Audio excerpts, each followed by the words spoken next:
Yeah, I got on the I took a little siesta about 2 o'clock. I'd worked really hard. Leanne and I've been sharing houses, and we just had all of a sudden my eyes got heavy and the sky got dark, and I thought, well, I'll lay down and take a nap because I got alarms on my watch and my phone, and sure enough, at 5 minutes till 3, I woke up. It was a cat nap, but sometimes cat naps are the best ones, you know? So I pulled a little rabbit out of the hat, thinking, I'll come up with a topic for today. And I pulled out 2 before this, and none of them seemed fine. And then I found why shining your sink matters. How many of you have a shiny sink? Tell me, how many of you have a shiny sink? Because if you've not bothered to shine your sink because you were rebelling, then I'm going to talk to you about why shining a sink really does matter. Please share our videos. You make it possible so other people know what we're doing here. Now, keep in mind, I set out on New Year's Day of 1999 to get my house in order, to get organized, to be able to do what I needed to do to be a county commissioner in Transylvania County, North Carolina. And what I realized when I was going through Pam and Peggy's card file system, I didn't have a little 3x5 card file box. I had a card file tray with lots of dividers, lots of the 31 days, 12 months, the days of the week. It was just absolutely crazy how many cards I had. I didn't just have one card. I had, it seemed like 500 cards. But it wasn't this long. It was this long. And what I realized on that New Year's Day is I piled on. I made it hard on me, folks. I made it hard on me to get things done. And I tried to figure out why I couldn't keep house. So I'm sitting there beating myself up because I can't keep house, trying to figure out why I can't keep house. And it dawns on me that I had never established a habit, ever. Never, ever established a habit. And so I picked, I took all those cards and I sorted them into piles. A morning pile, a daily pile, a weekly pile, and a monthly pile. Well, our daily pile consists of your morning routine, your before bed routine, your afternoon routine, the take care of you routine, all of that. Here I had all these cards, and I had over 50 of them just for the day. Well, they weren't working, so I had to come up with another plan. I thought, well, I'll make a list. How many of you how many of you like to make lists? We love to write down lists. But what we like most about lists is checking things off. I did that this morning. I made a list and I marked things off, and that was so much fun.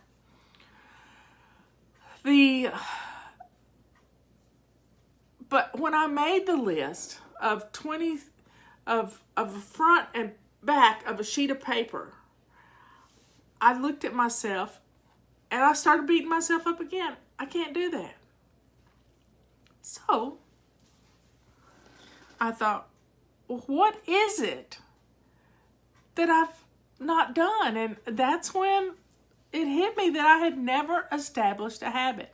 Now, psychologists tell us it takes 21 days to establish a habit. Well, they don't know us because all we do is beat ourselves up. So I decided to give myself a little grace. Give myself a little bit of grace. That's why we have a 17-month calendar, not just a 12-month calendar. I give you 5 months of grace. Well, I was going to give myself 10 days of grace. And that grace was going to help propel me into establishing habit. Because with a sidetracked person, what we do is we continually beat ourselves up. But when we miss a day of doing our routines, we just give up. I can't do this. Can't, as my granny always said, can't never could do anything. And so we live up to our own expectations. We say we can't get it. We can't do it. We throw the baby out with the bathwater. And sure enough, we can't. But if we'll be kind to ourselves, give ourselves a little leeway here, a little grace, then we can establish this habit. And established habits are so hard to throw by the wayside. So, shining your sink became the habit I was going to practice for the month of January. So what did I do? I was in my kitchen anyway. So I decided, now our kitchen, it was in 1999. Robert had built our house, his house, in 1975. So the kitchen sink was 25 years old. 25 years old. And we have hard water. So there was crusty water around the faucets. So I got out my trusty carton of Comet and I scrubbed the sink. Well, that didn't do it. I rinsed the sink out real good, and I got some bleach, and I put the sink. I filled the sink full of hot water, and I put a cup of bleach in each side of the sink, and I let it sit for a while, and then I took some tongs and pulled the plug and let the water out. And it was looking pretty good. I rinsed it really good. I did the Comet again, and I took an SOS pad. And those of you who don't know what an SOS pad, it's a steel wool pad that has cleaning stuff in it. It has a soap in it, but it's the dried soap. And I scrubbed the sink really well. And then I took a butter knife, just a regular knife. Might have used a steak knife. And I scraped around the edges of the seal around the sink. And you know, before I was through, I had dental floss working around the edge of the faucet. That sink was shining. It was absolutely gorgeous. After I rinsed it all out, I took a paper towel and wiped out the sink with Windex and really made it shine. And that steel wool buffed that stainless steel sink. It was cruddy. It was a cruddy sink. And it turned it into a brand new sink. Brand new. And so that was the habit I practiced for the whole month of January. I never expected it to stick. But that was the only thing I was required to do, was keep that sink clean and shining. Now, I got dressed every day, and I did other things around the house. I cooked dinner. But you know how easy it is to cook dinner when you walk into the kitchen and you're not greeted with mystery water and dirty dishes staring you in the face saying, just go ahead and order pizza. You don't want to mess with me right now. And that shiny sink propelled me into emptying my dishwasher as soon as it finished every day. Because that shiny sink, I was not going to put a dirty dish in that shiny sink. I was not going to pile dishes in that shiny sink. And you know, that habit has stuck. And it's been over 20 years now. My sink is shining. Yeah, I pot flowers in my sink. I do lots of things in my kitchen sink. But my sink is shining always. Always. And it changed my life, and it changed yours. Because the dishwasher was emptied after it ran, I always had a place to put the dirty dish. That's why it becomes the dirty dish disposal unit. And if you don't have a dishwasher, clean out from underneath your sink and put a dishpan under there. We've all got dishpans that we can use. That's what my granny used to do. She would have a dishpan that she would put in the sink with the dishes she had used during the day. And she would wash them up before dinner and wash them up with the dinner dishes. And then she put her dishpan back up in under the sink. She had room under there. We all have too much stuff under our kitchen sinks. But as I was keeping that sink clean and shiny, the countertops got cleaned, clutter went away, the stove got cleaned, my ugly, ugly linoleum floor that was yellow, that you could barely tell was yellow, it got cleaned. And there you have it. It was amazing. One of my little ear pods went bad. It just closed out. So that shiny sink gave me hope. Hope that I could change. Hope that I wasn't impossible to ever get organized. That shiny sink, when you get up in the morning and you're not greeted with stuff floating on top of the water in your sink, you're able to get a glass of water or make a pot of coffee without being grossed out. And, you know, the upside to that was my husband asked me, we hadn't been married very long, he said, honey, if you'll just keep one side of the sink open, I'll make you coffee every day. Because he still does. He makes me a cup of coffee every single day. And it changed my life. And I think it changed his too.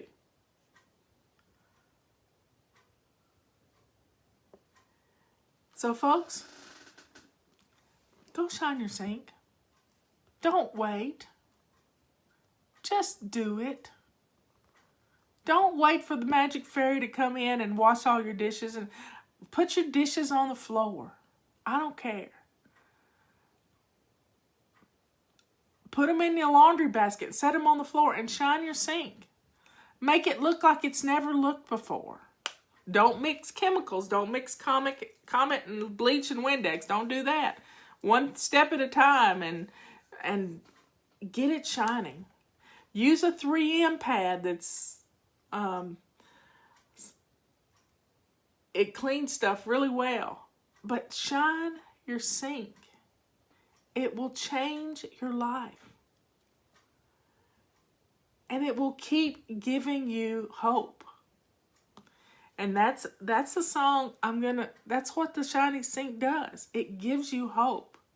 Hope that you can make a positive change. Hope, hope, hope. So folks, have a good rest of the day. It's date night. It's family fun day tomorrow. It's renew your spirit on Sunday. Take some time to make some memories tomorrow with your children. But your shiny sink is going to give you the hope you need to get through the day. And it will do it for you. And we have a shiny sink video on YouTube. Check it out. Because I made the video.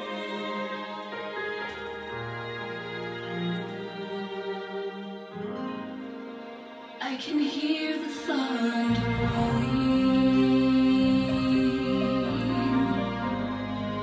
and the rain begins to fall. I can feel my courage tremble after I have come so far. Today my heart is sinking, and my world is caving in.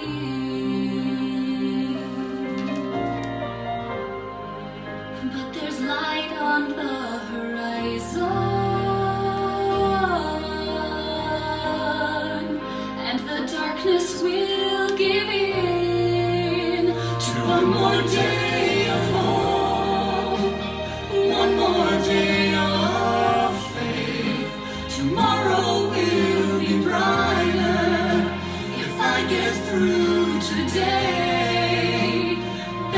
days are coming further down the road. So for now I'll just keep clinging to one more day of hope.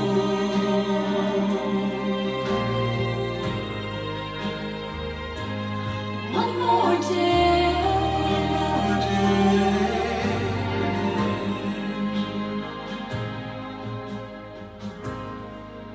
And I know that I'll get through this.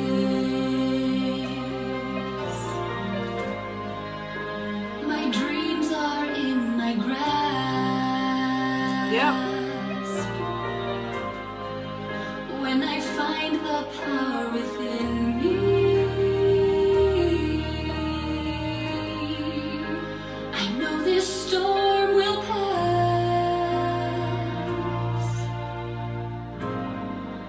It will only make me stronger. When this victory I've won, I can last a little longer. If I keep holding on to one more day of hope, one more day of faith, tomorrow will be brighter. If I get through today, better days are coming further down the road. So for now I'll just keep clinging to one more day of hope. One more day.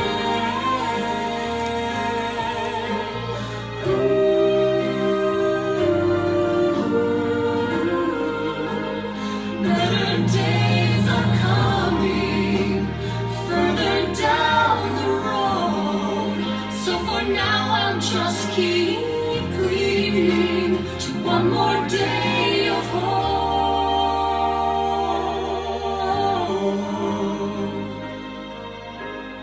One more day.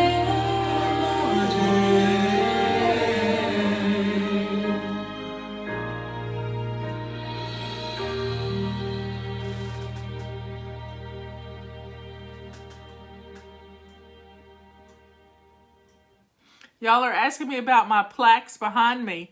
Well, the flag is from Flags of Valor. It's made by veterans. And I've had that for a while. I just think it makes a great backdrop. Right behind my head is I'm free to fly. I bought that off of Etsy from an artist that does watercolors. And I have had it for, I saw her work on Facebook and I had to have it because I loved it. And then this right here is a canvas that I had done from a picture I made of a rose in my yard. It was a double centered rose. And so I had that, in fact, I have it right here on a cup because I loved it so much. You see the double center on it? It's just absolutely beautiful. So I made me one and made my sister Patty one because it reminded me of the two of us. And then this picture right here, something Ben made for me while he was in prison, and it's a picture of his mom and three of my biological sisters that we had the same mom and dad, but I have another sister, Susan, and another brother, Clifton. But that was a picture of us, and we're holding little pictures of the monkeys. We were just little tiny people then. And then the Why Not Today plaque, that was made for me by Amy Lacey, because that was our song, and Eric sings it. And then Robert made this for me, this cross for me, this past couple weeks ago, and it's put together with lots of little pieces of wood. I saw it on Facebook too and ordered the kit, and he put it together for me. And this is a little cloisonne cross that somebody gave me that it looks better hanging in the window. And up here is let's see if I can show it to you. This is a license plate that my brother-in-law made for me. And then this is my faith, Hebrews 11:1. Faith is the substance of things hoped for and the evidence of things not seen. So everything on my wall is meaningful. It's all just lovely, just part of me. So I don't really know where you can get these things because it's just things I've collected that are important. And then Kathy gave me this. There is nothing better than a good friend except a good friend with chocolate. And then this is our little FlyLady doll. So we have it's quite an interesting wall. It's my little wall. How's Jay doing? Jay has had some better days. He's getting better every day. So glory be to God. He has, I got him a watch that has a pressure point on his wrist that is helping with the nausea, and he's worn a neck brace to keep him from moving his head. And it seems to be helping him a little. So keep saying prayers. My sister Dina's got to have an MRI because her arm is not healing where she had surgery back in May. So the tendon is not staying connected. So they're going to get better. I know it. So keep them in your prayers. Ben has surgery September the 3rd. I didn't sit in a recliner. It was a wingback chair that, in fact, the chair is sitting right there. It was a wingback chair that's been in my husband's family for 300 years. And I had it recovered. In fact, the last time it was recovered when my mother-in-law had it. No, we can't get a FlyLady doll. Let me tell you about the FlyLady doll. Jack had them made for me. But FlyLady, she points a finger. Well, cartoons only have like 3 fingers. And when she points her fingers, it looks like she's doing a salute that's not really good. So we couldn't sell them. But I've given away a lot of them. We gave away a bunch of them at homeschooling conferences. But we can't sell them. But she's kind of cute. Maybe we'll get Jack to find us some more of them. But Ben's got to have surgery on the 3rd of September to finish out cleaning out his inside of his abdomen of cancer. So keep my family in your prayers. Yeah, we laughed so hard when we saw that. We just laughed so hard it wasn't even funny. It just broke my heart that FlyLady was flipping a bird. Anyway, folks, you just have to laugh. It's just part of, you can't be sad, but it makes little babies happy, and they don't know what she's doing. They don't have a clue what she's doing. Anyway, y'all, have a good rest of the evening. I love you, and I will see you tomorrow. Maybe Jack can have us a less offensive version made. That would be good. Anyway, you gotta learn to roll with it and just laugh at things. Just laugh at things. Anyway, the chair that I used to sit in that's right there, 8 people have died sitting in that chair. So I got to thinking, I don't want to be one of those people. So I got me another way. I set me up another little studio, and I really like it. I like my little things on the wall. I really like that. And I'll rearrange stuff from time to time. But you just have to laugh. And this chair, when I had to take tacks out of it that were hand-forged tacks. Hand-forged tacks out of this chair. I wish I had saved them. There was a tack everywhere. But I had it recovered, and I like what it's covered in, but I put some slip covers on it because I did the show sitting in that chair. But I like better sitting up high and having stuff behind me. Don't sit in that chair. I won't. Anyway, I love you all. I will see you later. Bye. Hey everybody, I'm going to show you how we feather dust. And this is our premium FlyLady feather duster. It has a few purple feathers in it and it's luxurious. Now set your timer for 2 minutes and let's get started. I'm going to be showing you how to dust and not so much my speedy way of doing it every day. Every day I can feather dust my whole house in 2 minutes, but I'm going to show you some saved up dust for you. It's about a week old because I wanted to do this 2-minute video. So here we go. This is my dusty end table right here. And I'm just not moving anything. This is just our, oops, Robert's flashlight. Over here by our stereo system.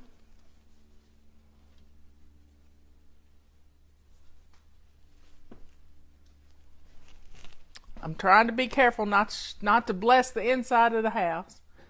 And then I'm going to come this way. See how dusty that thing is?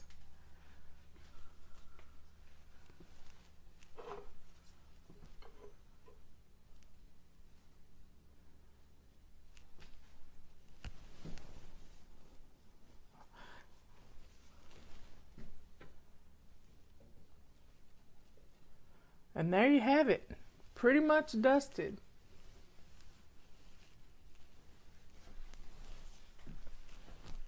And the timer hadn't gone off yet. I can do this table.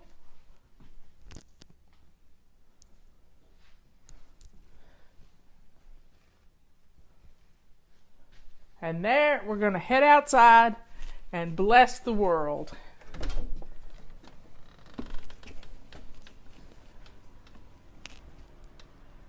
Ready, set. I'm glad the wind wasn't blowing my direction. So there you have it. Good as new. And there's the timer going off. See how easy that is?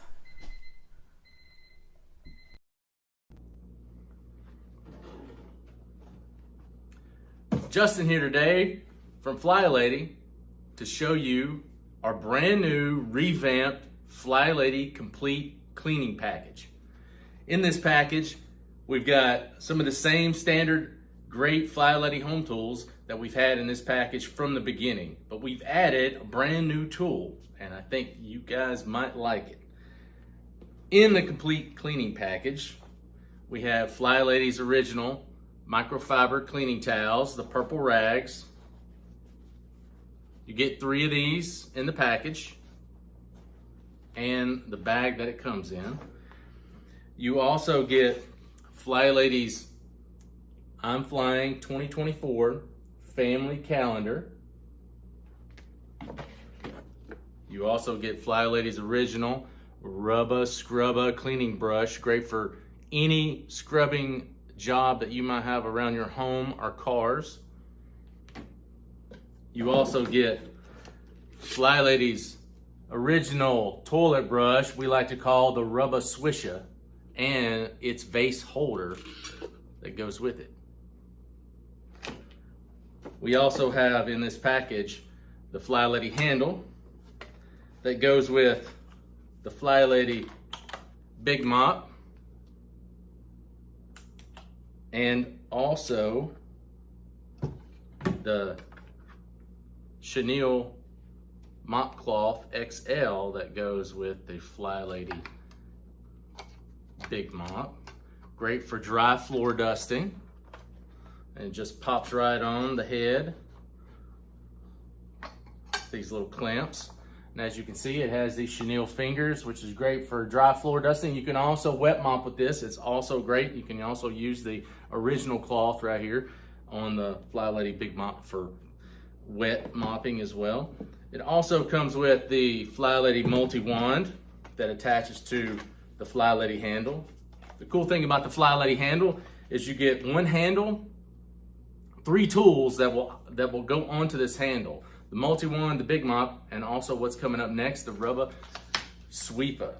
This handle extends so you can use the multi-one to dust places up high, top of cabinets, under stove tops, and you can also do ceilings, corners, and anything like that.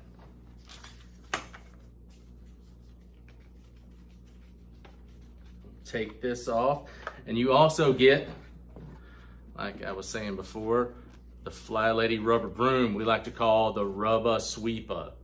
It's got these rubber bristles and a squeegee edge as well. You can sweep up anything, the smallest particles to the biggest particles. You can sweep your floors with this. You can also scrub a vehicle with this. You can do all types of scrubbing and sweeping with this great tool. And last but not least, of these 11 items that you get in the FlyLady Complete Cleaning Package, we have added the FlyLady Kitchen Scrubber. You get 5 of these really neat microfiber kitchen scrubbing sponges.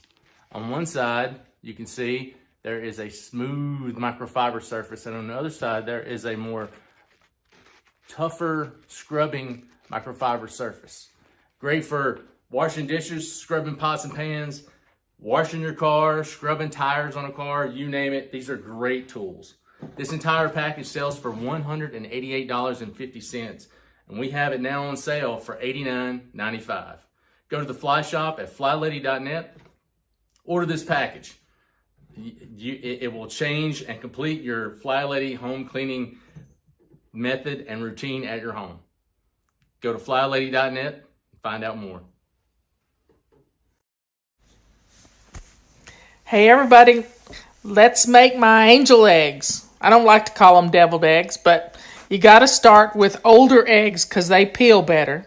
And you need to set them out overnight so they get to room temperature. And then put them in a cold oven directly on the racks. Now you might want to test this with 2 or 3 eggs before if you've never done it in your oven, so you don't make a huge mess. Bake for 30 minutes at exactly 325 degrees. Here's the recipe. It's quite simple. I'm doing 24 eggs. I know it's a lot, but I like to do a lot at one time. Over the years, I've gotten this rubber Tupperware container and Rubbermaid container, which helps me hold the eggs. I take the rack straight out of the oven. They got little speckles on them from cooking. And I just dump it directly into the cold water.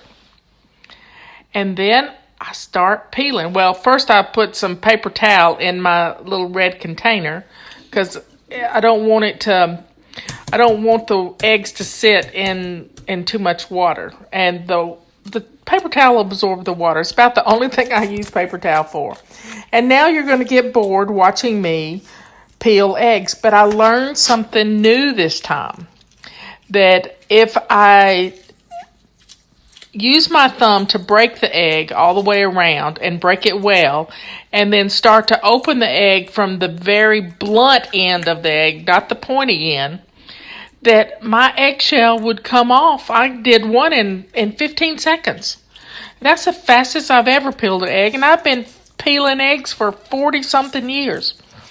So you learn, old dogs can learn new tricks.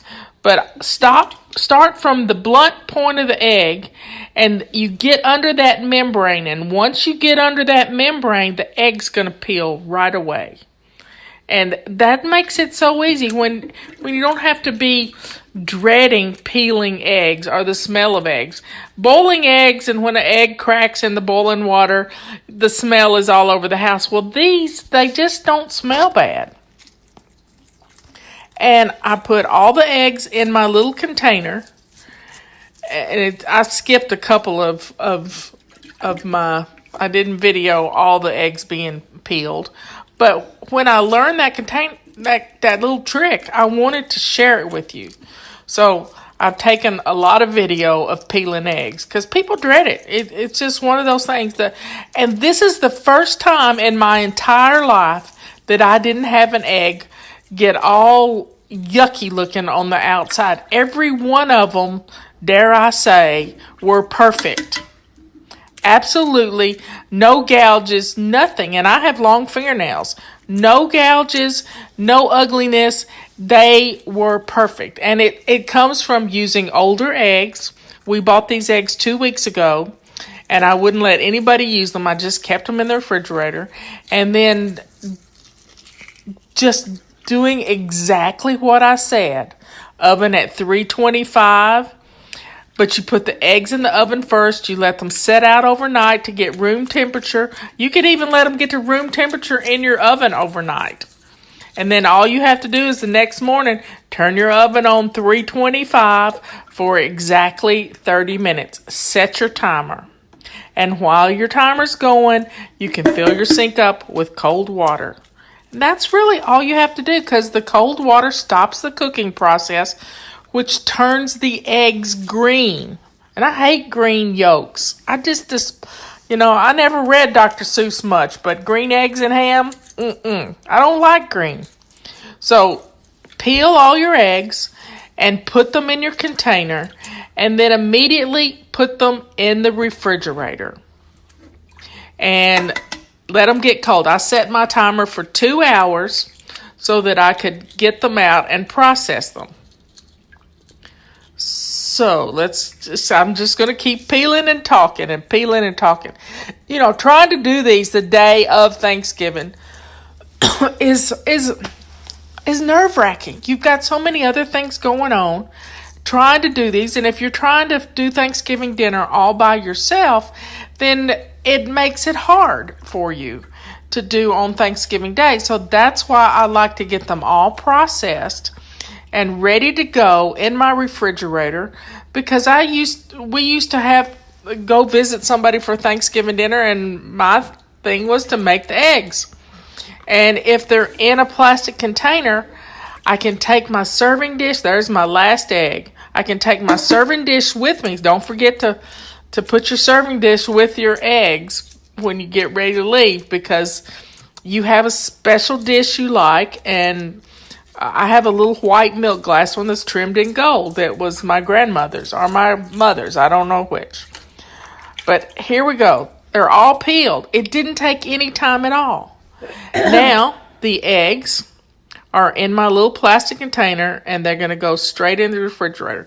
Now, it's been 2 hours. I've taken them out of the refrigerator. They look like little aliens. I just love them. That's where they've been sitting on the rack. And that's how pretty they look on the inside.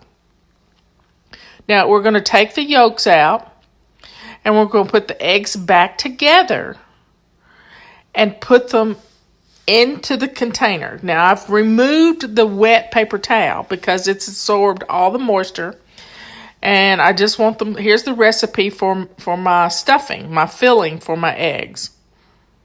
I don't know why it's doing that, but hey, that's not good. Oh well, it's not perfect. I don't know how it did that. So I'm mashing I put the whites back in the refrigerator, and I've got this little pastry blender that's real old that I use to mash the eggs up. But you can use a fork. A fork works well too. And I'm going to have I use mayonnaise, pickle relish, mustard, and sugar in my filling for my eggs. Now, in the South, we like to put paprika on top. In Maryland, they like to put Old Bay on top of their eggs. It's whatever you like to garnish your eggs with. Some people like to put an olive on their eggs, or a little slice of something. But you know how you want them garnished, what your tradition is. But for me, I just want a little bit of a sprinkle of paprika. And I'm not going to do that until I'm getting ready to set them on the table. Set them on the table. I'll correct myself. Here we go. So I added a cup of mayonnaise. I like real mayonnaise. I started with a half a cup, but that wasn't enough. I'd never actually measured anything out before. A quarter cup of pickle relish. A tablespoon of yellow mustard. And 2 tablespoons of sugar. I put 1 tablespoon in, and I had to use my taste buds to figure out if it was the way I like it. Now, here's the secret to everything. Fold the top down on a Ziploc bag. I am using a gallon Ziploc bag because I don't think my filling will fit in a quart Ziploc bag. And start filling the bag with the filling. And get it all in there. And that your filling can be lumpy because guess what? The pickle relish makes it lumpy, so the lumps don't show. If you want to get real perfectionist about it, you can use immersion blender or put them in your food processor, but I find I lose too much filling for that, so I don't like to do that.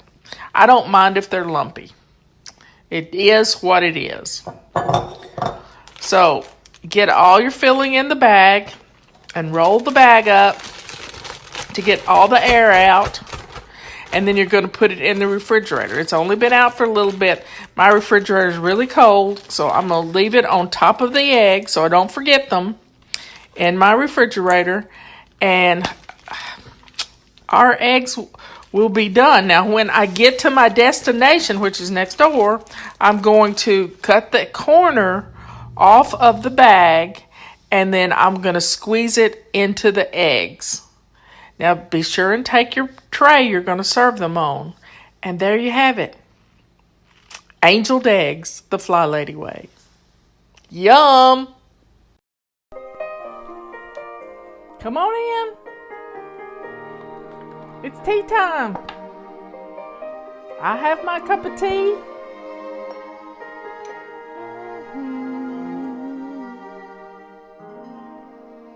I can hear the thunder rolling, and the rain begins to fall. I can feel my courage tremble after I have come so far. Today my heart is sinking, and my world is caving in.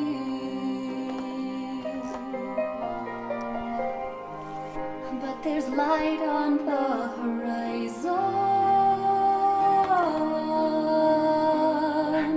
and the darkness will give in to one more day of hope, one more day of faith. Tomorrow will be brighter if I get through today.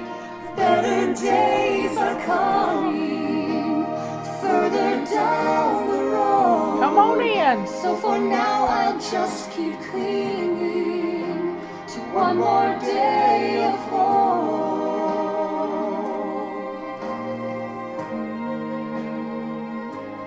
One more day.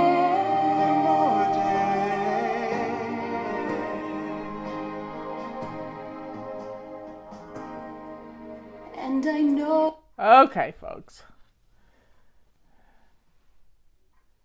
I've got my tea. You know, Memorial Day will be here in 10, 11, 12 days. And it's always the kickoff of summer. And I think we should plan something pretty big for Memorial Day weekend. Some kind of get together. It'll be so much fun. But I don't want you to be worn out from it. And we're going to spend the next week getting our houses in order and putting things away when we get things out. That's, you know, you can follow us through a trail in our homes just by looking where the piles are. We never finish. We never put things away.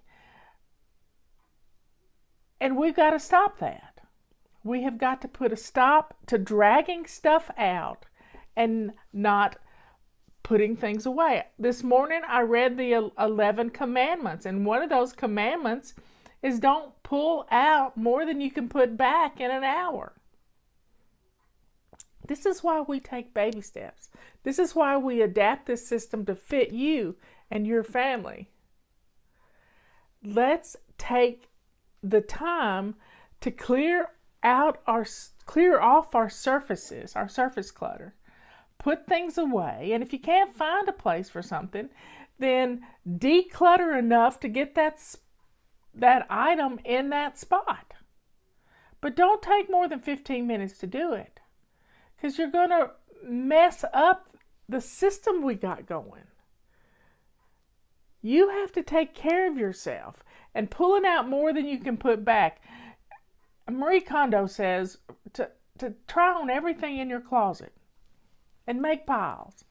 Well, when we make piles like that, they don't get unpiled. So my remedy to getting rid of clutter in your closets is to go in and pull 5 items that you know don't fit, that you don't like, that are out of style, and put them in a paper sack and take them to your car. Maybe you can do 10 items, but don't spend a long time thinking about it, because our brains get in the way of decluttering all the time. So take a few minutes to get rid of some clutter. But it doesn't have to be your closet right now. I had a friend we grew up with. Sonny Gale knows her, Deborah. And Deborah had a daughter. And Deborah's daughter, she'd want to throw a birthday party, and the first thing she'd start doing is wanting to paint the kids' bedroom. And Deborah's born organized. Deborah is born organized. And she said, I just couldn't understand why she wanted to paint the bedroom. They're not going to see the bedroom. We got to get the rest of the house clean. And isn't that the truth? If your company coming for the Memorial Day feast is going to be in your living room, in your dining room, in your kitchen, on your back deck, those are the places you need to focus. If you're going to be grilling, in Baltimore, they like to use their carport and their garage as the staging place to have some fun. Focus on where you're going to be. Your kitchen, your living room. This is what crisis cleaning is all about. It's what crisis cleaning is all about. Don't start painting the house. Don't do it. You're setting yourself up to be exhausted. But start thinking about what they're going to see. Just a little decluttering in those areas and putting things away where they belong is going to make your house look clean. If you cleaned off every hot spot in your living room, your house would look great. You wouldn't even have to think about it. Yesterday, my neighbor called and said he wanted to come over and talk about fly fishing. I said, come on.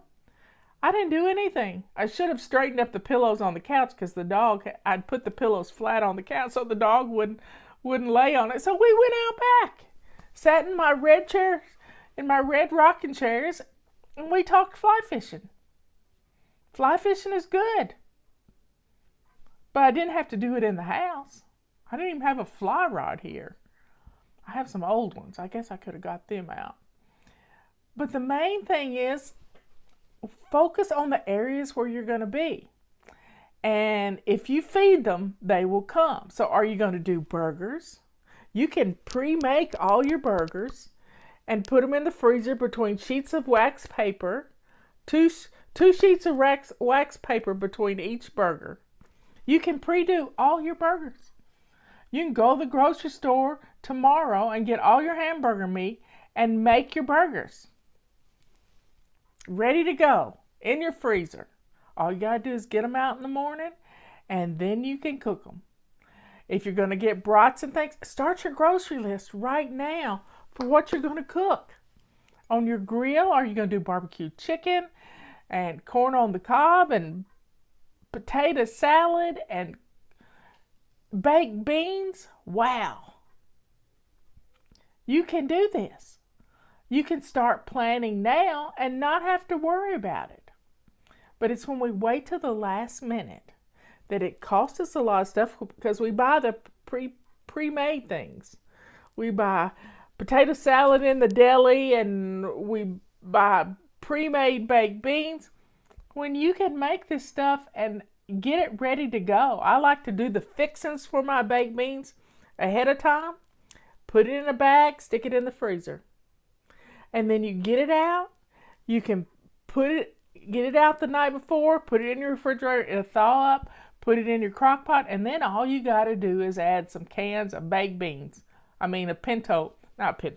Of pork and beans to it. Drain them really good because your fixings are replacing the liquid in it. You don't have to rinse them or anything. Just pour off that extra liquid in there, and you're going to be fine. You get the beans going in your crock pot. Or your Dutch oven in the oven. You can get your burgers on the grill. Make sure you got your buns. And just start thinking about all the stuff. Are you going to do a hamburger bar with pickles and onions and tomatoes all sliced up? You can lay all that stuff ready to go the night before, and then you just pull out your little deli tray for fixing. And you might want to cover up the onions. They can make everything stink in your refrigerator. But what fun! Getting ready for the big day is my kind of fun. I like to make my eggs. If I'm going to do angeled eggs, I get them to room temperature like 3 days before. Room temperature. I leave them out overnight with the lid open and I like Eggland's Best eggs for this. I don't know why, I just do because they're uniform, I guess. And I set my oven, I think it's 325 is what I cook my eggs on. And I do a couple of dozen eggs. That's 48 if I'm planning for a big party, And you put them in the oven and you cook them for exactly 30 minutes. And then you take the rack out in the oven, and you have a sink full of cold water with some ice cubes in it, and dump the eggs in there. Let them cool. Peel the eggs. Leave them whole. Don't take them apart yet. And I've got these little containers that hold these whole eggs. Put them in the refrigerator and let them get cold overnight. The next day, you can slice them half in two and make your filling. But you don't have to put the filling in there yet. You just put the eggs back in the refrigerator, and the day of the party, you can put your filling is already in a Ziploc bag, and you just squirt it in the eggs. You're not standing over the sink peeling eggs for what seems like hours. The recipe is on our website. Just look up angeled eggs and you can find it. There'll be a link in Friday's email too. But it's a great way to cook a lot of eggs, and they never mess up. And they peel like a breeze. But it's better to have old eggs to cook that are at least a couple of weeks old than to put fresh eggs, because fresh eggs don't peel well. They just don't. Some people like to put a little baking soda in the water. I just like to put them in the oven and be done with it. But it's got to be room temperature eggs at exactly 30 minutes. And you're pre-doing things. You can take a big pot of water, or you can bake some potatoes in the oven. I like red potatoes for potato salad, but I put them in a big pasta pot with about 5 pounds of potatoes, and peel and all. Wash them really good. Put them in and let them boil, and then let them cool. Put them in the refrigerator. Tomorrow you can peel them, and the peeling will just fall right off of them. You can quarter them up and put them back in a pan, in a Tupperware dish, and then the day of the party you can add the pickles and the onions and the mustard and the mayonnaise and make your potato salad. I don't have a recipe for that. Same way with your macaroni salad. If you want to do that, cut up some peppers, cut up some onions and mayonnaise. I like broccoli salad too. Broccoli salad is a great way to get some good stuff into you. You need something green. You really do need something green. So broccoli salad is a great way. Make my dressing up, cut up my broccoli, put it back in a Ziploc bag.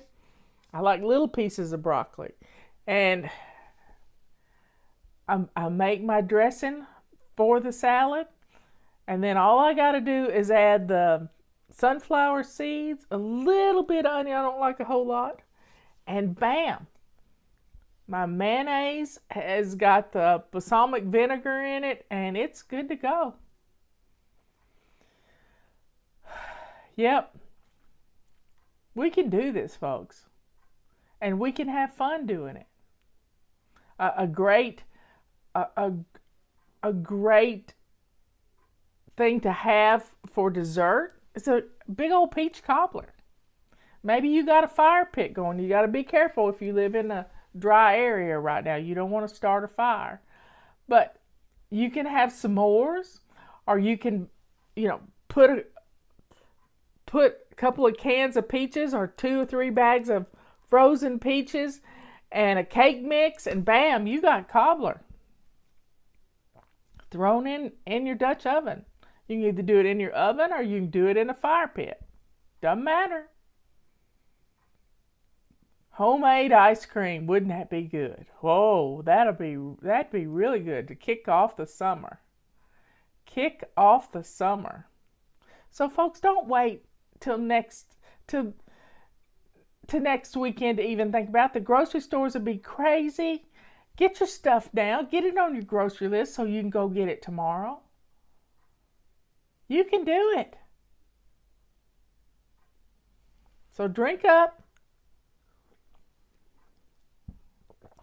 The planning you do now is going to save you so much time. It really is. And you're going to have fun. You're going to be able to enjoy the party. Not be stuck in the kitchen the whole time. I want you to be the life of the party. So make sure if you're going to do marshmallows and make s'mores and that sort of thing, make sure you got graham crackers, Hershey bars, and marshmallows.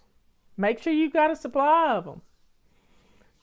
Make sure you got stuff, you can order them and get them in no time to roast the marshmallows. Long sticks.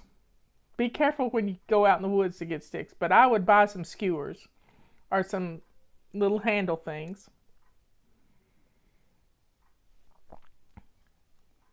Keep the kids occupied with that. Got to keep adults around though. Anyway, folks, start planning now, and you're going to have a great celebration to kick off our summer. Chocolate chip cookies for your s'mores. Oh my goodness, that sounds really good. Anyway, I love you all, and have some fun planning. Get the family involved. Ask them what they want to do. And just think of everything you got to have to go with it. Anyway, folks, y'all enjoy your little break. Little planning now is going to save a lot of time next week. Being in a huge grocery store with too many people in there. Start getting the stuff now. You can pre-do your corn on the cob you're going to cook on the grill. You can do that ahead of time too. Wrap it up in aluminum foil where all you got to do is put it on the grill.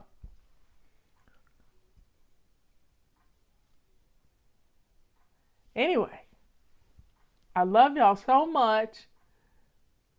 Y'all be good, kind, and sweet. What's for dinner at your house tonight? And let's get some stuff done. See you later. Please share our videos. Give us a thumbs up. We had 20 shares this morning, so let's get some more shares in there. One time we've had as high as 50.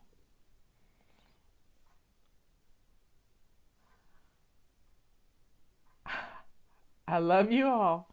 Bye.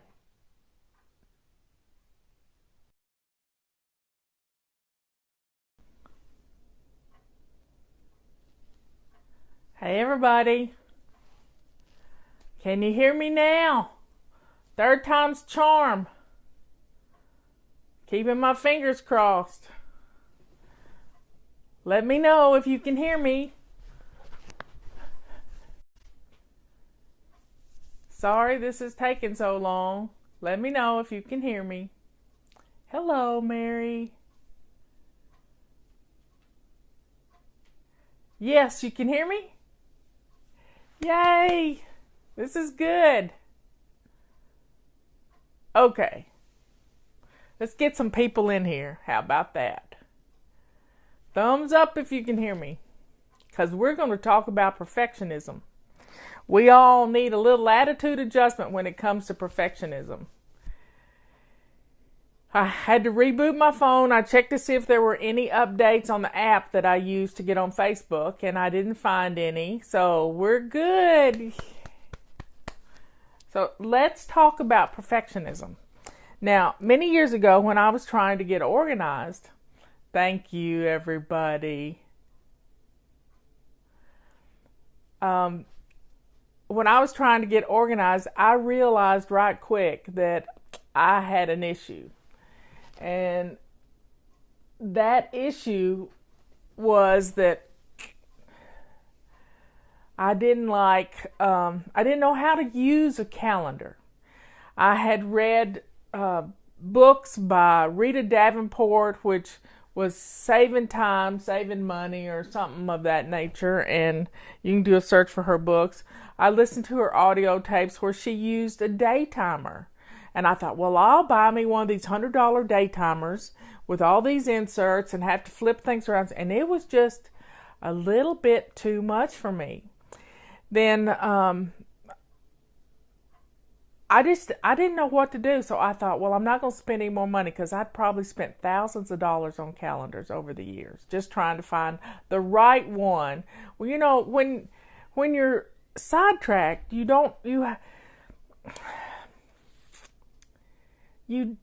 not taught how to use a calendar. It's just not something that is taught these days, or even way back then.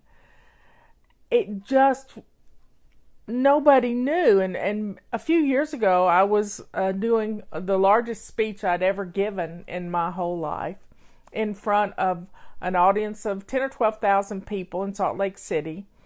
And I was the afternoon keynote speaker, and the morning keynote speaker was Dr. Stephen Covey, God rest his soul. And he called me to his dressing room at lunchtime, and I was going to go on at 1 o'clock. And he called me to his dressing room, and he said, "Okay, FlyLady." And this was so funny. He said, "I need you to tell me what it is that you do." And I said, "Well, Dr. Covey, it's like this. Once they graduate from using my calendar, they can understand yours." And he just laughed. He was so funny. And it was kind of a special moment. It's one of those good memories.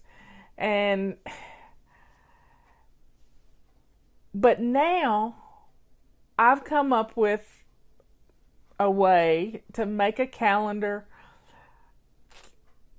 See, I didn't like my own handwriting. It was a problem. I didn't like scribbles on a calendar. And if I got those little calendars that you had to open up and you had to write in these little lines, it drove me nuts because I have a big handwriting. So I would use, I'd have my control journal on my kitchen counter.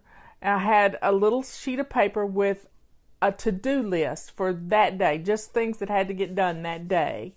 And then I had a little calendar, which had the same problem. And I soon realized that I needed a big calendar with large squares that would accommodate my handwriting. Imagine that. So, over the years, we have developed a calendar that is large. And this is our this year's calendar. Starts in August. And I thought I would give you a lesson in how to get past your perfectionism when it comes to calendars. Because none of us like to see a bunch of scribbles up on the wall of our handwriting. The problem with the big desk calendar is that you have to fill in the dates. And then you forget to fill in the dates. And all of a sudden, things, it just causes problems.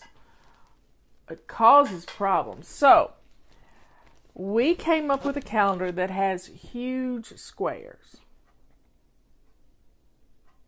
Let me get it up close so you can see how big the squares are as compared to my finger.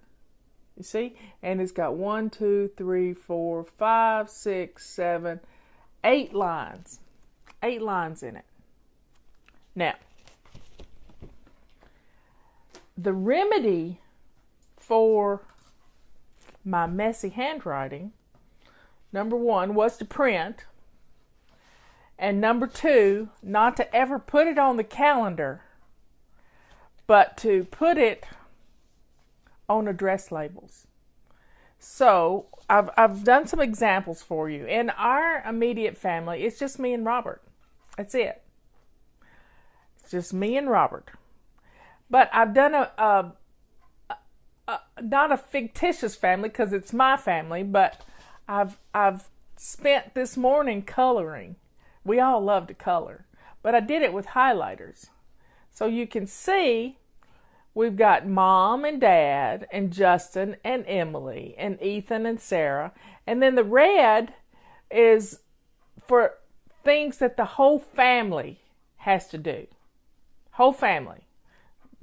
Everybody's going to be there. Nobody can say, I'm not doing that. So I colored these. And these are Avery labels that are 8167 Avery labels. 8167. So it's got 4 labels, and I think it's got about, I don't know how many it's on the sheet. 1, 2, 3, 4, 5, 6, 7, 8, 9, 10, 11, 12, 13, 14, 15, 16, 17, 18, 19, 20. It's got 80 labels. 80 labels. Now, the beauty of this, we've color-coded it per family member. And in case you don't remember what the color is, I made a legend that can go at the top of every calendar. Or you just write it in and highlight it. But you get the legend, and you can, clip it to your calendar with a little bulldog clip or some scotch tape. It doesn't matter. But have the legend on so everybody knows whose color is what. And you could pick colors that are favorite colors to the family. Justin's favorite color is orange because he likes the Tennessee Volunteers. Some people like, purple. Anyway. That's what I did. I colored these in. Your kids could color these in with a marker. Now, you can use a highlighter on your calendar, but we do not recommend using a Sharpie on your calendar because it'll bleed through. Now, we got really good paper in this calendar, but Sharpie will bleed through. You can use gel pens. You can use colored pencils. Some people just use pencils and erase. Others kind of need something bright. That's me. So you can write actually on this itself what it is sitting on the counter when your hand is steady. Sometimes your hand's not steady writing on the wall. And you just pull the label off with the writing on it, and it fits right on the calendar. It's just the right size. This 8167 are just the, need I say, perfect size for the calendar? Yeah, that's what they are. Now, this really works, whether it's hanging on the wall. Now, let me talk to you about people complain that they can't take their calendar with them to the doctor's office. Well, I have an answer for that.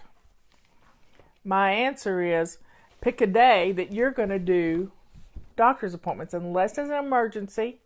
Like for me, I always do hair appointments on Wednesday. Wednesday is always my anti-procrastination day. And I have to do a haircut every month. So I've decided that on the last Wednesday of every month, I'm going to make a hair appointment. And for the next 6 months, when I go to Teresa, my hairstylist, I'm going to get that day. And I like the time 2 o'clock in the afternoon. So pick the day that you like and schedule them. Get them done. Other days that I do things, my dentist is only in the dentist office on Tuesdays. So I make all my dentist appointments at 2 o'clock on a Tuesday. So my cleanings, any work I have to have done is on a Tuesday. I don't like Monday appointments because the weekend and get up in the morning and I have to remember that on Monday morning. No, I'm not going there. I know me. As Michelle would say, I live with me every day. So, you see that heart on there? Guess what that is? That's date night. And it's a little removable heart. You can move it from one day to the next. One Friday to the next. And that's a fun way to, schedule something. Get it on the calendar and put a heart beside it. Kathy uses this calendar to chart everything at the office. People who want weeks off, days off, doctor's appointments for everybody so she can keep up with who's going to be there and who's not. She keeps this laying on her desk, flat out on her desk. Sometimes she just has it like this and she can flip it over and see everything. Sometimes she has it full out open. But it makes it good. Well, let me talk to you about when you do mess up on your calendar. Say a date changes and your doctor has decided he can't be at the doctor's office that day because he's going on vacation. You can take a plain address label and cover it up. Cover up the mistake and move it. Now, when you put it on a label like this, they do pull off, but they're probably not sticky anymore when you do. So you may have to make a new label for it.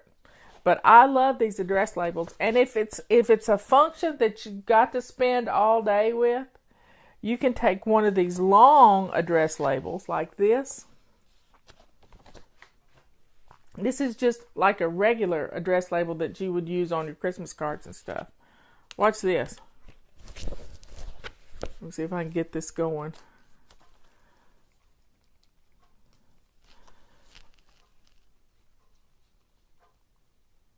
You can color code it for the whole family and just mark out the whole day so nobody can schedule anything there because the whole family is going to be with you.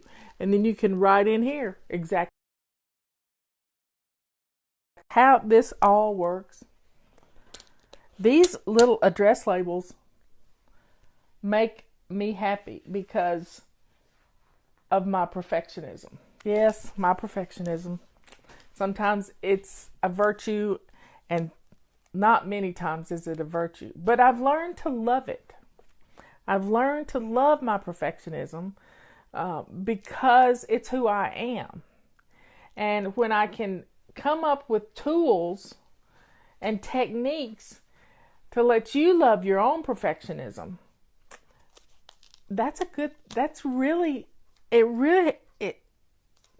it makes you love yourself more when you can let go of it. Now, let's talk about the pens and pencils. If you're going to use a pencil on your calendar and just highlight the things, You got to be able to find a pencil. So I would suggest taking some dental floss and wrapping around, I don't have a pencil here to write on things, but wrapping it around your pen that you're going to write on your calendar with.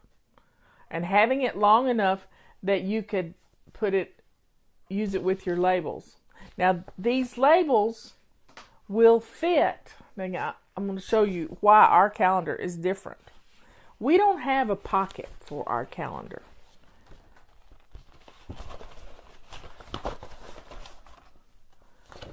We have a sleeve. You see? The labels will slide right into the side pocket. And you can't put too many put too many in there because and then you just pull them out and write on the counter. Write what you've got to put on the calendar and you're good to go. How fun is that? We had a calendar that had a pocket in it and it kept ripping on people because it wasn't made to stand up to what sidetracked people do to calendars. And the back part of our calendar is a dry erase marker. Do I have a dry erase marker here? I have highlighters, but I have no dry erase marker. But a dry erase marker will write on here. This was the problem with us being late shipping the calendars out, is because this has to be laminated so you can use it as a dry erase, and the whole calendar cover has to be this laminated stuff so you can use a dry erase marker on it. And that's for those times when you got to write some notes real quick and you're standing right there. And that works for us. It really does work. We actually have this calendar goes to the end of December of 2019, and we actually have a January 2020 calendar right here in case you haven't purchased it in the 5-month grace period that I've given you. So you can still write things down here, and then we have the whole 2020 calendar on the back. This is wonderful to be able, and each month we have the previous month and the next month. See? Now, one of my fun ways to, and Justin's already put a penny on February.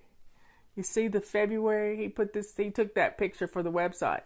But that gives you sort of a rule on how big the squares are. Now,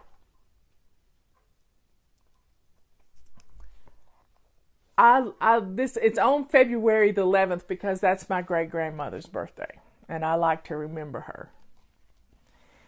Now, the next thing I want to talk about is menu planning.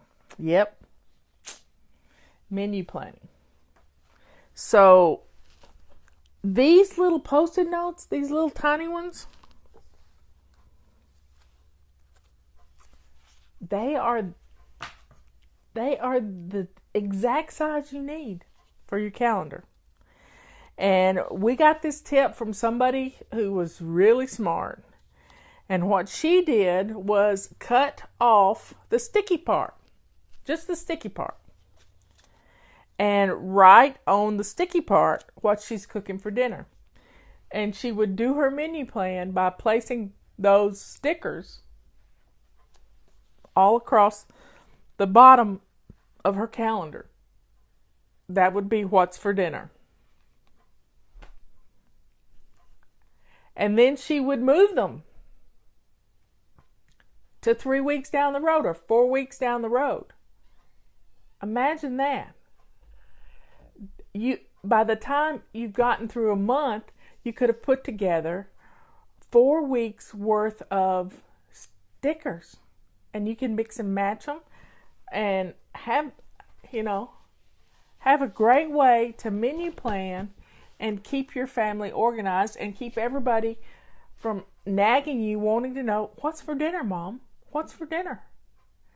You're going to know. So if somebody comes home from work or class early, they can actually start dinner because you've got everything there. Now, you could take the Post-it note and do it like this. I'm folding it up to the sticky part. Fold it in half. And then you write your entree here, but on the back side where you could flip up, you could see what the sides are. So it's going to be a salad and a vegetable. There you go. Post-it note ready for planning your menus. What else? I've got some tips here. It went out yesterday, but I want to let people know. I put it in a really small font, so I may have to hold it way out here. The color codes are essential on a calendar because when you color code your calendar, you can see from a distance who's got what today. And it's really good for older people who have trouble getting up and down. They can just look at their calendar.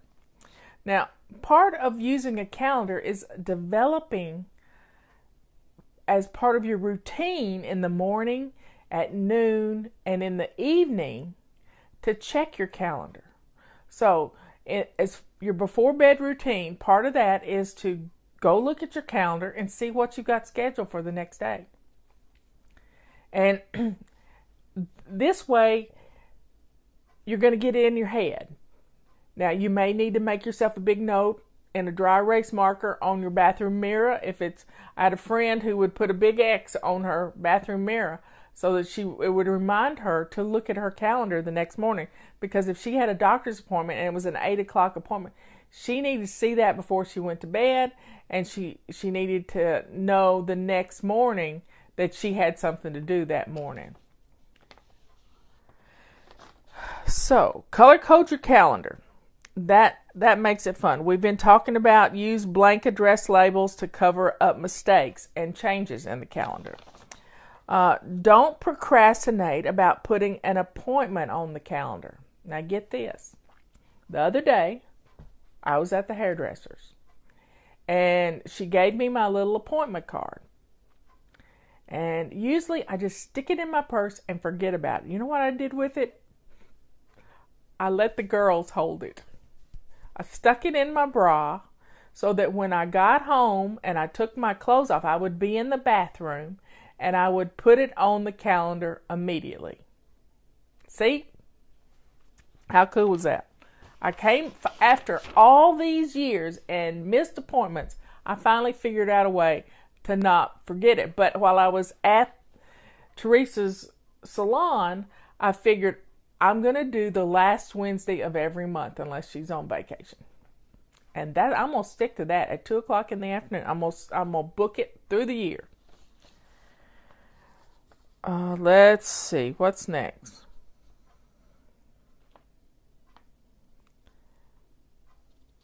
Immediately when you get home, get it on the calendar. Make a rule. If it's not on the calendar, it's not going to happen. You know, if your children want to put something on the calendar, you know, they need to check with you first, but it's got to be on the calendar. Look ahead so you can plan for special events or doctor's appointments. Do you need to fast? How about, think about what's like yesterday. I went to a wedding, but when Tammy was shopping for her mother of the groom outfit, I went ahead and found me something to wear.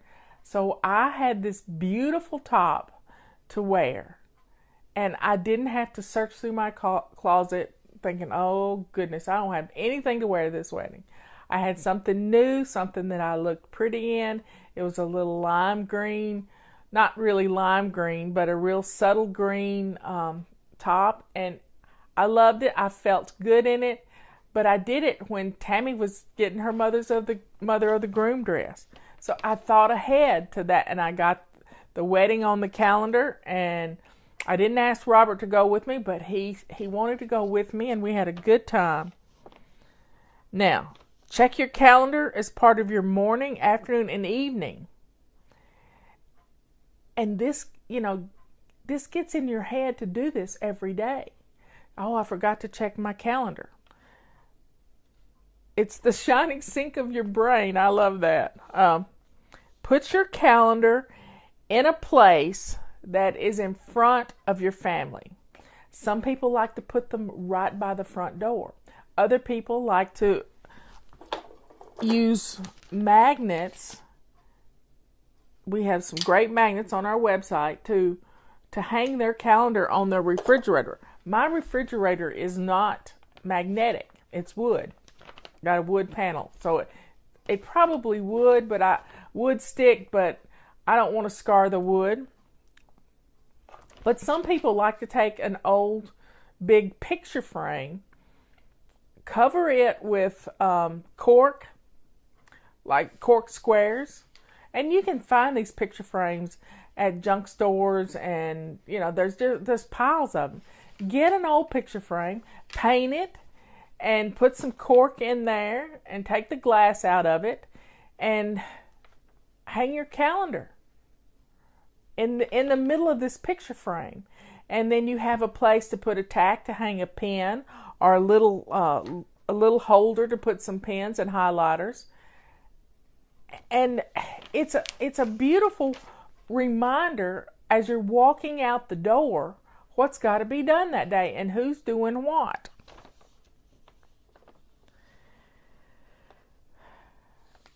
Let's see. Allow your family to help you use the calendar. This is teaching them the calendar habit. If you keep your calendar in, I started to pick up my phone and it's right there.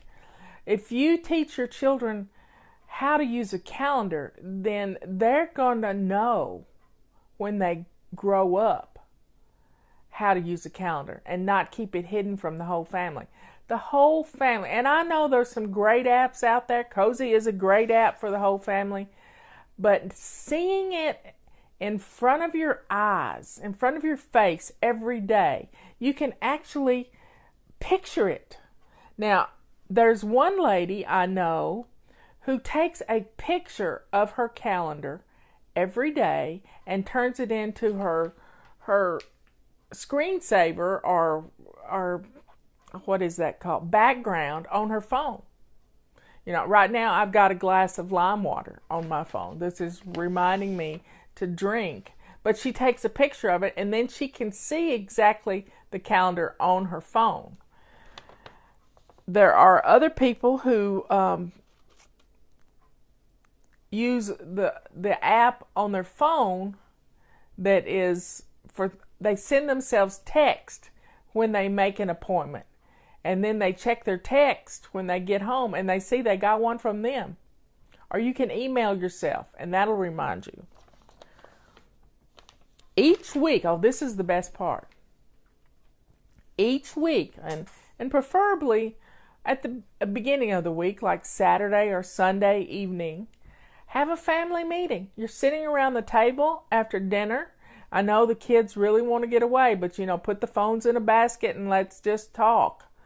Let's think about what is on the calendar for this next week. Get your calendar down. Let's sync all our calendars. They may have to have their phones to do this. But let's think about what the whole family's doing and what your expectations are for them, and get it on the calendar. Everybody get their important things. If there's a play date that's supposed to happen, or somebody's going to a dance or what, let's get it on the calendar so everybody knows what's going on. Okay, when you walk in your door, think, do I have something to put on the calendar? It's like when you cross the threshold of your door, let that be the trigger. Do I have anything that needs to go on the calendar right now? That's why I put it in with the girls, so it would pop up when I changed my clothes and I was right there at my calendar. Make your family calendar fun. Now, here is a wonderful way to keep up with things. You can use your family calendar to chart milestones. Let's say the baby started walking and you chart the milestone on the day it happened. How wonderful is that? I've sent out a testimonial earlier today about a lady who uses the calendar to chart when she buys appliances. And she writes in washer, just like she would for people's birthdays, this grandmother, just like she would for everybody's birthdays. She would write in, like, my washer broke a while ago. I couldn't get it to do anything. It won't drain water. It did it twice last night. So I think Robert's already fixed it. I tried, but I couldn't do it. I found a video on how to fix it, but he must have done something because I heard it go ding. She writes on her calendar when the appliances were repaired or purchased, or when a filter was changed. Sit down with your calendar and sort of think back in the past year, and you can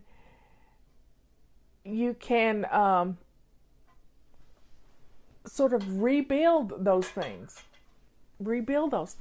I know all my appliances in the house were purchased in August of 2000. My appliances are 18 years old.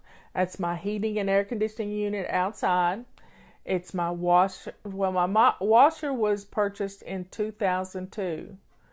My dryer, Robert had this dryer when we got married in 96. So it's over 22 years old. Then he has a chart downstairs when he changes the filter on our water, and then he changes the filter on our heating and air conditioning unit when we start running the air conditioner and when we start running the heater. So it's about 6 months apart that he does that. It's a huge filter. So you could get that on your calendar. I also write on my calendar how often I've had my septic tank pumped. So with a family of 2, you would pump your septic tank every 5 years. If you have a family of 4, you might need to, and ladies in the house, you may need to do it every two years. So you can look for those things online on how often to do it. Get those things on your calendar. And then every year when you get the new calendar, you sit down with your old calendar and transfer those things over. Just like you would transfer the birthdays and anniversaries of the people you want to send cards to or buy presents. Now, one thing I want you to think about is on the 27th of each month, open up your calendar, flick through to next month, and look and see who's got a birthday. And get that on your to-do list. Or sit down right there and grab a card and address a birthday card to send to them. Let the 27th be your day to mail cards and do thoughtful things for people. And sit down and, ask your daughter-in-law, is there a party I need to go to? Whatever. That way, there's going to be a birthday. If there's a birthday in the middle of the week, sometimes they have a birthday party on the weekend. Get it on the calendar. And the 27th is your day to look and see if there are any birthdays or anniversaries that you need to acknowledge during the next month. And if you don't have cards, then you can go purchase the cards or get on Amazon and order some cards. I like to have a nice little array of cards here at home all the time. This weekend I didn't have a wedding card, but I had some really nice note cards, and I wrote something wonderful on the card for them. Make your calendar fun for the whole family. Let's say you've been drinking your water all month long. What about giving yourself a gold star every day when you drink your water? So for me, I've been trying to drink 8 glasses of water a day. 8 times 8 is 64, and I don't count the water I drink at dinner, and I don't count the water I drink at my chair. This is 8 glasses of water from my bathroom. And so you could write an 8 on this sticker and put it on your calendar. I just like to take a pencil and make a big 7 or 8 or 6, whatever it is, on that day. I also use my calendar. Happy faces are fun too, to see a whole calendar full of happy faces. But I chart my weight every day on my calendar. Yep. At the bottom in little letters is my weight, and I can see if I'm losing or if I'm gaining. I can compare it from week to week and month to month and year to year because I have all of my calendars. Let's see. I've already talked about charting your milestones and family history, but let's think about if the baby says something cute. Write it on the calendar. Kathy's little grandson was watching a video the other day of his grandfather who passed away about a year ago, and his grandfather, it was of him and the little grandson, and he just called him a little, you know what, a little ugly word, but it was a cute thing. Well, that's all Luca wants to say now, and he's getting pretty good at saying it. And so the family is having to be real careful about not saying the little 4-letter word around the little stinkers. Because babies pick up on those things. But she wrote it on the calendar as a milestone. So keeping that calendar, keeping up with dates that if your family is divorced and you have to trade dates around and the kids get to go this weekend, get all that on the calendar. You can make a sticker just for that this is the kids' weekend with their dad. And calendar is an amazing thing. Now let me go back to that situation in Salt Lake City where I met Stephen Covey.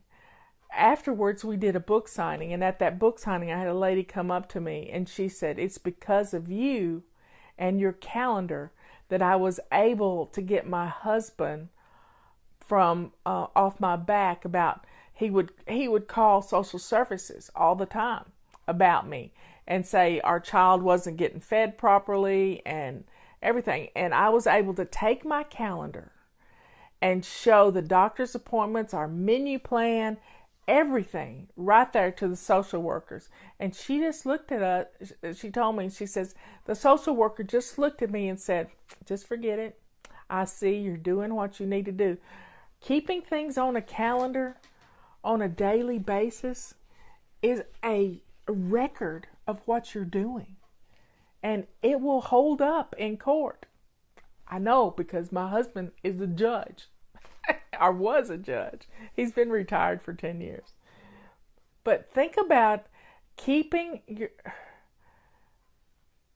I'm thinking I need a very big calendar or maybe a couple of calendars. Well, this calendar has worked for families as large as 10 people. This is a great calendar. This is huge. It's I don't have the dimensions right in front of me. If somebody has the dimensions, they can do it. But I think it's 17 inches top to bottom. And the squares are huge. Now, we've got this 20% discount going right now. And if you want to keep your health stuff separate from the family stuff, then I suggest maybe you get a second calendar that you just keep up with charting your weight and your weight loss and your exercise and your water drinking. And you put that in your bathroom because you may want to keep that private, and that's okay. Keeping up with blood sugar and stuff that you need to take to your doctor, this would be a great way to do that. And you just Put the calendar in your bathroom, and it's your calendar. And then nobody needs to see it. It's your private little calendar, but it's big enough to hold everything you need. I keep a pocket calendar. Anyway, let's see what the last little thing was. Yeah, the last one was the milestones. Keep up with what you're doing too. I know I made some body clutter when I was keeping up with my exercise and stuff. Back when we wrote body clutter, I made a little checklist. And that little checklist was just amazing to me because I knew to just mark things off on it. Well, you can keep up with those things on your calendar. You can make you some little labels for every day that ask water, exercise, if you had your vegetables, because we forget to eat vegetables. We really do. And those little things like that. So think about doing that to keep up with. This may be a body clutter thing after all. So use your calendar. Hang it in a prominent place. Let your family be a part of putting things on the calendar. You can get your children involved and get them to color these things. It took me about 10 minutes. I was being a perfectionist and loving it. Trying to stay within the lines. One other thing you can do, where is it? If it's something that's super important, you can use these sticky flags. And you can flag that day with a color. I usually use the red ones. I use up all the red ones faster than anything because that's for my speaking engagements and to plan to go somewhere. So when I see that on my calendar, I know that is an important date. Flossing teeth is a good to add to your body clutter journal. That's a real good idea. I keep dental floss and these little toothbrushes called Wisp right by my chair. So when I just get the urge or get a bad taste in my mouth, I just whip out one of those toothbrushes and it's all fun. Well, folks, this has been a good little talk for me to help you get your calendar organized in a fun way. Let's see, Brush 707 works to midnight, and then tomorrow's code for the next week is chores, which I hate that word. Chores 160. So, chores 160 works today too. Chores plural. So check it out, and that's good to the end of next Sunday. That code is good.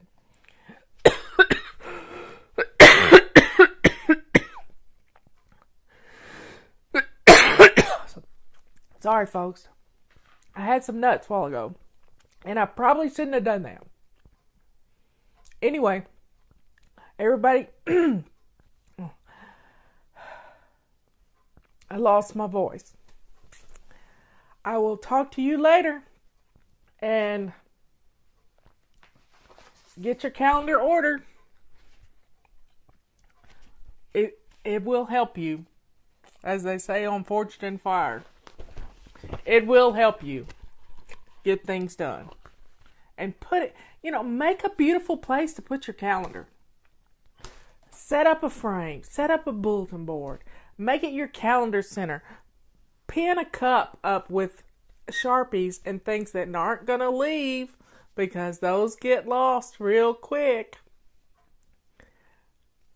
I didn't bring my water in here with me is the problem. And I'm not going to run and get it because I might not have sound when I get back. So, folks, let's get our calendar started and think about, sitting down. If you haven't filled out your calendar for the whole year yet, sit down and do it this afternoon. Everybody's just kind of quiet and you can have some fun time. just coloring and having a good time with some stickers, because we all got stickers everywhere. Go to the dollar store and get some stickers. Order some stickers. I think I got mine online. I've got so many different. Here's a beautiful church one. I got stars and all. I got glitter stars. Look at that. That's fun. Makes your calendar fun. Have a good day. I may be back later talking about body clutter. You never know. I love you all. See you later. Hey everybody. I'm going to show you how we feather dust. And this is our premium FlyLady feather duster. It has a few purple feathers in it, and it's luxurious. Now set your timer for 2 minutes, and let's get started. I'm going to be showing you how to dust, and not so much my speedy way of doing it every day. Every day I can feather dust my whole house in 2 minutes, but I'm going to show you some saved up dust for you. It's about a week old because I wanted to do this 2-minute video. So here we go. This is my dusty end table right here. And I'm just not moving anything. This is just our, Robert's flashlight. Over here by our stereo system.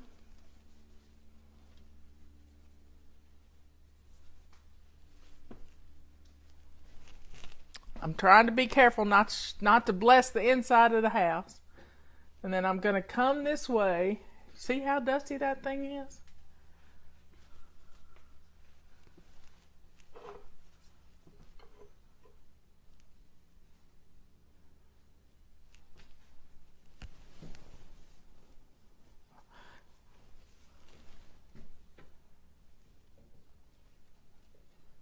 And there you have it. Pretty much dusted.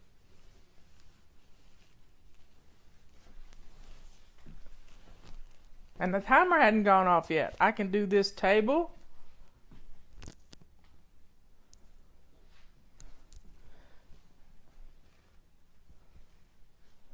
And there, we're going to head outside and bless the world.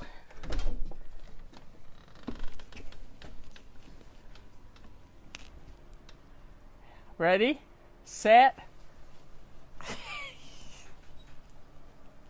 I'm glad the wind wasn't blowing my direction. So there you have it. Good as new. And there's the timer going off. See how easy that is?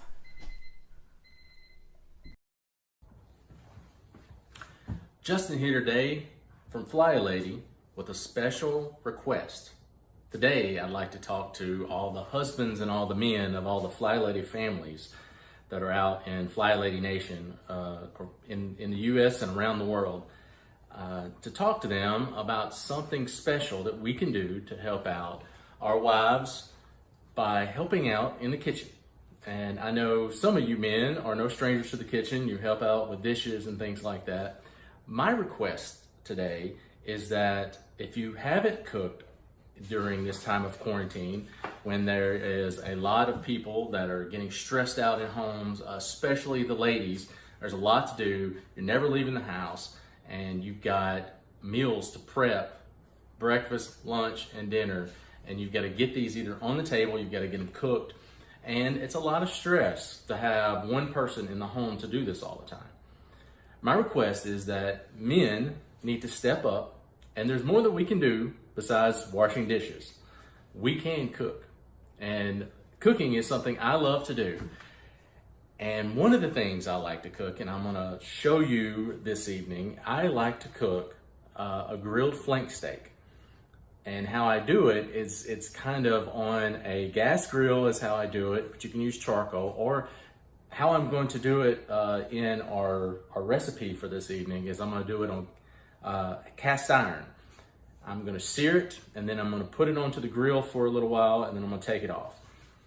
With this flank steak, it is for one meal that can be fajitas, or you can do like a Brazilian style with charro beans and the flank steak. But for our purposes tonight, I am cooking fajitas for the family with flank steak. Flank steak you usually can find in your meat department of your grocery store. It's usually in a vacuum pack sealed bag already, and that's just kind of how they sell them. It's kind of a cheaper piece of meat, and so it's a little tough. But if you marinate it with the right marinades, and the marinade that I'm going to give y'all in the recipe, it needs to at least be on the meat for about 4 to 8 hours. So if you let it soak and rest in that good marinade, it kind of breaks down some of the fibers and makes it extremely tender. And I know you guys in FlyLady Nation are gonna step up, you're gonna help out your wives, and this is our first recipe, and I know you can do it. And a couple of other things that I'll probably talk about in future episodes is some great ways to also cook besides being on a grill or cooking in cast iron. One of my favorite things to do is I love to bake in the oven. And you say, well, but Justin, what do you like to bake?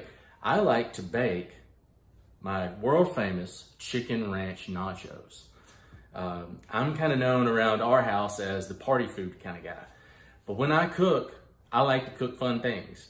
Like smoked chicken wings or chicken ranch nachos on a big old pan. And so what I'll usually do is grill some chicken.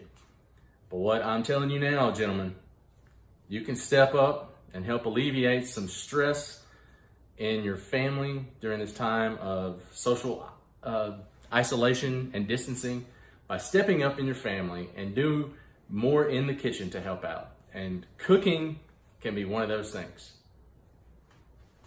Here is my flank steak recipe that I got from allrecipes.com. It is a great recipe, and you can change it up a lot depending on the kind of things you like to have in a marinade. As you can see, I use some of my favorite grilling spices along with some of the things that they have in the recipe. I use 2 different skirt steaks or flank steaks for this recipe. I mix up my marinade, and then I pour the marinade over the steaks in a Ziploc bag. Zip it up and let them rest for at least 4 hours. For this take, I have actually let it rest for 48 hours. The longer, the better. And these are some of the fixings that are going to go along with my fajita night, which is what I'll be using this steak for. Now it's time to start grilling. I have a hot grill at 400 degrees, and I sear it on a cast iron plate, 5 minutes each side. Then I take it off of the cast iron and put it directly onto the grill grate with direct heat for about 2 minutes each side, still at 400 degrees. Then it's done. I wrap it up in aluminum foil and let it rest for 5 minutes. It's good. Now it's time to open it up. It looks great. I've got some extra limes on that. I've cut it up on my cutting board into nice little strips for fajitas. And I have all the fixings set at the table. And we're ready for fajita night. It's good. Enjoy. Men can cook from FlyLady.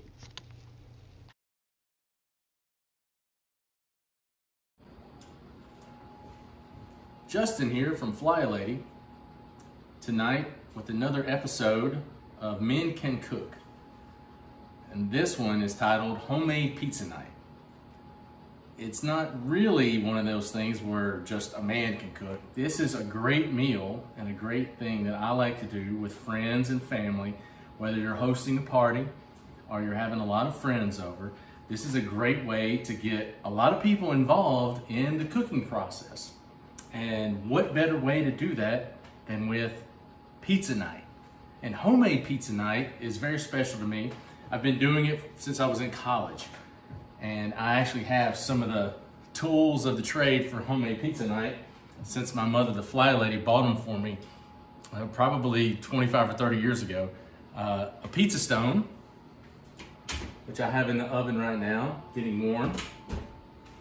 And pizza peels, which are like a wooden spatula made for sliding the raw crust, raw dough onto the pizza stone.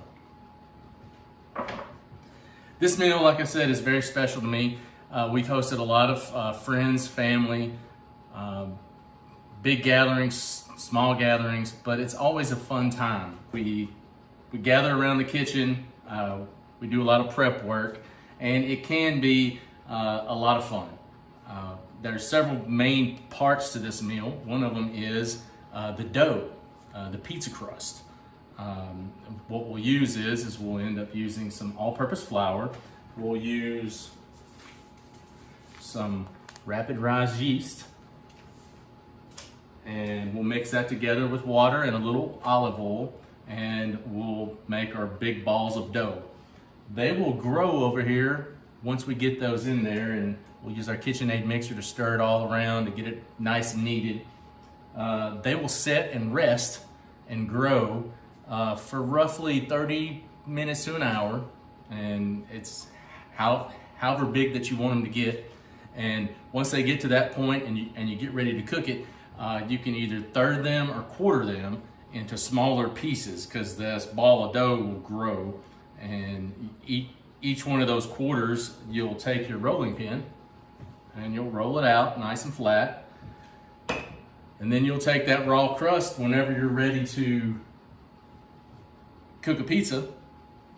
You'll put a little cornmeal on top of your pizza peel, and it kind of lubes it up so that raw dough can slide on and off of this and onto the pizza stone, and then you're ready to go. One of the other big things that we like to do on homemade pizza night is we try not to use store-bought sauce. We make a homemade sauce, and a lot of times, depending on the time of the year, if it's summertime and I'm growing tomatoes, I like to use aroma tomato or any type of tomato like that. This time of year, where we're in the spring, I like to use these clump tomatoes or cluster tomatoes, as you can see. They're very good. They're pretty meaty. They're not extremely juicy, which are great for making pizza sauce. We'll add about a tablespoon to a tablespoon and a half of basil, and then a tablespoon to a tablespoon and a half of oregano. And then we'll add a bulb or two of garlic to add a little extra spice to it. And you'll put, you'll quarter these tomatoes, cut the tops off of them, put them in your food processor, and blend them up. And you're pretty much pureeing them. Once they're all pureed and ready, and the sauce is to your liking, it just sets and rests. And then you can start preparing all of your toppings.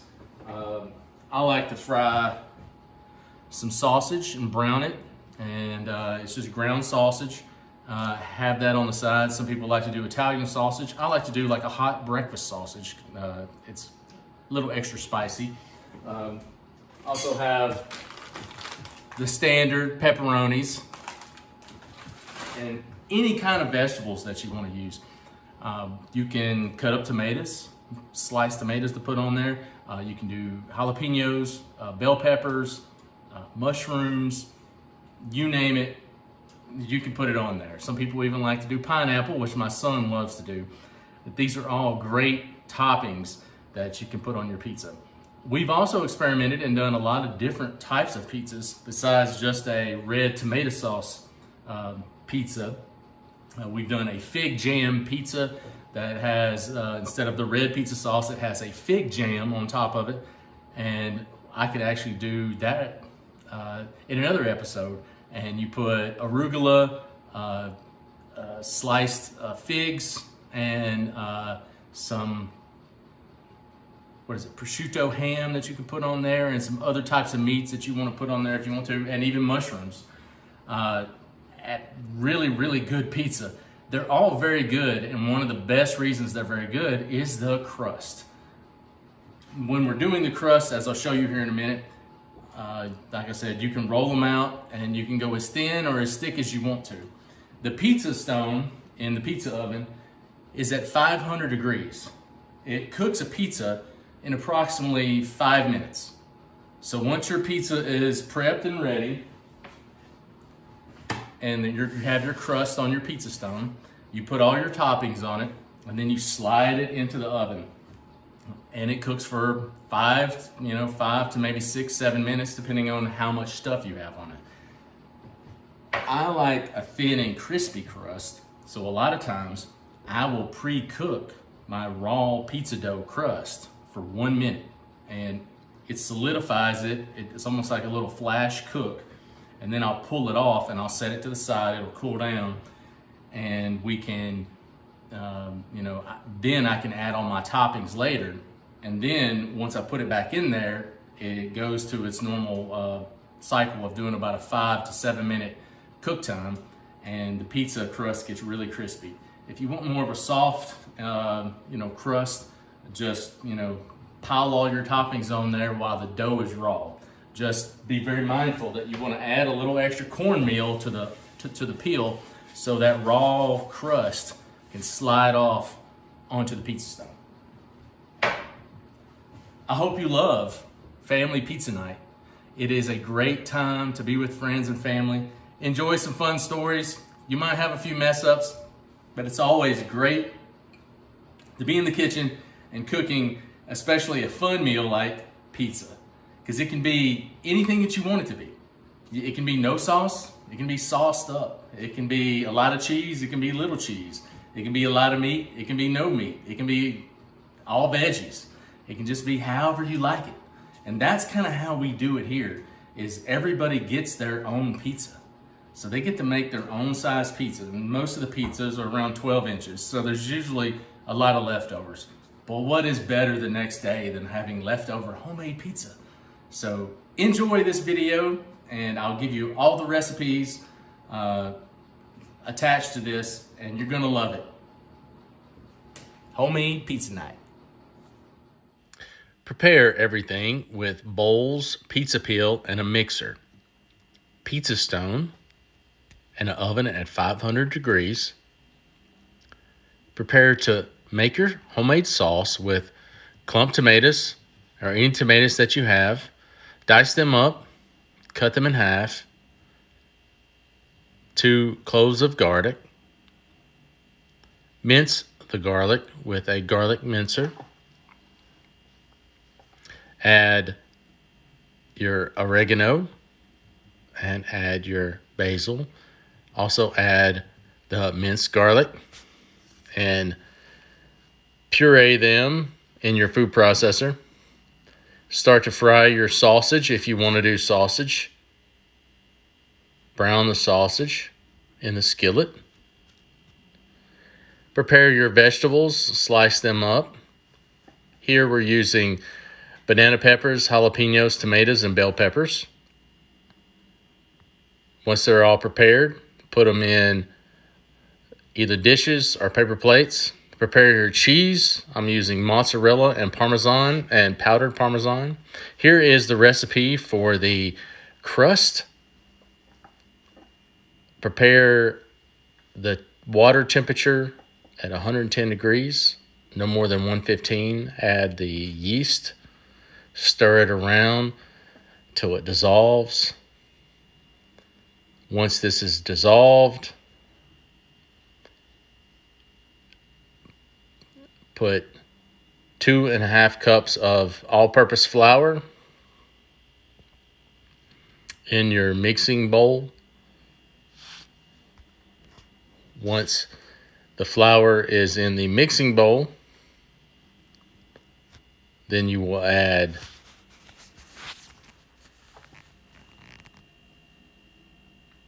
your olive oil. You will add your water with your mixture of yeast. Also add the salt. Make sure you put your dough hook on your mixer. If you're using a mixer, you can also do this by hand. Once you add everything together, also add the olive oil to it as well, per the recipe.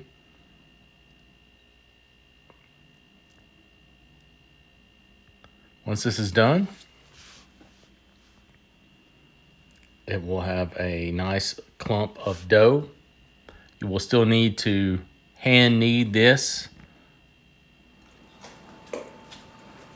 Once you're done hand kneading, put it in a greased bowl with olive oil. Cover it with parchment paper or a paper towel. Do the same for as many balls of dough that you want to do. For this day of pizza, we have done 3 different balls of dough.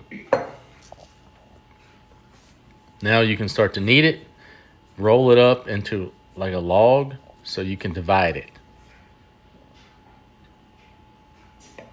You're going to cut it into a third. Then we're going to make a pizza crust out of this third. A rather thick one, but some people like a thicker crust, some people like a thinner crust. The more pizza dough you use, the thicker crust it will be. You can hand pat it out, stretch it out to as big as you want to. And if you want to use one like this that has not been rolled, put a little cornmeal on your peel. Put the dough on your peel so it can still slide off. And you are ready to cook this crust. You can also take it and roll it with a rolling pin. And you can roll it as flat as you want to. And it's easy to pick up. It's pretty strong. And you can put it back on the peel. And then you can slide it off onto your pizza stone. Just like that. And in no time, it grows, cooks, and you can save it for whoever wants to cook a pizza. This one is raw dough that we have put a pizza on, and then we have cooked. This is pizza night. If you have any questions, email FlyLady at flylady.net.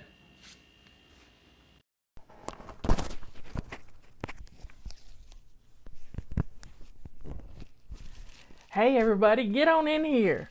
I am cooking up a storm. I've got squash casseroles in the refrigerator. I just finished them up. And I pulled my hair back because it's driving me nuts. I almost put it in a hairnet. So come on in. Come on in. Let's talk about cooking. You want to talk about cooking? I'm going to give you some recipes. Now, they're really simple recipes, and I don't have any measurements on anything. But it really does. I cook without a GPS, y'all. I just cook. So the squash casserole I just got through making. I've been working on it for 2 days. Now, some people say, you're going to ruin the squash. Well, I have a system. So everybody get on in here. Have I got everything on?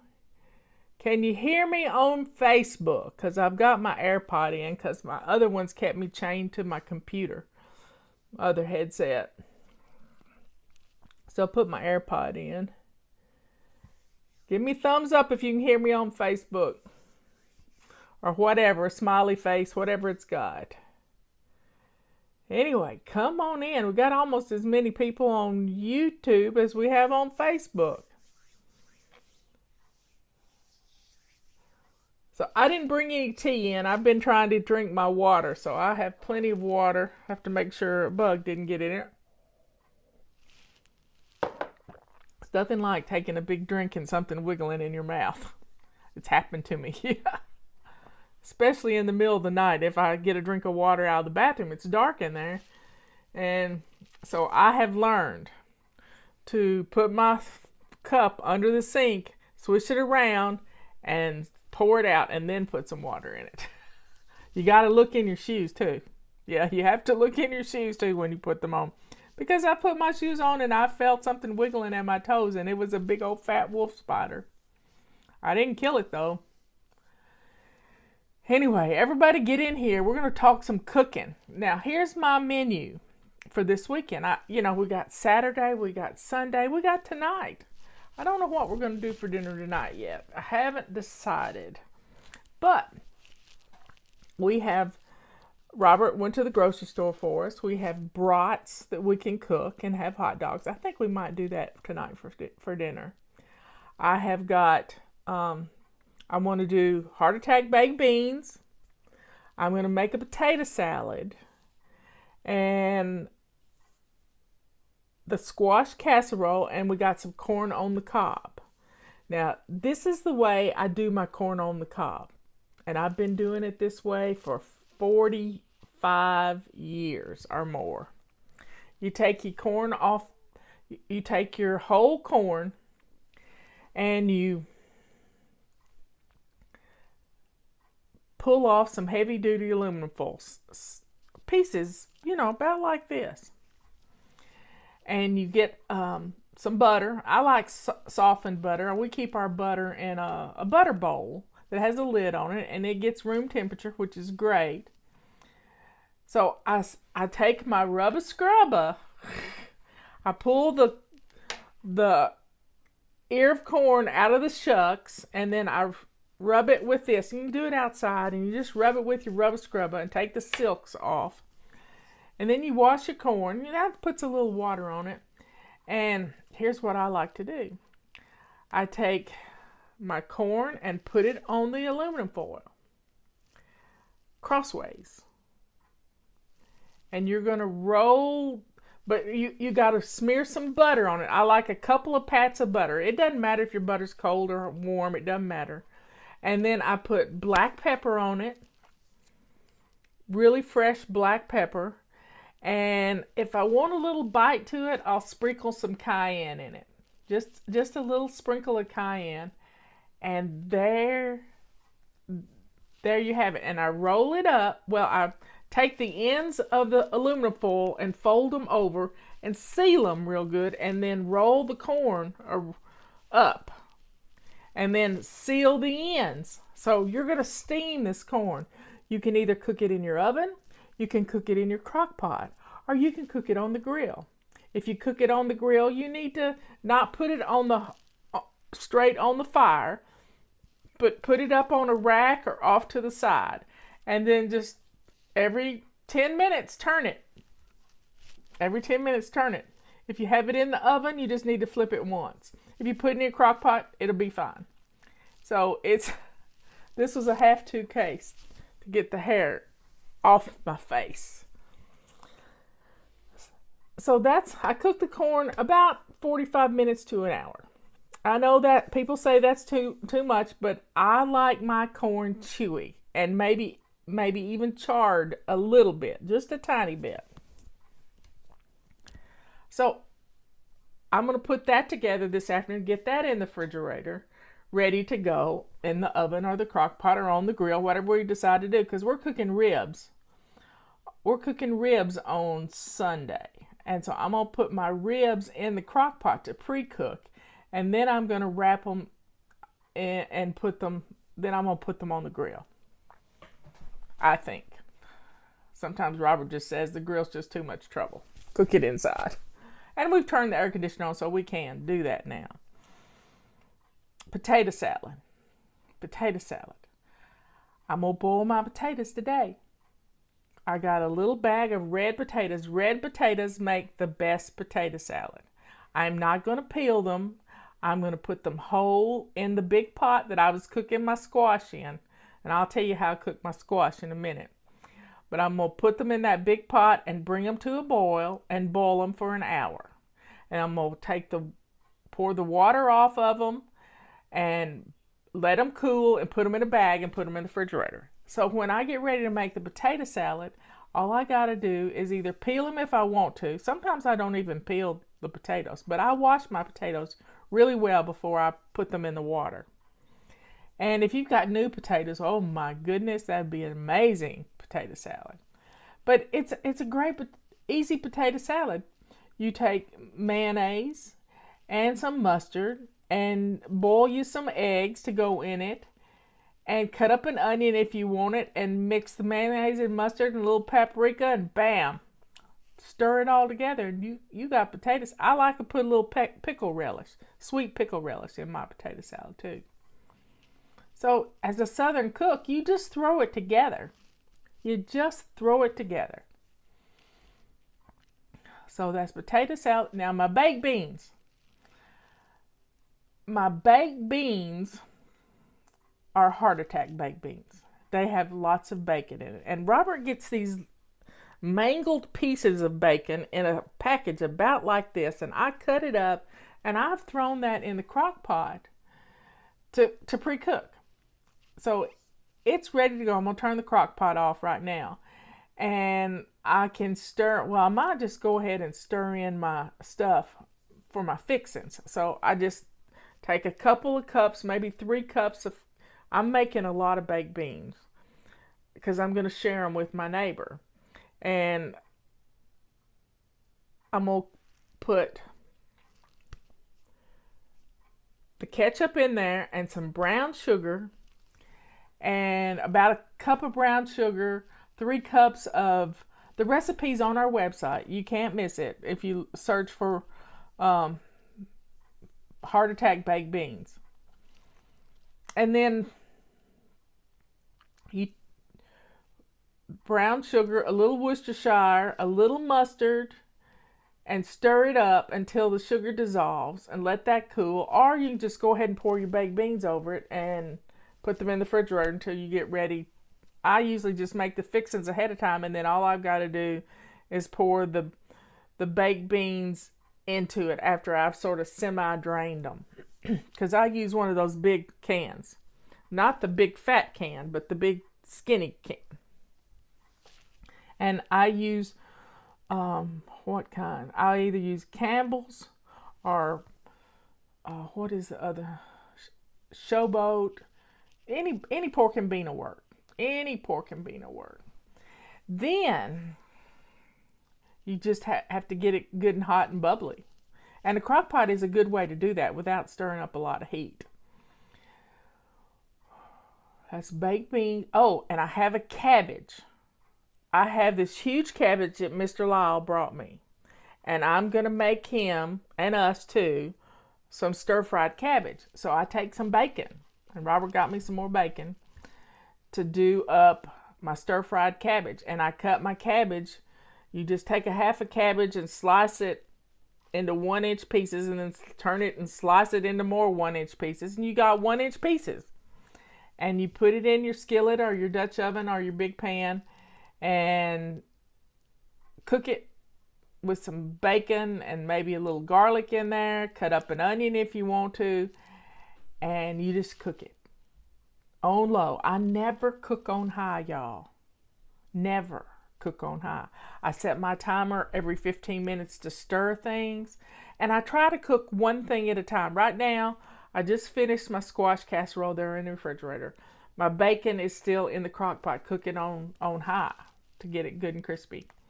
And then I'll put together my baked beans. So it's fun. Now, I've not done ribs in a long time. I used to do them in my pressure cooker. Y'all got an Instapot. You can stand them up in your Instapot and put some water in there and pre-cook your ribs. So you're going to have fall off the bone ribs. And then put them on the grill with your barbecue sauce to dry up the barbecue sauce. And it is an amazing... They're good. Justin cooks them a lot. I haven't cooked any in years, but we got some in the freezer that need to be cooked. It need to be cooked. And I have had the baked beans where people have pre-soaked. This is weird. This is really weird. And it was really good though. You know, these mixed bean soup mixes you can get.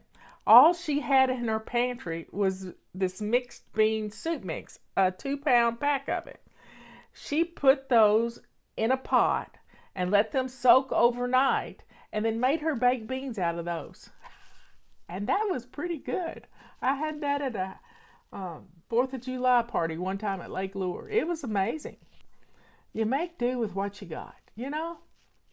And you can do some deviled eggs to go along with this, but I don't know that we're going to do that. But I'm going to boil some eggs for my potato salad. And we're going to have a great meal, and celebrate with our neighbors and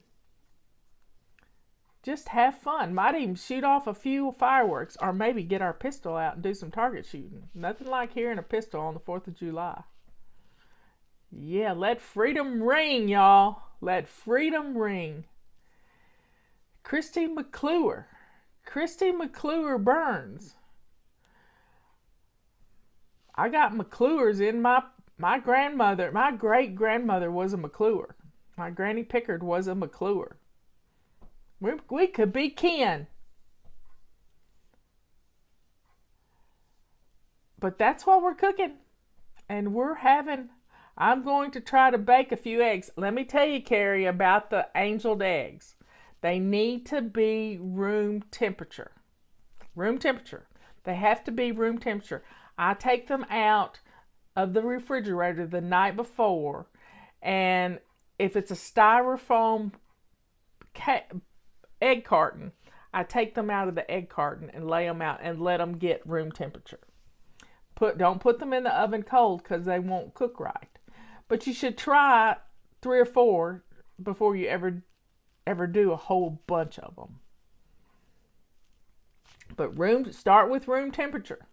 That is a must. Anyway, folks, I'm cooking and having fun, setting my timer every 15 minutes, getting some work done at the same time. But I don't cook on high. I don't get in a hurry because I got all day. And we're not going to party till Sunday. Well, we might eat something. We might eat something tonight. But I got this wonderful squash casserole that I can cook up.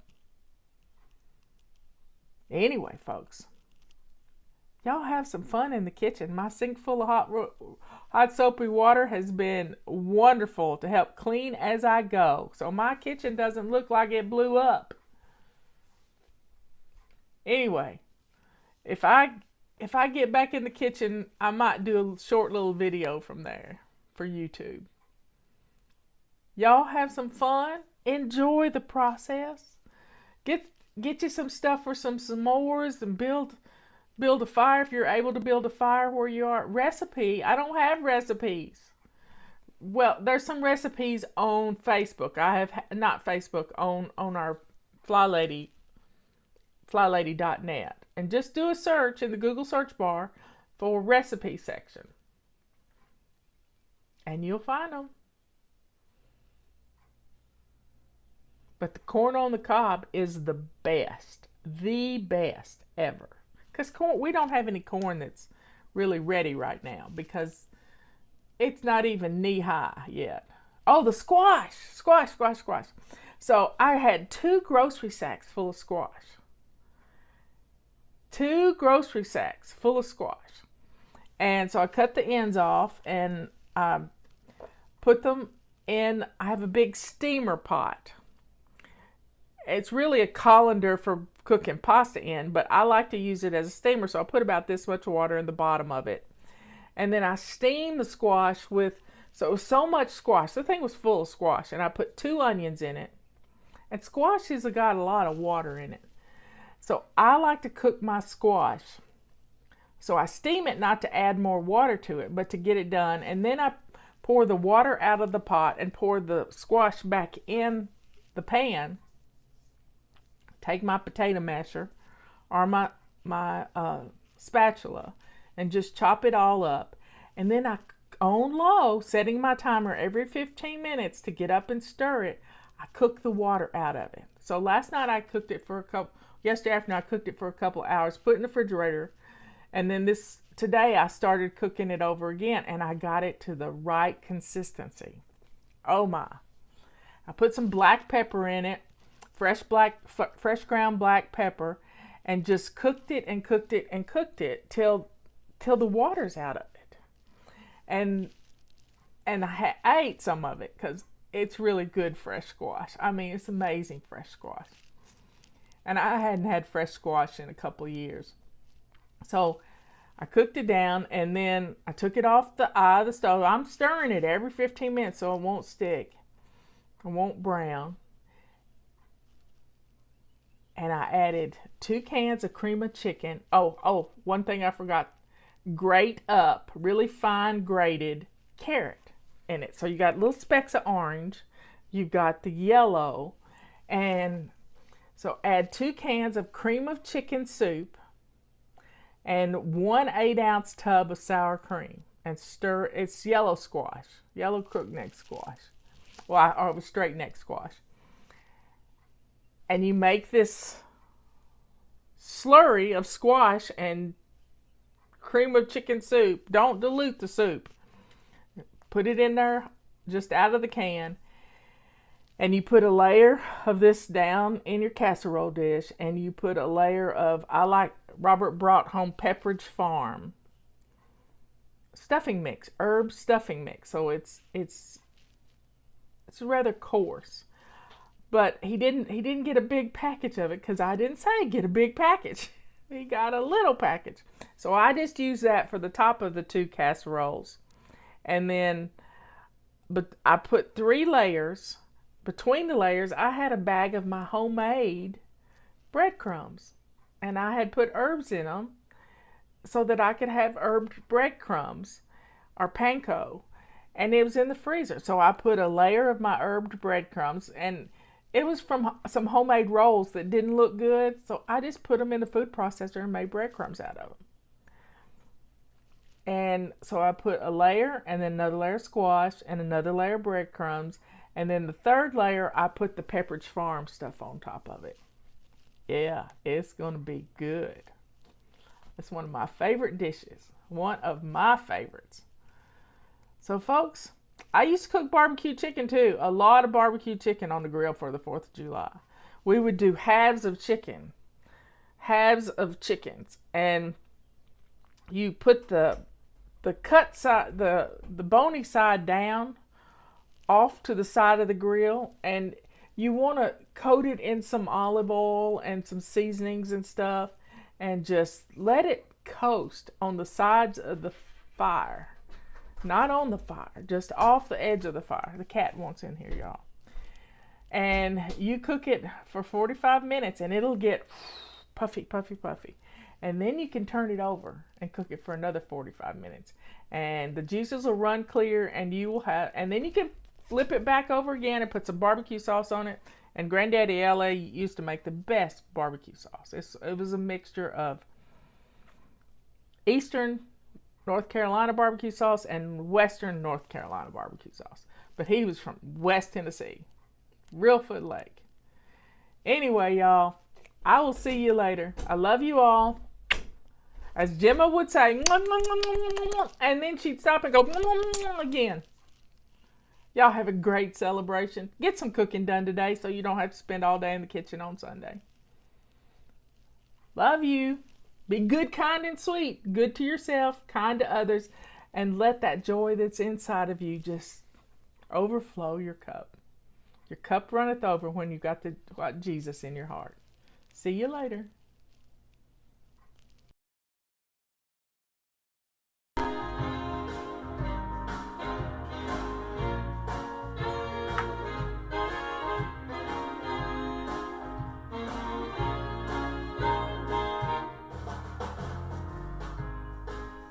Oh, this is just a...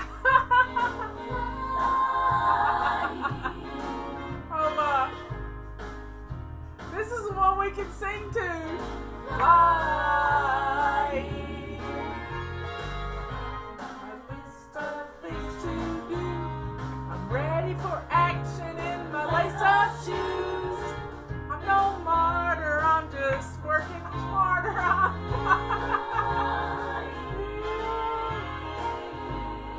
Oh, that's funny. I didn't know I had those on here. That's cute. My voice isn't cute, but anyway, I'll be glad when my hair can really stay behind my ears without me spraying it to high heaven. Oh yeah, I had to run and get, thank goodness the mic wasn't on. I forgot my remote control, and I had to go get my remote control. And because yesterday I noticed it had some little white crud back here. And Robert worked on it for me because one of the batteries had corroded. So he fixed it. It's nice to have a fix-it man around the house. Anyway, so today, everybody's getting in here. What day is today? Today is Wednesday. It is anti-procrastination day, but it's also the first day of the month. And you know what that means? We have a new habit. And our new habit for this month is making our bed. Now, I know many of you do not want to make your beds because you hadn't made your beds in a long, long time. And you think, why bother? I'm just going to get back in it. Well, let me tell you.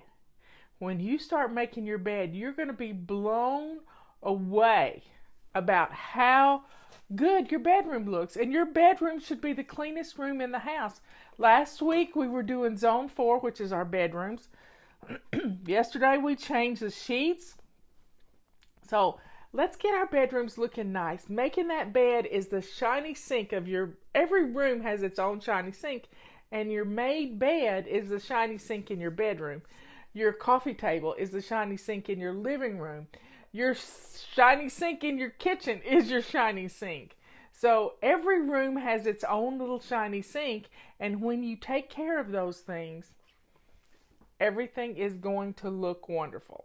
So we're not so much getting back to basics as we're doing FlyLady immersion class. Right now, we're home. We have no excuse, y'all. So the first thing I want you to do is get dressed to lace up shoes. Got it? Get dressed to lace up shoes. That starts your day on the right foot. Robert's sending me pictures. I went outside to take a picture of my triple trillium and the dog sat on it. I was so not happy. Oh my. She wouldn't pay attention to me. She knew I was taking a picture and she's trained by a cat. And so she sat down on my trillium. My triple trillium. And I was just so unhappy. But anyway, it'll perk back up in a little bit. My cardinal has been I've tried to get video of the cardinal this morning. It's a boy cardinal. It's a bright red cardinal. But let's talk about, right now, we need to circle the wagons, and we're home, and let's take advantage of being home, because we don't usually get this kind of opportunity. You're listening to me. Look how many people are in here. We're hitting 400 right now, which is right at 4,000, I think. Now, if you have not shined your sink yet, after you get dressed to lace up shoes, I want you to go shine your sink. Yep. I am in this swish and swipe mode for my whole house right now. And guess what my swish and swipe tool is? It's a purple rag. I use a purple rag in my hot soapy water in my dishwater. And I am wiping down everything. I'm wiping down everything from my kitchen counters to my stove, my microwave, my stove knobs, all of everything's getting a swish and swipe. Big time. And then I'm cleaning off hot spots and I'm swishing and swiping the hot spots with a rag. Because dust settles and all kinds of I use my feather duster all the time, but sometimes you just need to get right into it. But keeping things wiped down, Justin did a video on how to sanitize your kitchen with purple rags, pink rags, silver rags, whatever you got. Sorry, y'all. I have a funny story to tell you. I'm going to get sidetracked here. Yesterday, I got a text message from my dentist office. And they said, we will be closed until April the 30th, April 29th or something like that. And I thought to myself, here I go thinking, what you think about, you bring about. I thought, well, now's not the time to lose a crown. And guess what happened last night at dinner? I lost a crown. And thank God you can't see it because it's right here. Yeah, I lost the whole tooth practically. And the blessings that abound from this, the blessings abound, because I'm looking for the silver lining. The silver lining is this tooth has had a root canal on it. So it's not going to hurt me. It's just irritating that there's a hole there. And you just have to laugh. It's kind of like Scott Adams says, we're in a simulation. So I got the text message that said my dentist office is closed, and I have my dentist cell phone number.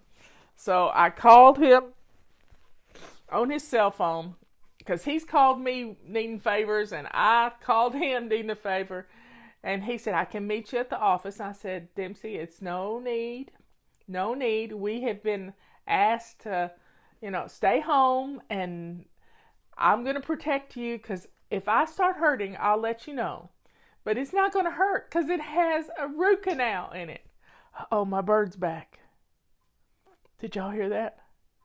My bird's back. There it is in the window. Yep.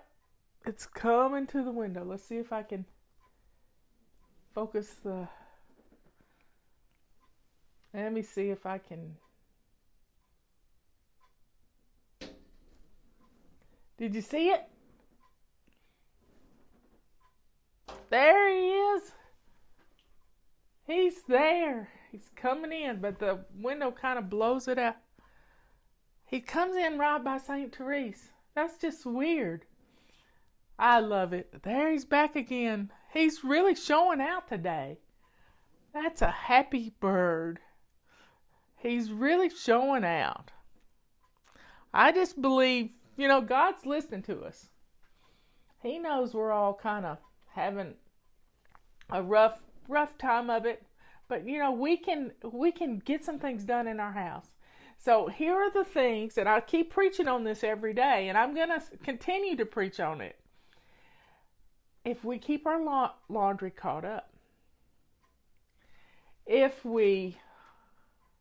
don't know what's going on there. I can't see. There we go. If we keep our laundry caught up, if we do our dishes, if we get dinner in the crock pot ready to go, that frees us up the rest of the day to declutter and get some things done in the house. Angela saw him. Yay, yay, yay, yay. Because the window kind of blows it out unless it's a rainy day like yesterday. But the main thing we got to do is take care of ourselves. If you don't take care of you, who will? So, drink your water. What's for dinner? Yep. I'm trying to come up with an acronym, kind of like only handle it once, like the Ohio acronym, and I haven't done it yet. But let's make a list of these things and just put them on a note card. Put them on a bright, cheery note card, and let's make a list. So, get dressed is the first thing. Get dressed. Make your bed. Swish and swipe your bathroom.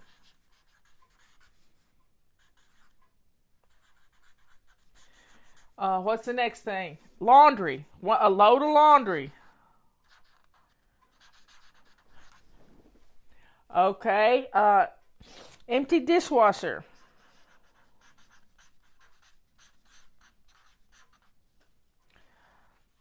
Shine your sink.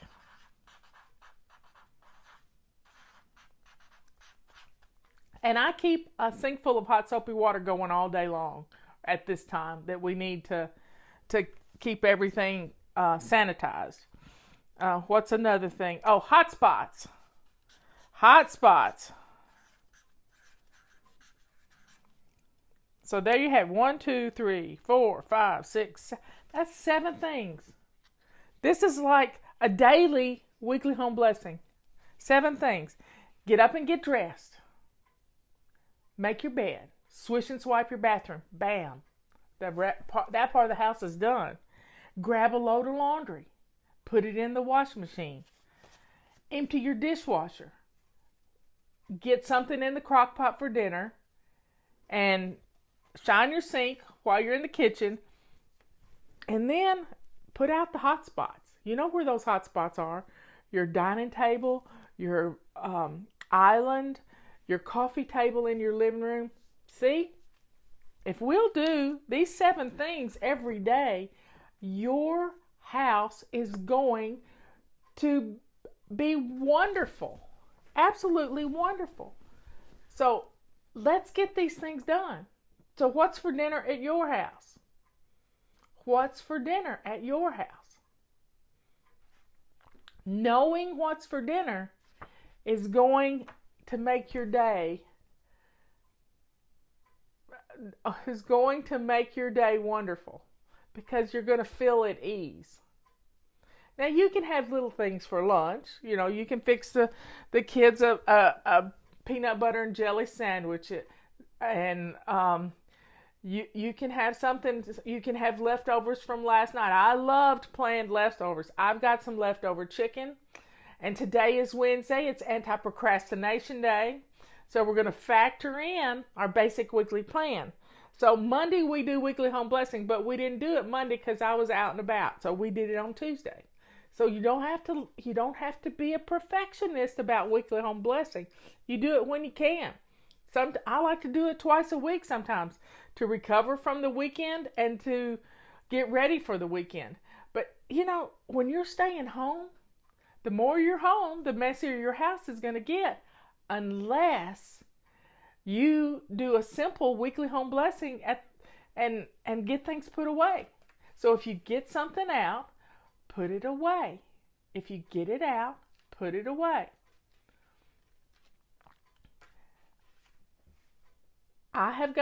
We've done inventory of our food in the house, and we're good to go. We may not like what we're eating, but guess what? We're not going to be stuck in some rut. So if you come up with 7 meals, and Leanne can help you. 7 meals. And she's got her dinner answers for $7 for a month. $7 a month. Guess what? Since you're not going to Starbucks, you got $7. I guarantee you got $7. And this can help you plan those 7 meals. And if you have 7 meals, you're going to feel at ease. Yeah, you're going to feel good about what you're cooking. And that's just what you have to do every week, these same 7 meals. I saw a recipe for the tater tot casserole the other night on Facebook, and I almost gagged, y'all. It had mustard in it, and I just couldn't even imagine. But anyway, I digress. But we have potatoes. We have onions. Leanne said, Marla, I'm getting low of onions. And I said, I got 2.5 bags of onions, Leanne. You can come and get some onions. And she'll keep her distance, and we're going to share. We miss each other. We always had dinner together every Wednesday night. We miss each other. So we spent an hour on the phone yesterday while we cooked dinner. And she made lasagna and I made carbonara. And we don't eat pasta. So, here's the deal. If you want to make a tater tot casserole, grate up your own potatoes. Don't use tater tots. Use your own potatoes. Yeah. So, Leanne's needing onions. I got onions. And we're going to keep our social distancing. We'll be fine. We won't be hugging each other. And it'll be fine. It'll be just fine. Yep, she misses me too. So if we can get dinner going and dress to lace up shoes, not jammy mode. Nope. It's not pajama casual anymore. It's get dressed to lace up shoes. We have stuff to do. We have stuff to do. So, grated cauliflower. Wow, that's interesting. Making a tater tot casserole with grated cauliflower. That's interesting. You could put any vegetable in it. We have a favorite restaurant here, the Fish Camp, and they do a cabbage casserole. Who ate the pasta? I ate pasta last night. Yep. Leanne ate pasta last night because she made you a lasagna yesterday, and I laughed till I hurt watching her do this lasagna because she's lathering on the ricotta cheese, and she's just having so much fun putting together this. And she made a small lasagna. I don't know how to make small lasagnas. I make big lasagnas, and one time I made 8 lasagnas and put them in the freezer to take to friends when they needed something.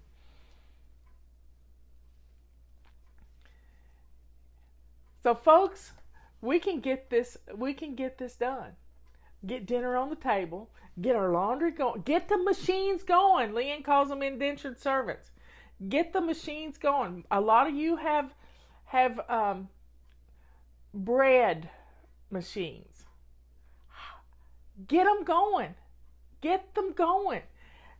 Empty your dishwasher. If you've got dishes, if your kitchen is a mess, start running your dishwasher. Start running your dishwasher. And you're going to be blown away about how good your kitchen's going to look and smell and get things going. Now, I have made lasagnas with Italian sausage instead of hamburger sauce, hamburger spaghetti sauce. But the main thing you got to do is get going. Here it is noon, almost noon on the East Coast, and it's time to start thinking about dinner. So get your dishes done, get your laundry going, and keep this going every day. If you do your dishes and your laundry and clear out your hot spots, your house is going to be fine. It's going to look great. And then you have time to play and help educate your children because they're having to do homework. They're not playing. They're not on vacation, and you're not on vacation. You have a job to do. You got the most important job in the world, and that's to educate your little children. If you're retired and you don't have any children at home, your job is to get your home ready for this to be over with, so we can have a party. Let's plan for a party. Let's plan for a party. We can get through this, and we can get through it and have some fun. And I got to thinking yesterday, I know what the problem is.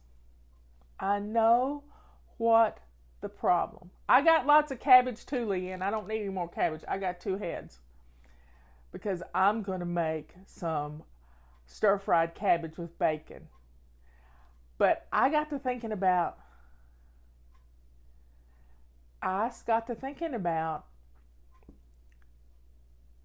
what the problem is. And it's because we live in a just-in-time inventory world. Everything from your home to your favorite business to your state, your county, all of it is a just-in-time inventory. So here's how it works.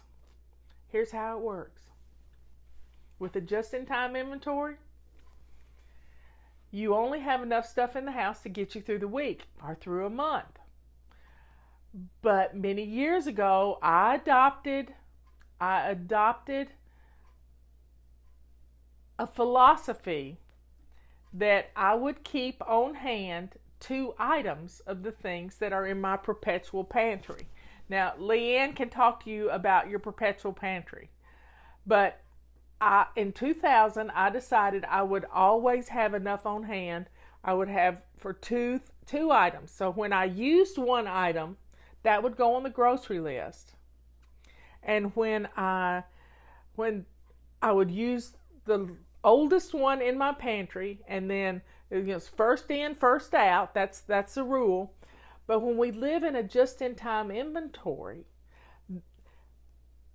we don't have backups.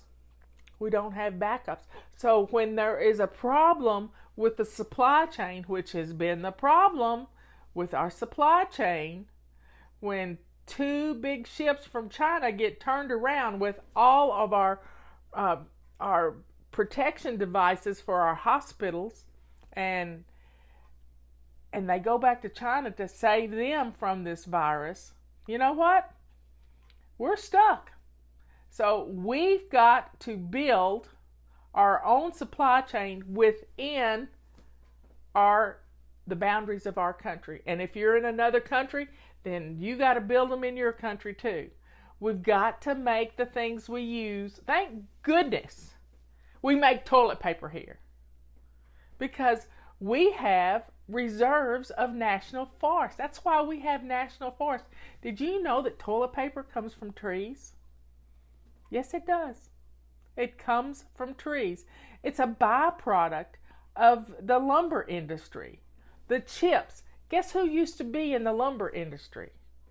Yep, I ran a sawmill, and we sold trailer truckloads of wood chips to make toilet paper. So we make toilet paper in this country. That's a wonderful thing. We're not going to run out of toilet paper because trees are a renewable resource. Yes, they are. I have a forest, 10 acres of forest. We can heat our home if we have to with the trees.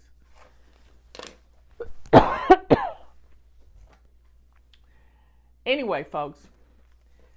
Yep, I always keep 2 cases of toilet paper on the shelves in the basement.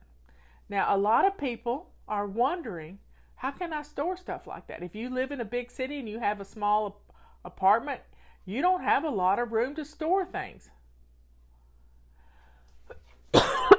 Sorry, I got strangled a while ago. Let me get a drink of water.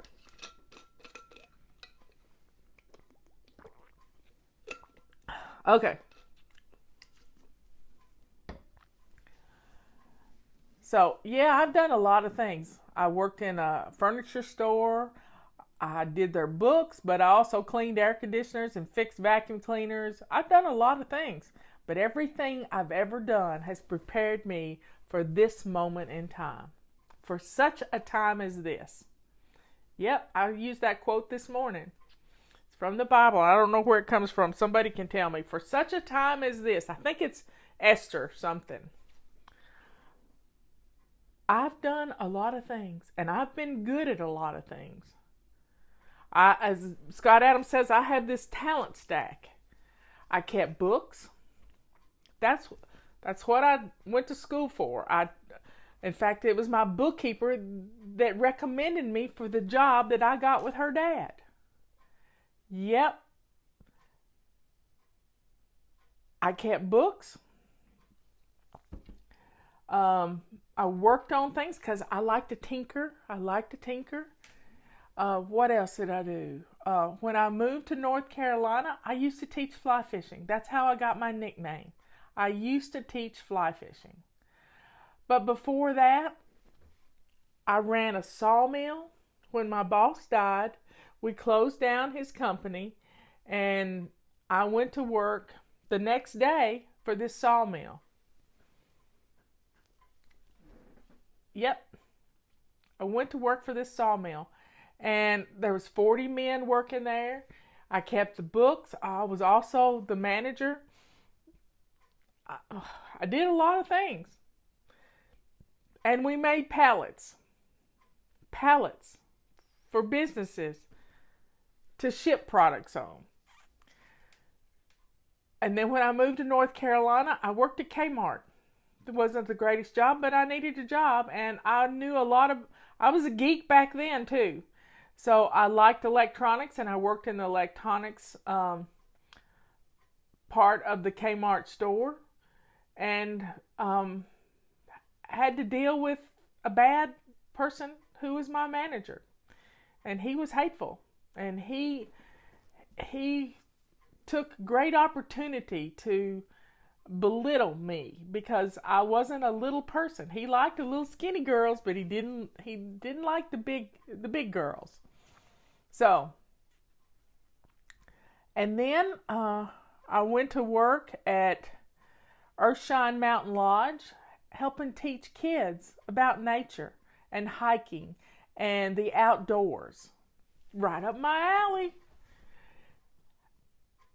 And then I met Robert and I started volunteering at our Republican headquarters.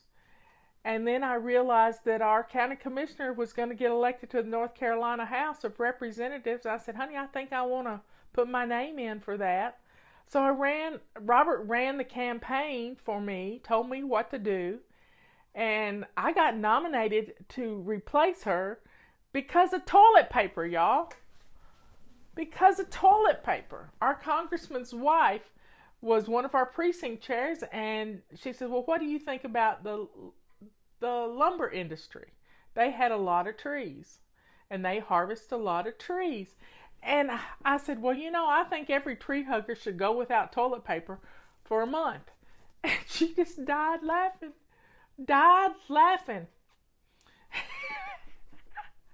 And so she nominated me, and I told her about my stint as being a manager for a year of a sawmill.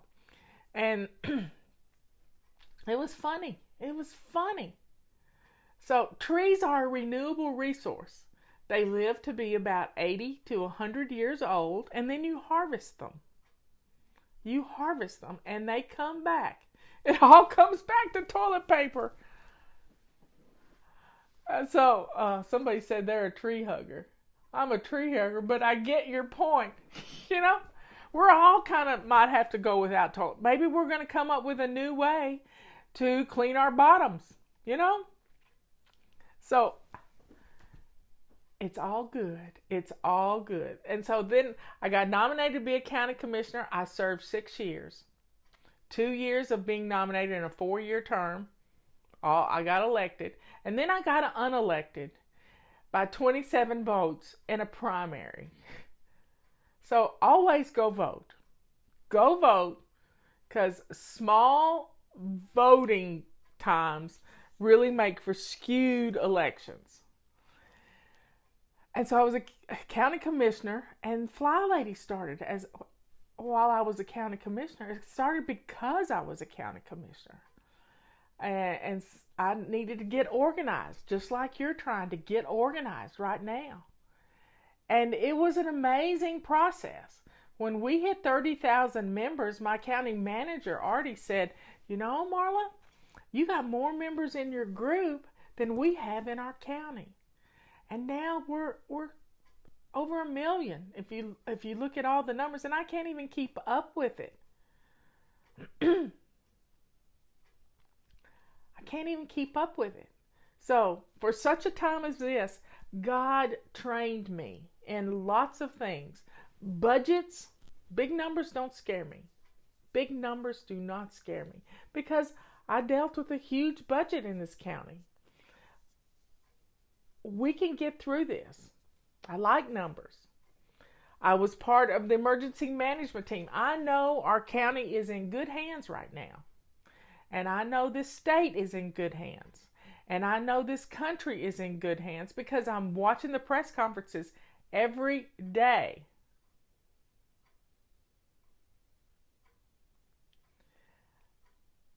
We can do this, folks. We can get through this, and we're all honing our skills. Now, if we can get rid of the clutter in our house, we're going to have storage spaces. Yeah. Let's get rid of those coats that we don't wear anymore and make some space in our closet, our coat closets. Leanne and I were talking about this yesterday. I used to can. I've grown a garden. What is a commissioner? Each county has people who govern. They're the executive board for the county. And so there were 5 commissioners in my county. There's still 5 commissioners, and we still have one lady on the board of commissioners. But I served 6 years, and I did my time for my community. I did it because my house was in order. Yeah, my house was in order. And it was because I was going to be a commissioner that I got my house in order, because I didn't want anybody to find out my dirty little secret that I couldn't keep house. But now I can keep house because I do these things. I get dressed to lace up shoes every day. I make my bed. I swish and swipe my bathroom. I do a load of laundry every day. I empty the dishwasher every day. I shine my sink and fill it with hot soapy water and wipe down things right now. And I clear off hot spots. This is what makes my house work. It's 7 things, y'all. 7 things. You can do one every hour. And your house is going to look good. Your home. You have no excuse right now. So turn off the TV. Turn off the Netflix. Turn off your phone if you have to. But let's get these things done and then use the TV and Netflix as a reward for getting these things done. If you've got children at home, you got to get them going with their lessons. Yep. You got to get them going with their lessons, because you can't let them lose a year of their life to this virus. You can't do it. So folks, it's allergy season. Pollen is everywhere. And if you don't dust, you're going to get a sinus infection. So let's get our homes dusted. So grab a purple rag or a feather duster and let's get some things dusted today. I'm going to clean out my refrigerator. It's Wednesday. It's clean out your refrigerator day. I'm going to clean out and organize my refrigerator, and then I'll see what I've got to cook. Yes, we ship all over the world. We do this thing. We ship all over the world. We have a permit to ship all over the world. Our feather dusters, yep. It's a wildlife permit. So here's the list. Get dressed to lace up shoes. Make your bed. Swish and swipe. Do a load of laundry. Empty your dishwasher. Shine your sink and wipe down your surfaces and clear off your hot spots. You do these things every day, you're flying. And your house is going to look good. It's going to smell good because you're going to put something with your kitchen clean. You don't mind cooking. So let's get dinner on.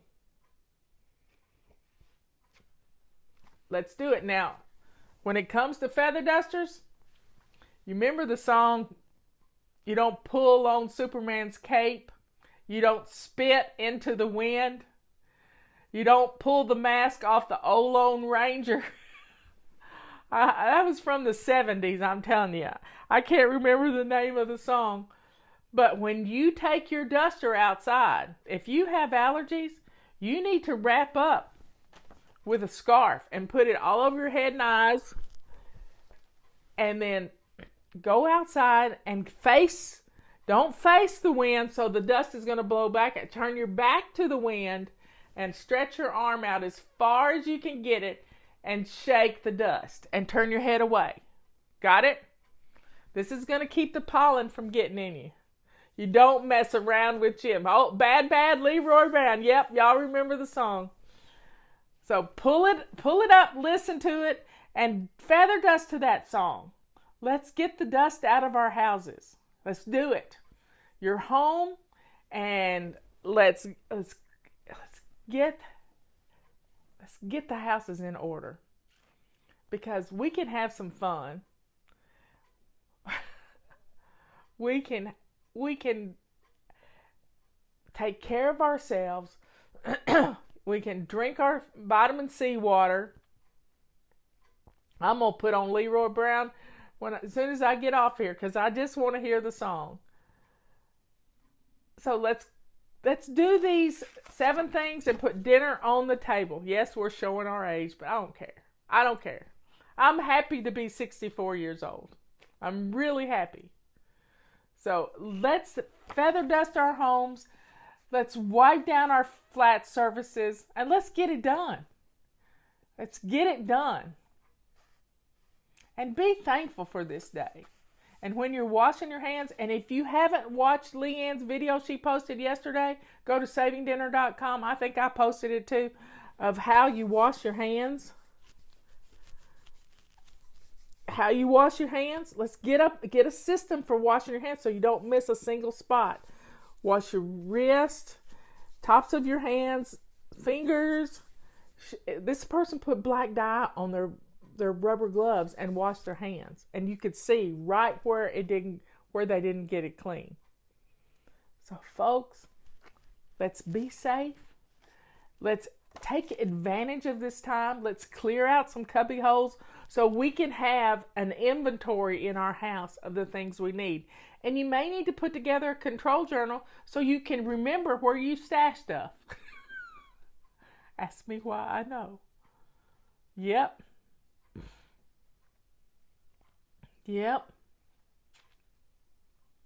Life is good. Yeah, we got this terrible virus here, but you know what? We're smarter than a virus. Yeah, we are. And we can conquer this thing, and we can get through it, and the numbers are looking up for us. And if we have to stay hunkered in just a little bit longer to kill it dead, by golly, we can do it. And when we get through this, we're going to have houses where we can have more than a just-in-time inventory.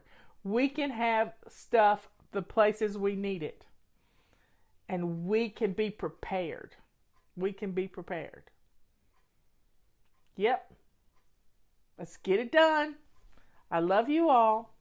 I'll talk to you at 3 o'clock this afternoon.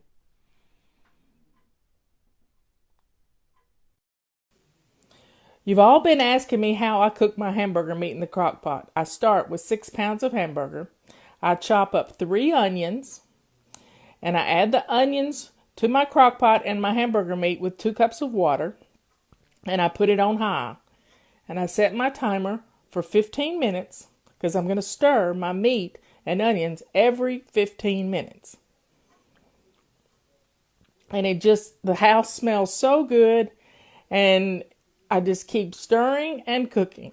And I cook it for 3 to 4 hours. And then I take cupfuls and drain it with my little drainer. And I bag it up into 2-cup portions to go in my freezer. And I'm going to use some of it for dinner tonight because I'm going to make my famous homemade hamburger stroganoff. So let it cool a little bit and then label all your bags. Do not give the dog the onion and fat liquid. It's not good for them. Label your bags and then put them in the freezer. And then I'm using 2 cups of meat, 1 can of golden mushroom soup, and a 8-ounce package of cream cheese. And I'm just going to put it in the crock pot on warm. I'm not cooking it. It's just on warm to stir together. And then I serve it over cooked wide noodles with Parmesan cheese, and you're good to go. Dinner, and we love it. Talk to you later. Hey everybody, it's time to make your favorite pot roast. And I like to use a slow cooker for mine. I start with 3 pounds of a rump roast with some soy sauce and my very special secret ingredient, better than bouillon. I use 1 cup of flour, a teaspoon of pepper, a teaspoon of garlic powder, and a dash, maybe a quarter teaspoon of cayenne pepper. I like a little hot to my stuff. Adds a little flavor. Put some olive oil or any kind of oil you like in a skillet. You need plenty of oil, so don't be afraid to use it. And you take your pot roast and you put it in that bag of flour and seal it up with a little air in it so you got a ball to toss around. And don't get too rigorous with this because you can bust a bag, but pat the flour onto the roast and put it in your medium-high skillet. Now we're going to brown every side of the roast. It doesn't have to be super brown, but it just needs to be brown to kind of sear in the juices. and also to make the gravy for your pot roast, because a pot roast is only as good as the gravy you make to put on it. That's the truth. Put your pot roast in the crock pot, and now we're going to start to make the gravy. Now, add some more oil if you need to, and we're going to take the flour that was in the bag, because that should be enough. You put a cup, and put that into the oil. Make sure you got some water handy, because we're going to use about 4 cups of it, and we're going to stir this flour around in the skillet to get it brown more. You might have to add a little more oil, but that's okay. Just keep stirring, and it'll get sizzly, and it'll start to change colors a little bit.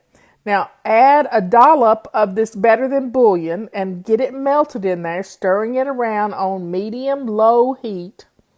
Just keep stirring till it gets incorporated. And here's the secret. Don't add too much water at one time. 1 cup at a time, or even less. And do it on this medium-low heat, because we don't cook on high at FlyLady. So keep adding another cup until it gets incorporated. It'll get thicker and thicker. And just keep stirring. And it'll get smooth again, and it'll get... Now I'm going to add some soy sauce, because it needs a little salt to it. And it doesn't matter if you use plain flour or self-rising flour, but it's going to need a little salt, and the soy sauce adds that to it. So get it all smooth, and then we're going to add that to our slow cooker. Now, it can be thick, it can be thin, it doesn't matter, because it's going to cook. The pot roast is going to cook in this liquid, and it is going to make your pot roast taste amazing. Now, you might want a taste of it, just a little taste of it right now, just to make sure you like the flavor, because it might need a little more salt. Trust your taste buds. Now, wash a few potatoes. I like to keep the potato skins on, because they stay together in the pot. If you take the potato skins, if you peel them, it makes for mushy stuff, and I don't like mushy. Now, and I forgot to slice up the onions to put in the gravy. I usually do it while it's in the skillet, so I'm just going to add it right here to the slow cooker. Just you can't make a mistake. That's just all it is. It's imperfect cooking at its best. So just add the onions. Onions give it great flavor.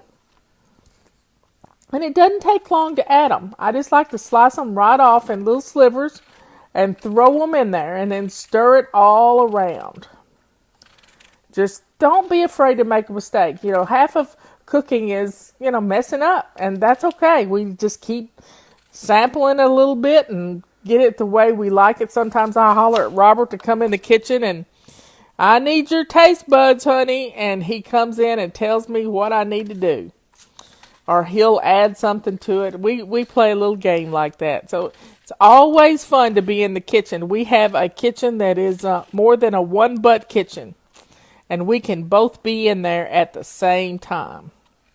This pot roast is going to make your house smell wonderful. It's just going to be amazing.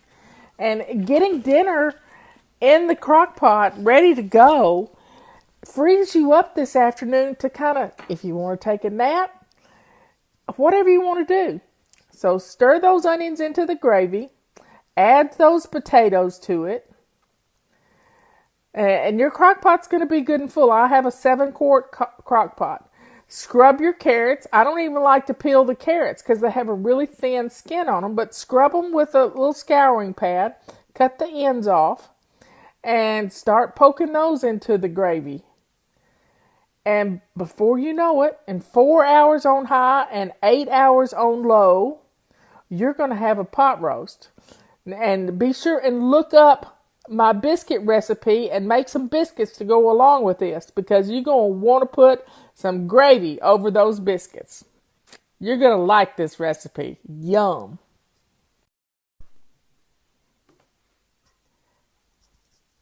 How y'all doing today?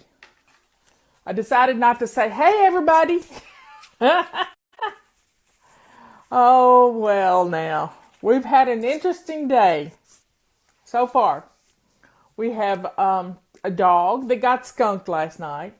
Don't you just love it when that happens? At 4:44 this morning, the big dog came into our bedroom, and the smell hit me. And it was such a harsh smell, I thought there were wires burning somewhere.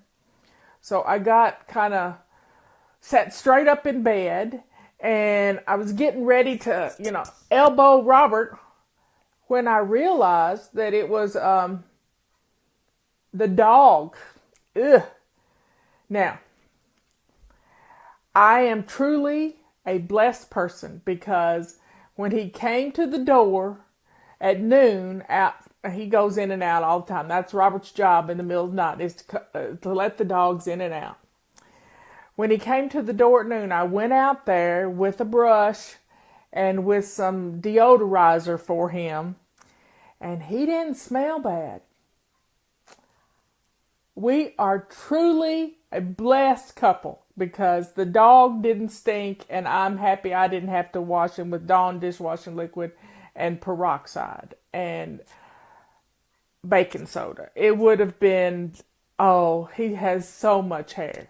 So I'm excited that we have a dog that's not necessarily spotless, but he's not stinking, and he's in the house, and my house doesn't stink. So we're all good here. Now, Patty had a great idea, and she has worked hard at helping me this week. But I have a bunch of questions right here. Since I'm not good at looking at what y'all are saying in the chat going on, I have some questions, and I have a little jar, but my printer didn't work, so I got printer ink all over my hands. See, printer ink everywhere.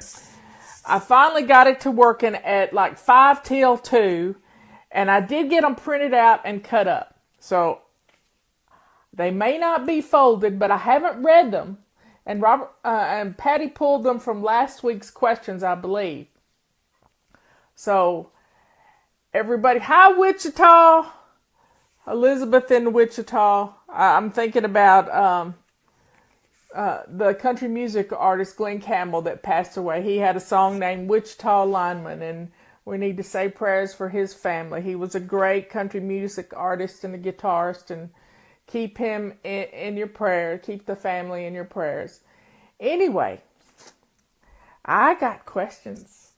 And if you want to ask a question live, it's hard for me to get to you, but I will see it sometimes. Yep, I got new glasses, but they're really old glasses. My other ones got scratched up, so I need to pull out the backup pair. Now, everybody, if you want to ask a question live, what you need to do is turn your phone this way. Got it? And then I'll see that you have a little green thing by your name as you're doing a chat. And if you have a question, then you can ask it live if I can see you. And you may have to say 2-3 times that you have a question, or mention your question. And I will get attention. People will tell me, and I'll scroll back through. I miss not having music on our shows. Okay, so let's see. I have a question. Let's see. It's Joy, and her question is, how do you recommend helping homeschool kids learn our routines and working them into our school day? That's just real simple. You got to get your morning routine done before school starts, and have a start time for your school. FlyLady Tammy helps with our homeschooling people, and she is amazing. She has been homeschooling. She's homeschooled 6 children, and 2 are grown. 3 are grown. I forget that Jacob just graduated in May, or April, and then the 3 youngest are started back to school last week. So you got to get things done. So their goal is to work hard on their schoolwork from 9 until noon. And then they take a break for lunch and they do some more of their routines. And we'll get Tammy on here sometime and have her, we'll do a whole homeschooling Facebook Live. But each child needs a control journal, and we have a control journal that's for homeschooling children, and we have one for children that go to public school. And they all need to get their morning routine done when they're before school starts. And be dressed to lace up shoes. That's the most important thing. Be ready for the day. Because if you, as Tammy says in her little speeches when we go to conferences, we don't have pajama day at our school. We never have pajama day. We don't teach in our jammies. It's just not going to happen. So you've got to get the kids involved. So Joy, I hope that answers your question. If you want to be in Tammy's FlyLady stuff, you can click on our emails coming in at the bottom of the email, and you can click on what is it called? Update your subscription, and you'll see the homeschooling thing there. So that'll help you. Now, I'm gonna fold this one up. Probably need to put a check mark on it that I have asked the question. See, look at me.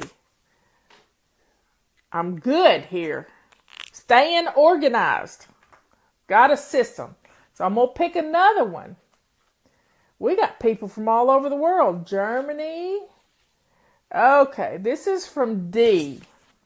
And D says, how do you keep the dust down in your house? Ever had your ductwork cleaned? Any tips? Yes, I have had our ductwork cleaned a couple of times. About every 10 years it happens. After we remodeled, I had it all cleaned because all the dust and stuff. I waited about a month before we had it done. And then the dust had all kind of settled. And then I had it cleaned. I think Dust Masters did it. And they did a good job of it. But then they kept calling and kept calling and kept calling and driving me nuts. So, what's ductwork? Okay, ductwork is the vents in your house that push forced air through it for heating and cooling. And how do I keep dust down in the house? Well, you can't keep dust down. We keep our doors open. We have lots of critters, and they have dust, and we've got muddy yards most of the time, but right now we hadn't had rain in a couple of days, and there's some dust underneath Robert's treehouse, and the big dog likes to roll in that dust, and he comes in, and he's just like Pigpen from Peanuts, and he's just this little, and you got this gray dust that settles everywhere, and it is what it is. But with a feather duster, you can run around the house. And we got this new little duster. It's a cute little thing. Run around the house, get your steps in, and dust little flat surfaces. Now, if your flat surfaces are clear, they're much easier to dust. That's got to tackle those hot spots. And then every day, for 2 minutes, you run around the house and do that. And you'll be so surprised at how your house never has that dust me look. You know what I'm talking about? When the dust gets so thick you can write dust me in it. I may have to write an essay about that. But we can keep the dust from collecting. You know, it doesn't get under things. Our parents ruined us when it came to dusting. They wanted us to take everything off the tables, wipe it down with Pledge, put everything back, and we never did get it right where it was supposed to go because we took away the spots because dust doesn't get under stuff. And we had to do it for 4 hours. When you do 2 minutes every day, you don't ever have to see dirt again. It's just that easy. I promise it is. I got big dogs. One day I'll run around the house and dust and show you how it works. Here's another question. I'm going to pull it out. They're all right here. See them?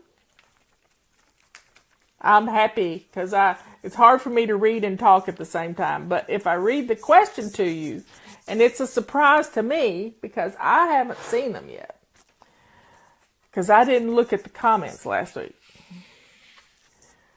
This is from Jeannie, and she says, could you quickly go through how to begin and share a link again for those who can get started at the beginning?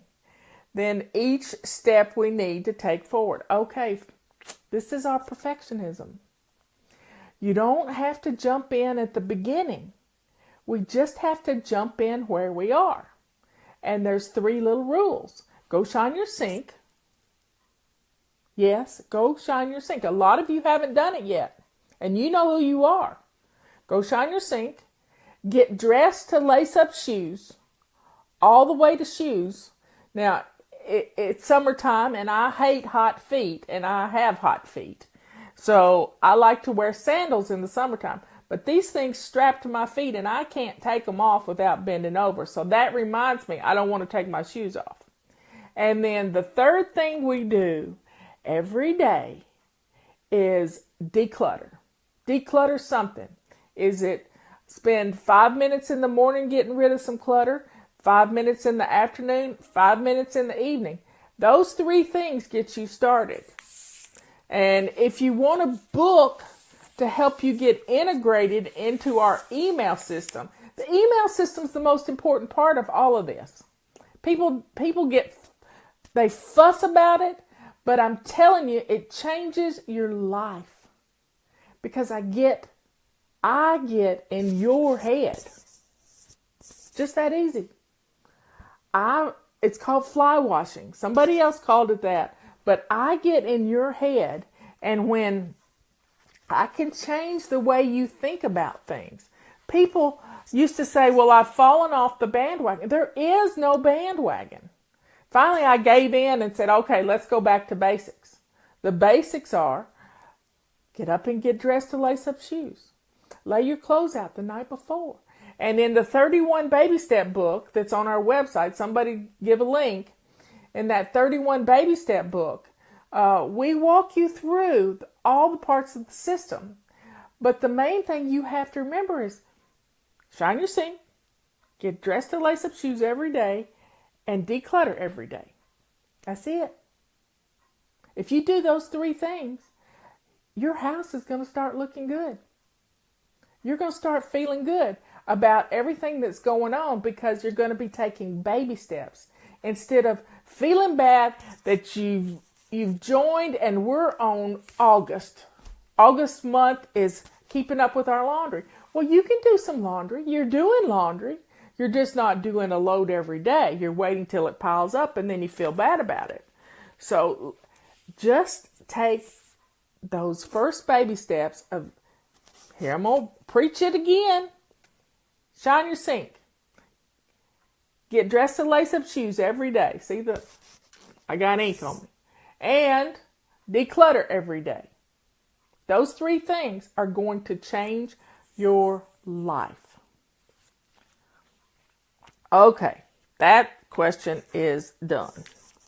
Check it off. Don't you love to check things off? In our student control journal, homeschooling and regular student control journal, the kids love to check things off. It's me telling them what to do instead of you telling them what to do. So go to our control journal section on our website and you'll see it. Download it. It's free. Okay, I'm going to draw another one. We have a commercial on TV here in our local area, and it says, Mattress Max will save you money. Well, I'm going to help get your home chaos free. Here we go. I'm grabbing another one. This is from Diane. I've been flying for years off and on.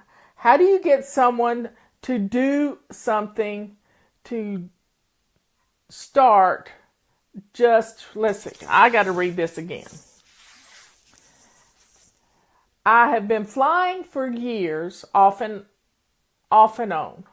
How do you get someone to do something to start just removing it or to start? I don't quite get the question, but you can't make anybody else do anything. You can give rewards. You can, quit. This is our martyrdom working. We think the clutter comes from everybody else. I read a testimonial a while ago from a lady whose children had all grown. Her husband had passed away. It was just her in the house. And she thought when she retired from school teaching that keeping house was going to be so easy. Well, she was the messiest person there was. And she admitted it because she doesn't pick up after herself. So when you get the house in order, you're going to have a little... before you get the house in order, you're going to realize that you're the problem. And if we can just take care of our little part of the world, then your house is going to start staying. People are going to notice in your family. They're going to notice, and you're going to love it. Okay. I'm going to fold this one up. Check it off. Poof. And that's 4 questions we've answered. We're on a roll here. Okay, now here we go. Thanks, Laura, for helping. FlyLady Laura's working hard putting those links up. Okay. Got another question. This is from Naomi. I struggle to spot clean my carpet. I can't get on my knees, and if I sit on the floor, I can't get back up. Any suggestions? Yeah, I have a suggestion. It's called a little bitty Black & Decker vacuum cleaner. Now, I used a new thing this past week that we're getting ready to have our floors refinished. So I want to get some deep down in the groove dirt, because we have hardwood floors, and I bought this Bissell, I don't know what it's called, but it's a little, it puts liquid down and sucks it back up, and it did a really good job this weekend. I almost killed myself in the process, but it was wonderful. Now, if you've got a spot, and it's just one spot, we got feet. And this is what I like, because I have the same problem.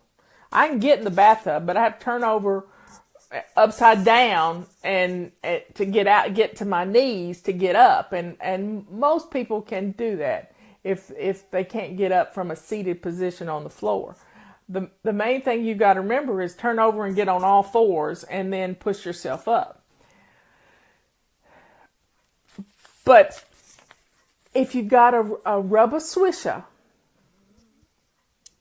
that's not been used in the toilet, just a clean one, then you can spray some of that foam stuff that's for carpets and scrub it with a rubber swisher from a standing position practically. Your rubber sweeper will do the same thing. And then all you got to do is vacuum it up once it dries. So that's a great way to handle spots on your floor. You can do a lot of things from a standing and a seated position. I mean, I did detailed cleaning in my living room this past weekend because I wanted to get behind all the furniture, and then I got a skunky dog. Okay. Ready for another one? I like this, Patty. This is a good idea. I got lots of questions, and I'm just going to pull one. This is from Sarah. My granddaughter's name is Sarah. Keep them in your thoughts and prayers. They're on a mission trip to Peru. Next time I want to go with them. That sounds like so much fun. They're working in an orphanage. My son is helping them build some rooms, and the kids are working with the little children at my feeding the babies, and I got pictures of Sarah feeding the babies, so it's just wonderful. They're way up high in the Andes. Okay, so Sarah says, I struggle with keeping our toilets clean in the inside of the bowl. I don't know what's the best product to keep the ring off the toilet. Well, I understand that because I have hard water, and the reason you have a ring around the toilet is because the hard water evaporates and leaves a little calcium deposit there. Now, this is just a light calcium deposit, but I like to take, if you haven't been swishing and swiping your toilet every day, or you've gone away for a trip, that shows up because of the evaporation rate in our homes. So I like to take Comet. It's a cleanser. You can use Barkeeper's Friend. You can use a lot of things. And I get one of those Scotch-Brite pads, and you can scrub that. Now, if it's a little bit heavier than that, you can take the edge of a butter knife and chip it up. But using the Scotch-Brite will take it right off. Now, swishing and swiping every day, I have to tell y'all something. I ran out of bubble baths. Old bubble baths, old body washes that I don't like, and I got to figure out what to use in my Rub-A-Swisher container. I got me a new one. It's got a fish on it. I can't wait to show it to you. But I've run out of stuff, so I think I'm going to use 1 part Dawn dishwashing liquid and 1 part water in this container. Hey, it's easy on your hands. Not that you're going to put your hands down in it, but soap is soap. And having soap is going to clean that toilet. And swishing it every day keeps that little ring from happening. And nothing says I love you like a clean toilet when you've got a stomach bug. It really does. You know that it's clean, and it blesses your family. Okay, let's see. I got so many questions here. I probably never answered this many questions in 1 hour because I'm always searching. But I got them in my hot little hand. FlyLady can get rid of the chaos. Picking one. Okay, this one looks a little longer. This is from Holly. And Holly says, I used to keep an awesome house, but I am unable to now due to an injury and depression. Depression is an understatement. I've lost most desire for everything because my house is a mess. My sink shines. It didn't make the rest of my house clean. Is there any hope for me? Yes, Holly, there is. I've been where you are, where you're just zombified in a chair all day, and you can't function, and your house is a mess, and when you don't function, your house gets messier, and when the house gets messier, you function less. So it's a vicious downward spiral. Now, we can stop this. We can stop this right now. You need to go see your doctor and get your vitamin D levels checked. Get your iron levels checked. Get things checked that can be contributing to your lack of energy and caring about anything.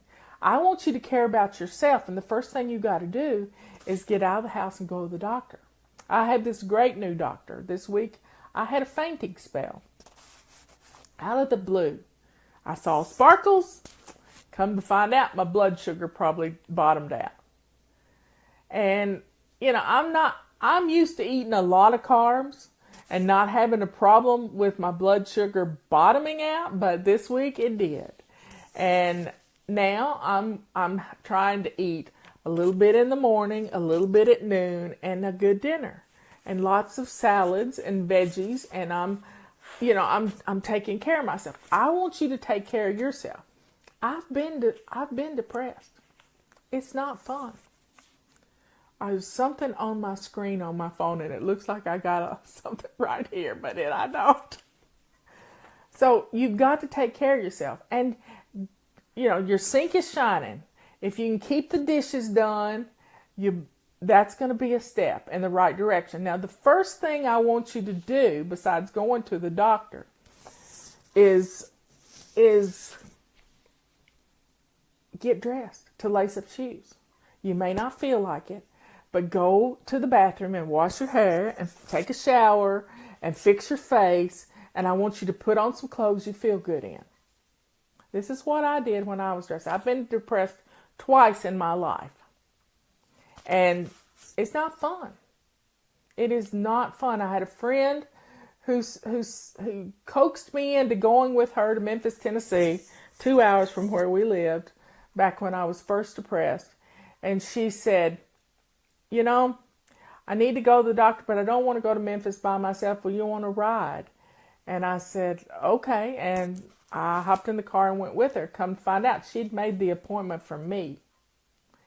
And it was a good thing that I went, because I realized that I needed some more help. The control freak that I am said I can do this by myself, but I wasn't. I needed some in-treatment stuff, and it was such a blessing for me. That's where I learned to get dressed to lace up shoes. Well, the lace up shoes came from Mary Kay, but not the lace up shoes, but getting dressed to shoes. And then I put the lace up part on it because we're Southern girls and we go barefoot all the time, and we kick our shoes off and we don't know where they are in the house.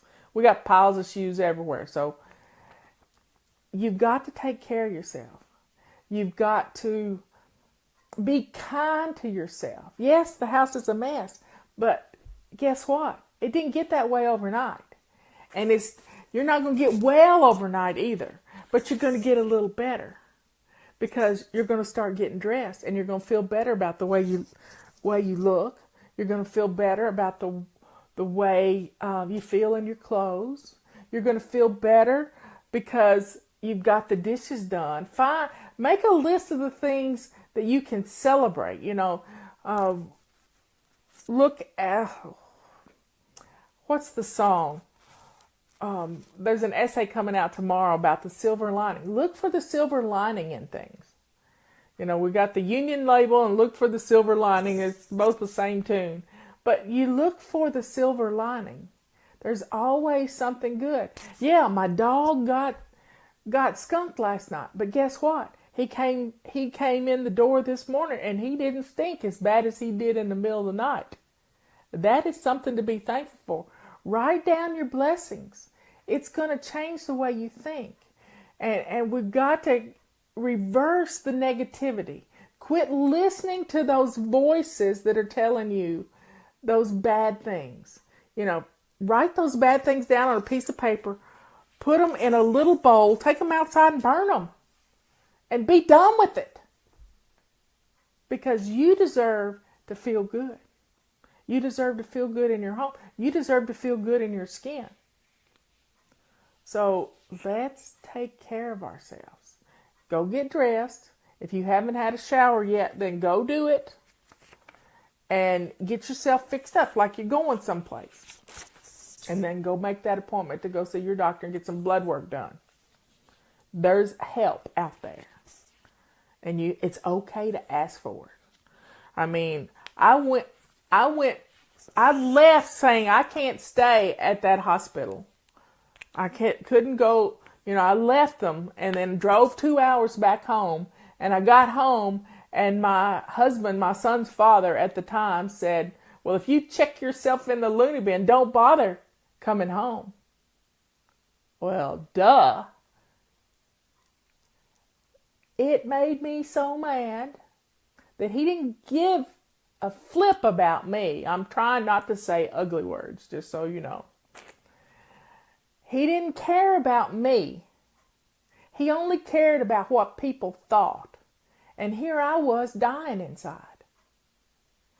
So I packed my little bags and I went back for 10 days. And I was a little different person when I got out. And it changed me because I listened. I had hit my bottom and it was ready for me to start back up that ladder. And now I am flying high. I love where I am right now. So call your doctor, get dressed to lace up shoes, get that shower. If you hadn't had a shower in a week, go take it and take care of yourself. Okay, that one's done. We touch on that one a lot. Next question, we're letting Holy Spirit here help us find the question that somebody needs today. I got one. This is from Loretta. She says, a family of 7 living in an apartment. Biggest advice for keeping things tidy. Maintaining is the goal. Need help. Okay, Loretta. 7 in an apartment. That's tough. That's tough. But if you got too many clothes and too many toys, they're going to take over. So I would start weeding through the clothes because we're doing laundry. We're doing a load of laundry a day. I don't know if you're in an apartment, you might not have a washer and dryer in your laundry in your apartment. So you might have to go downstairs. Figure out a time of day that you can do laundry when nobody's down there, and take the kids and go down there and do laundry. Do a lot of laundry and get the laundry done. And don't put away stuff that doesn't fit, that's soiled and can't be cleaned. Get that stuff out of the house. Don't donate the bad stuff, but trash and clean out a drawer for each person in your house, and let's start weeding through the clothes and weeding through the toys. And let's get the toys out of the house that don't have a home and that they don't play with or they've outgrown. And your apartment is going to be much better. It really will, just with those 2 things. But you got to get dressed to lace up shoes. You got to start with shining your sink. And you got to do that decluttering. That decluttering is what's going to open up that apartment for you. It really is. Okay. I am folding it up and checking it off. We love to check off things. Check. Okay, that's 1, 2, 3, 4, 5, 6, 7, 8 questions. Wow, we're on a roll. We're going to keep rolling. Rolling. That tells you my age. Rawhide. Here we go. Let's see what we got here. Got one. This is from Lisa. Do you have a good plan for women who work outside of the home? I leave at 7 a.m. and I don't get home until 7 a.m. Well, I do have a good plan. And that plan is do your weekly home blessing 1 item a day. There's 7 items and do one. There's 7 items. Do 1 a day. And get up and get dressed to lace up shoes. But the night before, since you got to be out of the house at 7 a.m., you got to pick your clothes out the night before so you're ready to go. And you, the first thing you do in the morning is you get up and you get dressed to shoes. Now, if you need to wear dress shoes at work, then you have them at your launch pad. That launch pad is really essential when you are working outside the home. That launch pad gets everything with you so that you're not having to turn around and lose time, get caught in traffic. You know how it goes. It's always something. Factor in enough time to get to work with a little grace period. And I wished everybody thought about their day as having to be out of the house at a certain time. Like with Tammy and the boys, they start school at 9 a.m. That is the time for them to start school. Tammy goes and does her running early in the morning. She comes back and she gets dressed for her day.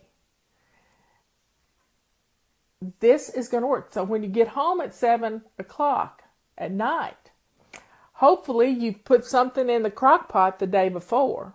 I mean, the morning of. That way it's cooked. And you're not having to spend a lot of time in the kitchen so that you can get things done. And if you have children at home, you got to spend some time with them. But everybody needs to pick out their clothes the night before and lay them out. Either have a hook on the bedroom door or have a tomorrow drawer. One little kid named it his tomorrow drawer. So he puts the clothes in his tomorrow drawer. When he takes them off, they go in the hamper for the laundry. And he sorts them as he takes them off. So, yes, women who work outside the home, this is important. I wished all of my fly babies acted as if they worked outside the home. Just like if you need to declutter, pretend like you're going to move. And that thought process of pretending like you're moving, you won't move anything you don't love, don't use, or don't have a place for. There you go. Here we go. Another one done. Another one bites the dust. Okay. We're going in again. Let's see what we got here. I got a fat one. But it's only one line. I just cut it fat. This is from Lori. And Lori says, I get overwhelmed with everything. I can't get started. Lori, that's your perfectionism. You're thinking too hard. Stop it. Stop it right now. Go get dressed to lace up shoes. The thing is, everything overwhelms you because you've been taught since the day you were born, if you can't do it right, don't do it at all. The funny part about that little saying is they left off part of it. See, we tell ourselves we don't have time in our heads to do it right. But we do have 2 minutes. We can set our timer and do 2 minutes. I know I got a timer here somewhere. I guess I've lost it. You can do 2 minutes. 2 minutes is easy. So when you think you only have to do 2 minutes, that keeps you from being overwhelmed. And go shine your sink. See if you can shine your sink in 2 minutes. My first time was about 2 hours because it was an old sink. Robert built this house when he was a bachelor. And he lived alone for a while, and then he was married for a while, and she was just as messy as I was. So when I got here, the sink was covered in hard water scale, and I had to take a chisel to it. So I know what it's like to shine a sink and spend, like taking a toothbrush to grout. I took a toothbrush to that sink. I took a toothbrush and dental floss to that sink and a chisel. And I got that sink shining like a pretty penny. And I'm glad I did. Because I'm here to tell you that shiny sink changed my life.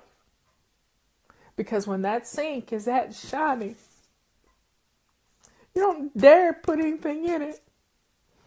Because you don't want to mess it up. You spent that time working on it.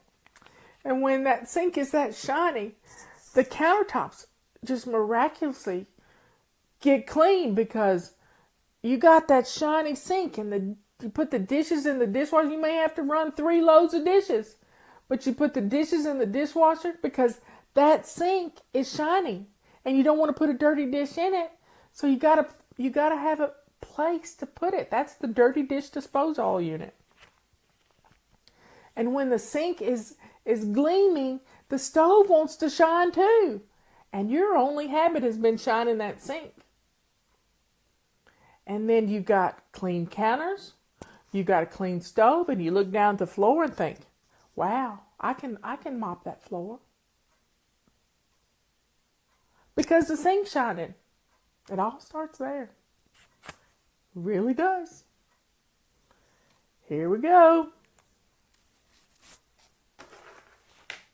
Question time. Okay. I haven't read any of these. These are all fresh. This is from Lee Catherine. How to keep on top of it all. I have been constantly cleaning all month. I have 4 kids from 3 months to 14 years old. Stop constantly cleaning. That's not good for you.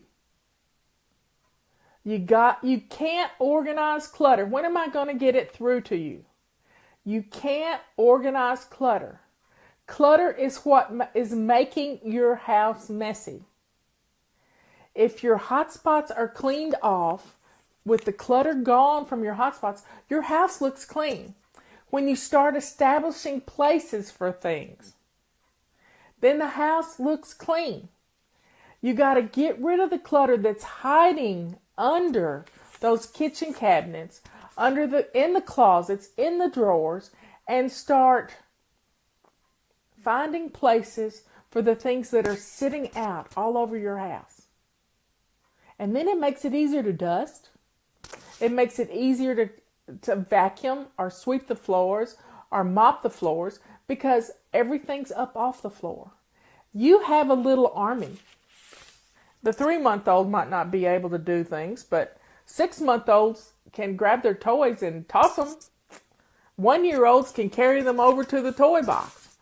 Have a place for everything. Let the kids help. Make it a game. Get them involved. Now, the 14-year-old, they're kind of at a tough age, but they'll do things for prizes. Yeah, surprises. They like things. Little things from the dollar store. I mean, you'd be surprised what you can get a 14-year-old to do with a reward. So try it. Okay, that one's... I think I answered that one appropriately. Here we go. Checking another one off. Who are we going to get now? I want everybody to quit calling themselves lazy. You're not lazy. You're perfectionist. And it's your perfectionism that causes you to get overwhelmed. So quit saying you're lazy. And ADLD. No. I just saw that on the screen. ADD is a blessing for us because we get bored so easily. And when you flit around the house doing little things, if we start doing those little things around the house to pick up and put away, it's like going on a scavenger hunt with a purpose. Grab something that doesn't belong in the room you're in. Take it to the room where it belongs. Put it where it belongs. And then grab something that's in that room that doesn't belong there. And work your way through the house that way. Set your timer for 15 minutes. You'll be putting stuff away like crazy. And your house is going to look better. Start with one hotspot. And believe it or not, it'll happen. It will happen. Okay, this is from Pam. How do you keep up with everything when you work long hours and you're completely exhausted at the end of the day? I don't want to spend weekends trying to catch up. I don't want you to spend weekends trying to catch up because I want you to have fun and renew your spirit on the weekends. I don't want you doing laundry, marathon laundry on the weekends. Stop it. Okay. I know you're tired when you get home from work. So mornings are your best time to get some stuff done, but you still got to do your before bed routine. You got to get ready for bed. You need to pick up and put things away. You need to shine your sink before you go to bed. These are simple little things. It's not big, heavy things. You're looking at what we do as being totally exhausting. I mean, I am never exhausted except when I run that Bissell sweeper. When I ran the Bissell floor cleaner last weekend to get the floors really clean. That was tough. I sweated. And I never glisten. Never ever glisten. Okay, so those long hours are tough. I know. Because I used to work 44 hours every week. And don't try to do all your work at night. Do a simple before bed routine. Lay out your clothes. Pick up your hot spots. Shine your sink. Get dinner on the table. And let that be your focus for when you get home. Now, and put a load of laundry in. You got to put a load of laundry in. Or you're going to be doing laundry all weekend long so you can go to work on Monday. So let's get some laundry done. Now, in the morning, if you will, put something in the crock pot to get dinner going. It's going to make you feel like you got a wife. You're going to feel like somebody's been taking care of you because it's been you. Get home. Do one of your weekly home blessing each day. There's, in where the control journals are, there's a chart.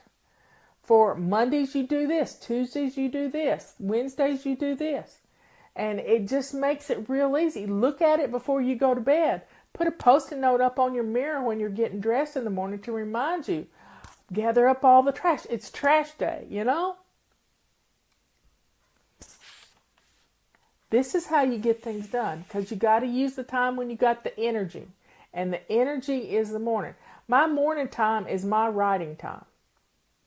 I mean, that's when I get inspired. And something hits me and I got to write about it. And I try to write until about 1 o'clock in the afternoon. It's going to be fine. But you got to pick the time when you're at your best. Not your best, but your most energetic. And if you don't go to bed at a decent hour, that could be a big problem. Yep, you heard me, those of you who are night owls like me. I go to bed about 1 a.m. But I don't get up till 9 a.m. Usually it's a few minutes before because I'm usually ready to start work about 5 minutes after 9. So I get my 8 hours. Do you? If you get up and you're dragging around and you're hitting the snooze alarm 5 times before you drag yourself out of bed, then stop it. Go to bed at a decent hour. Get caught up on your sleep. This is going to help you in every area of your life. Because when you haven't had your rest, you know how you are. You got a bad mouth.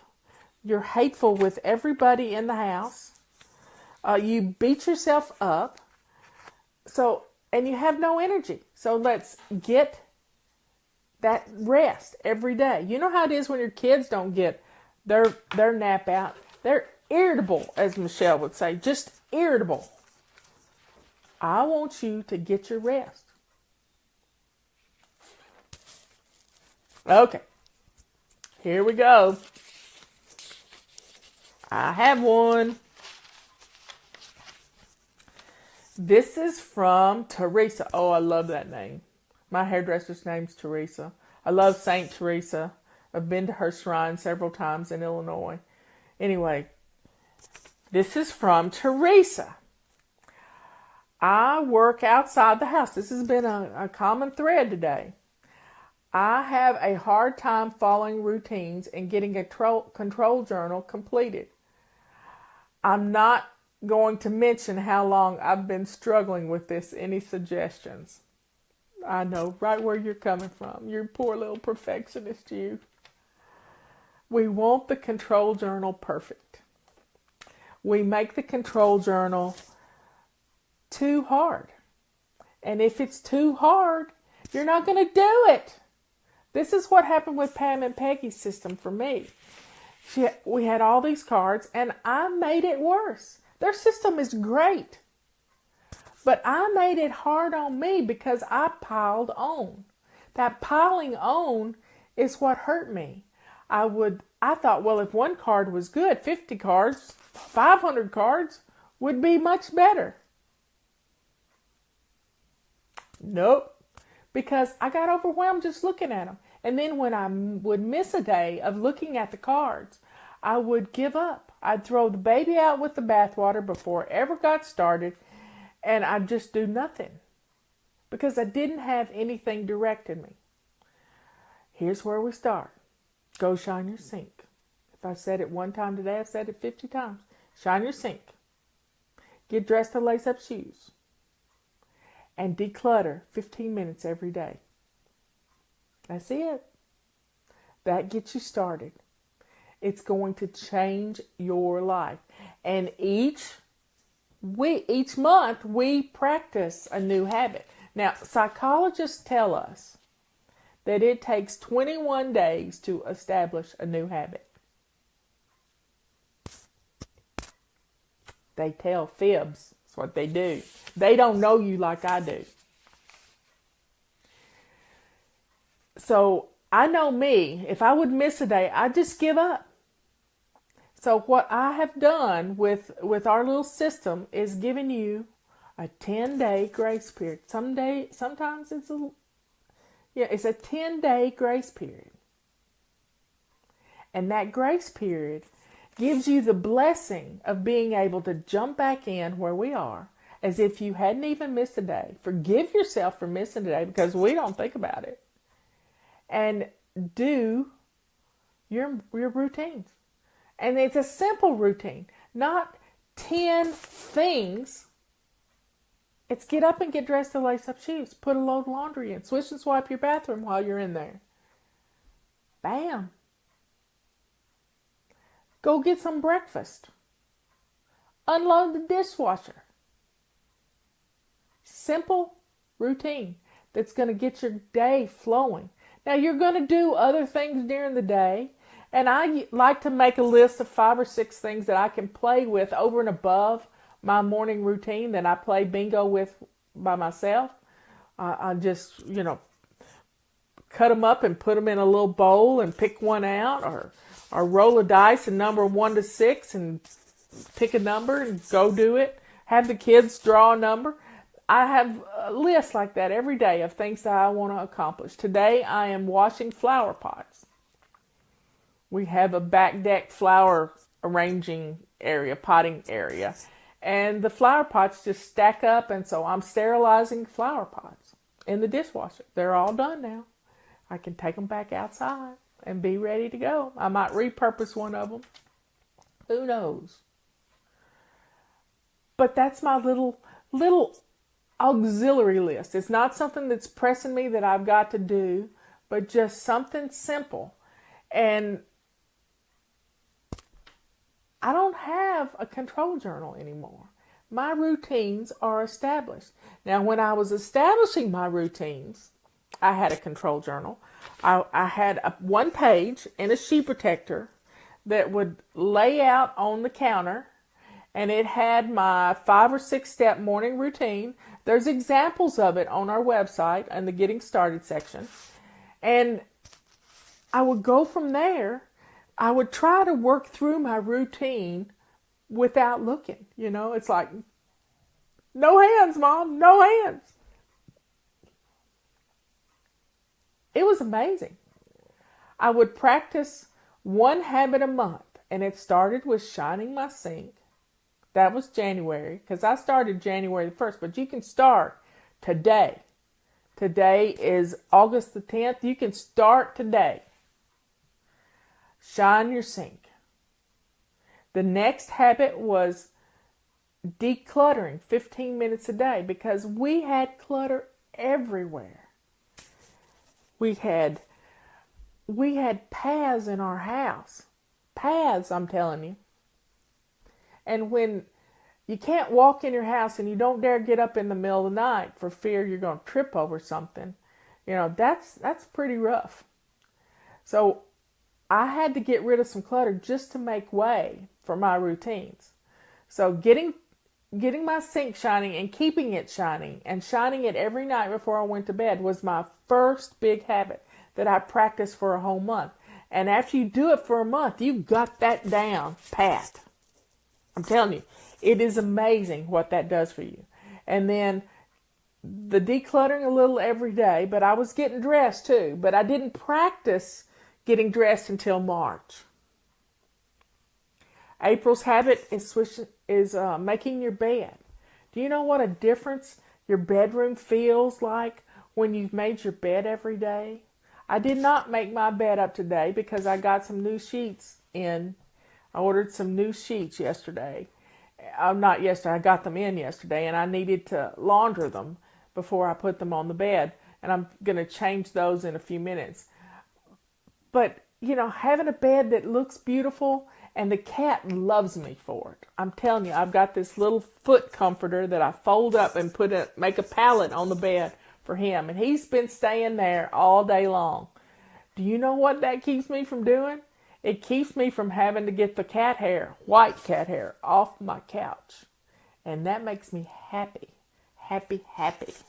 Really happy. So going through the routine, that's April of making your bed. May is moving. Well, I'm trying to move a little more. And I get up and I've been doing exercises, sitting in my chair. I've been lifting my arms up and down and doing things. And I'd get up, and when I was putting up dishes, I did some stretches, putting up dishes real high. And you can get loving movement into your day if you just think about it. Just think about it. It's like I've been trying to drink my water, and I put a heart on my bathroom mirror that says water. And and I've got these little holy medals that every time I go to the bathroom, I drink a cup of water. And I look at the holy medal and I say a prayer for somebody. And I put it down on the other side of the counter. And at the end of the day, I've usually had 6 or 7 12-ounce cups of water, which gets my water in. And then I drink water or tea at dinner. And I've got a big cup of water by my chair, which is about 24, maybe 32 ounces. And I've gotten in 100 ounces of water without even thinking. So getting that loving movement in is really helping me. But when you got a control journal that is too long. Now, when we remodeled in 2000, so our floors are 17 years old. When we remodeled in 2000, my son said, "Mom, what are all these Post-it notes on your mirror?" Well, they were how I built my routines. And so I had morning routine on one side and before bed routine on the other. And they were on Post-it notes, which told me what to do. Think about having one sheet of paper with it written down and posted in a sheet protector with a dry erase marker right beside it. Kids like to mark things off too. And you just mark through it with the dry erase marker. And at the end of the day, you wipe it all off. I like to wash my face. I have these little towelettes I wash my face with. And if you keep your control journal in your bathroom where you end your day and you start your day, you can just take that face towel and wipe it all off. Anyway, don't become a perfectionist about your control journal. It's a sheet of paper. It's a Post-it note. You just have to keep it simple because we're going to make everything hard because we're perfectionists. Stop it. Keep it simple. Checking that one off. I got on a roll on that one. We've been talking for an hour already. Let's see how many we got done. 1, 2, 3, 4, 5, 6, 7, 8, 9, 10, 11, 12, 13. Wow. We did good. I think I'll get one more. How about one more? You want one more? Give me some thumbs up if you want another one. One more question. We're going to let this figure out what we got here. Okay. Here we go. Here we go. Let's see. This is a little one. This is from Kate.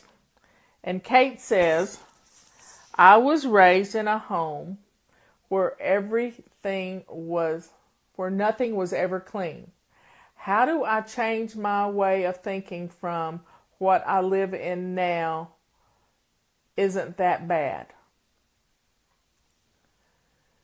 Isn't that how it works? You know, my mother was disorganized. I was too for a long time, but I have a born organized sister. And Patty and I kind of took care of each other. I did the cooking and kept the kitchen clean and the bathroom clean. And she did our laundry and kept the living room and our bedroom clean. And, you know, we had a messy house, but we took care of things. We were little too. We were 12, 13, 14, 15, 16, 17, 18 taking care of our younger siblings. So I know what it's like to look at a house that isn't that bad, you know? But guess what? It's our home. Our home, we deserve to have a home that hugs us anytime we walk in the door. We deserve to have a home that we're proud of. You know, this past week there was some poor guy at Google that got fired because he was talking, he did a 10-page paper on why women are not always enthusiastic about being programmers. Well, women are caregivers. We naturally want to take care of things. We're control freaks. We want to, the thought of sitting at a desk programming all day I'd glaze over and I wouldn't get anything done. It's not in my wheelhouse to be a programmer. And there may be people who can think like that, but it's not me. It's not me. I want to teach people. I want to love people. I'm a people person. I want to be around and help people to understand it's okay to be who we are. We don't have to fit in where we don't fit. Now, our husbands may think our house is just fine and don't want it cleaned up. That's great, but you got to do it for you. You got to do it for you. I had a lady one time tell me who was one of the original feminists from back, you know, when women were getting the vote and all these things, and she was really old, you know, 15 years ago. She's probably gone on to the great beyond now, but she said, Marla, don't ever let anybody tell you that you are not a feminist because you're teaching people how to clean house. Everyone deserves to have a house that makes them feel good. Everybody needs to have a house that blesses them. You know, our kids, our millennial children, they seem to think that it's part of their persona to hire somebody to come and clean. That's fine if you can budget it and you make enough money to do it. But most of us don't. Most of us don't have a housekeeper. I don't have a housekeeper. I used to have somebody that would come in once a week. Part of that was because I thought she needed work, and I was happy to give her something to do, but I didn't have to clean to get ready for her to come. she just did my weekly home blessing hour pretty much. But that was only for about a year. And now I do it all. We don't have to feel guilty for being women. We can do whatever we set our minds to do. And if you want to be a programmer, then do it. If you want to be a nurse, then do it.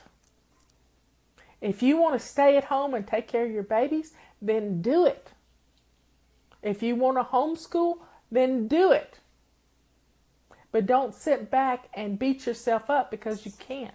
Because we can do anything we set our minds to do. And our houses can get clean because we're just that stubborn. Yeah, stubborn can be an asset if you'll allow it to help you to get things done. Don't get overwhelmed.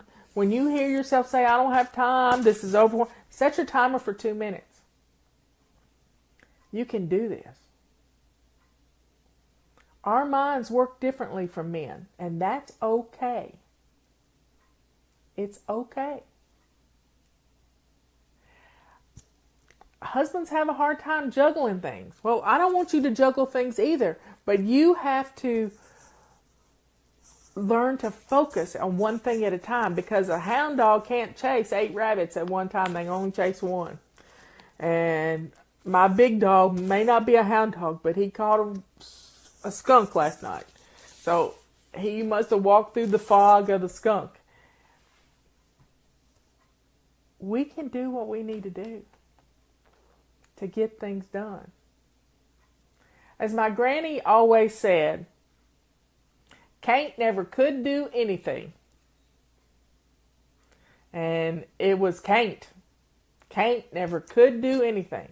But when you talk yourself out of it, sure enough, you can't. You can't do a thing because you've talked yourself out of it. I'm trying to talk you into 2 minutes. Go shine that sink. Go empty the trash. 2 minutes. I love you all. We'll do this again next week. I got more, and maybe Sister Patty will pull some more off the chat right here, the comments. Naomi, yes, we do help with finances. We have a financial control journal on our website in the control journal section. It's free to download. It's called the FACE Control Journal.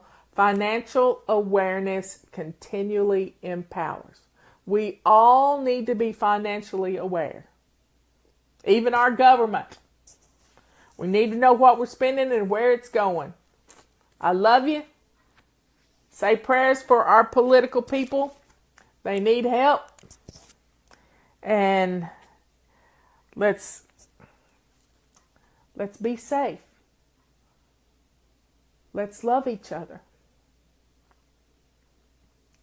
Let's get rid of the fear. Turn the TVs off. Put on some fun music. I've been listening to fun music all day long. All day long. Been playing iTunes roulette, and 1 minute it'll be Harry Potter, and the next minute it'll be Sister Hazel. It's just been so much fun listening to my full music archives, because usually I'm just listening to gospel music, but for some reason it got turned on today, and I'm listening to all kinds of things, and it's been interesting. It's been just like all these questions have been interesting today. Keep those cards and letters coming. That dates me too. Anyway, let's have some fun this week. Next week, we are in zone 3. That's our main bathroom. And another room in our house. I don't know what that's going to be yet, but you'll find out on Saturday with the sneak peek. And then we're still in our kitchens this week. I'm going to go declutter my junk drawer right now. Yep, I have a junk drawer. It's really a gadget drawer. It's all the extra accessories for things in my kitchen, like my mixer and stuff I don't use all the time that are in my utensil drawer. So, everybody, let's pray. for all our military service people. I got an amazing thing in the mail the other day. I'm gonna pan the camera around. I've been cleaning out my sewing machine over here. I didn't clean out the drawers when I did this room, so I've been sorting through the drawers, and I have some piles going on. But it's okay because I'm going to get my sewing machine back going. So I'm gonna pan around, and you see that big box right there that says FOV? It's called Flags of Valor. And maybe by next week I will have it up on the wall. It is a wooden distressed flag, United States flag. I think I want to put it on this wall right over here. That wall right there. And I'm so excited about it. I ordered it about 6 weeks ago and it came in. And I think I want to have somebody videotape me when I open it. So I'm just holding the package until I can figure out where I want to put it. And, I might put it on the wall over there. I got a spot right up there that might look good. Anyway, dream a little. Let's say some prayers for everything's going on in the world. And, all we can do is take care of our little neck of the woods. Our little neck of the woods. And if we have our homes where they hug us when we walk in the door, we don't have to worry about what's going on out there. Because we got a sanctuary. We got a happy place. We're not feeling bad about it. I love you all. See you next week. Bye. Today we're going to make 3 batches of cookies with 1 mixing. Here we go. I'm going to use a recipe on the back of the Toll House chocolate chip cookie bag. It's my favorite recipe, and I've just adapted it by not using plain flour. I use self-rising flour. That's the only change in the recipe. If your butter's not softened, you can grate it and make it soft quicker. Measure out all your ingredients so that you don't forget anything in your recipe. Add your butter to your bowl, your sugar. Oh, don't forget to crack your eggs in a little cup so that you can get the shells out and you don't get them lost in the butter and the sugar. Put everything in your big mixing bowl and put your whisk beater on there. Start slow and then eventually you can get faster. And I blended this for about 5 minutes. I love my stand mixer because I don't have to hold it. Add your flour 1 cup at a time. Start really slow, and you can incorporate all the flour into this recipe. It's 6 3/4 cups. And just keep going. Dump the flour in the hole where the beater comes out. And then that way you don't make a big mess. I don't even scrape the stuff off of the beater. I just pick it up, dump the flour in, put it back down. You need to be sure and lock your mixer head on the side.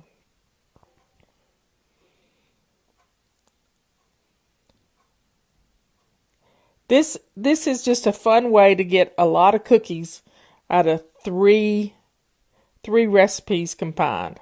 Divide your dough into 3 parts. And scoop it out and put it in 2 other mixing bowls. And then we're going to make oatmeal cookies now. 3 cups of oatmeal, a teaspoon of cinnamon, and some nuts. No, and some raisins. And then we're going to add the oatmeal to the dough, just like we did before, 1 cup at a time. And get it all incorporated. Doesn't take long. This is a pretty stiff dough, so using the mixer is a good thing. And then we're going to take the dough out of the bowl, pull out 24 inches of plastic wrap, fold it back over the top, and you're going to make a log. It's about a 3-inch diameter log. It's a fat log. And then we're ready to go to make our next one. And it's going to be chocolate chip cookies. We all love chocolate chip cookies. So I like to pound my pecan pieces, and I'm using Robert's gavel to do it, but you can use a rolling pin. In a Ziploc bag, it works well. You don't make a big mess. Dump it all in and take a wooden spoon and stir it together. Form your log again. And you got 2 different types of cookies now. Next, we're going to make pecan sandies. This is one of my favorite cookies. I like my pecans pounded very thin, or you can grind them in a food processor. But I didn't want to mess up another thing to clean. So I just stir them all together. Be sure and use a wooden spoon because I broke that red spatula while I was doing it. It's a pretty stiff dough. Form it into a log and put it with your other 2 logs in a big Ziploc bag. Stick it in the refrigerator. The key here is not to bake the cookies today. Do it tomorrow or whenever you want to. Slice a 1-inch section and divide it into 4 pieces. Put it on some parchment paper on your favorite cookie sheet. I like the air ones. And then you just have to slide the parchment paper over onto your cooling rack. And you're good to bake cookies. 3 different types. See you later.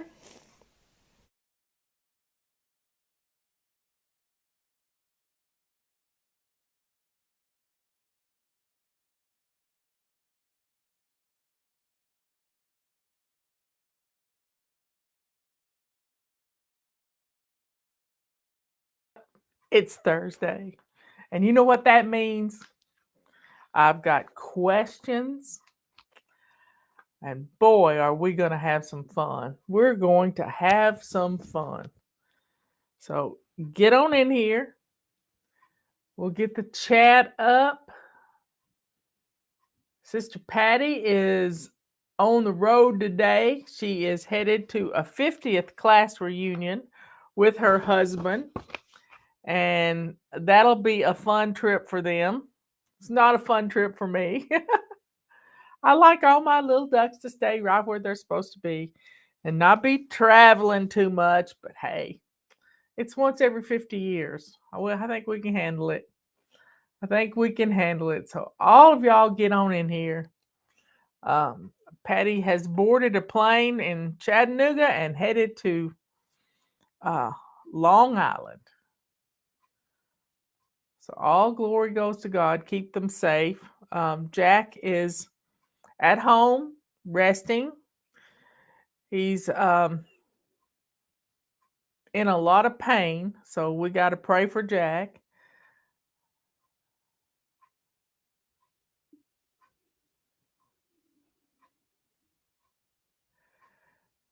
Yeah, my 50th is next year, and I just don't know that we even are going to have one. So I went to one in 2009, and it was we had a small school. So Justin and I went to the same high school. His dad taught at that high school. He taught at the middle school for many years, and then he taught at the high school, and he has since retired. And Mama taught at that high school, and then she taught at the elementary school. So y'all, the high school that I graduated from has been in our family for a long time.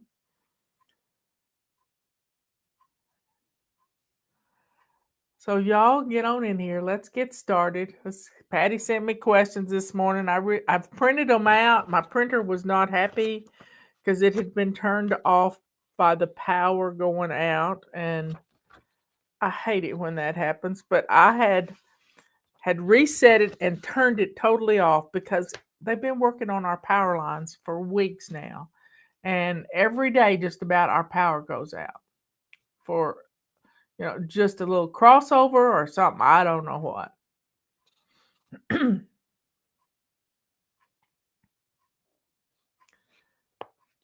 Anyway, so get on in here. Let's see, what announcements have we got?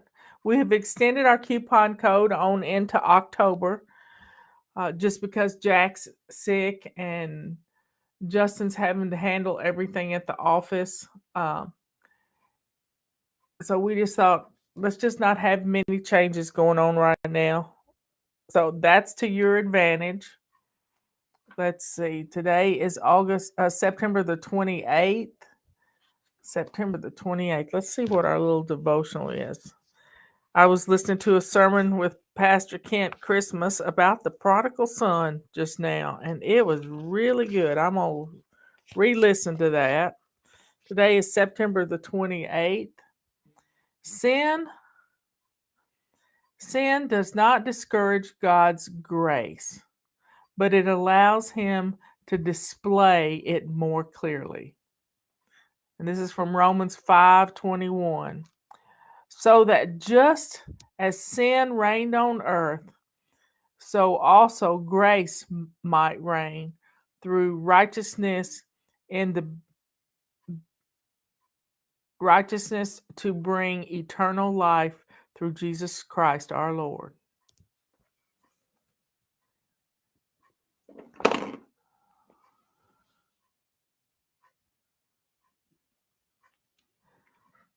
Okay. So the coupon code has been extended. You can still use it. So let's get started. Get your calendars. You can use a coupon code on that. The new dish towel, you can use a coupon code on that. You can use a coupon code on anything that is in our fly shop that isn't already deeply discounted.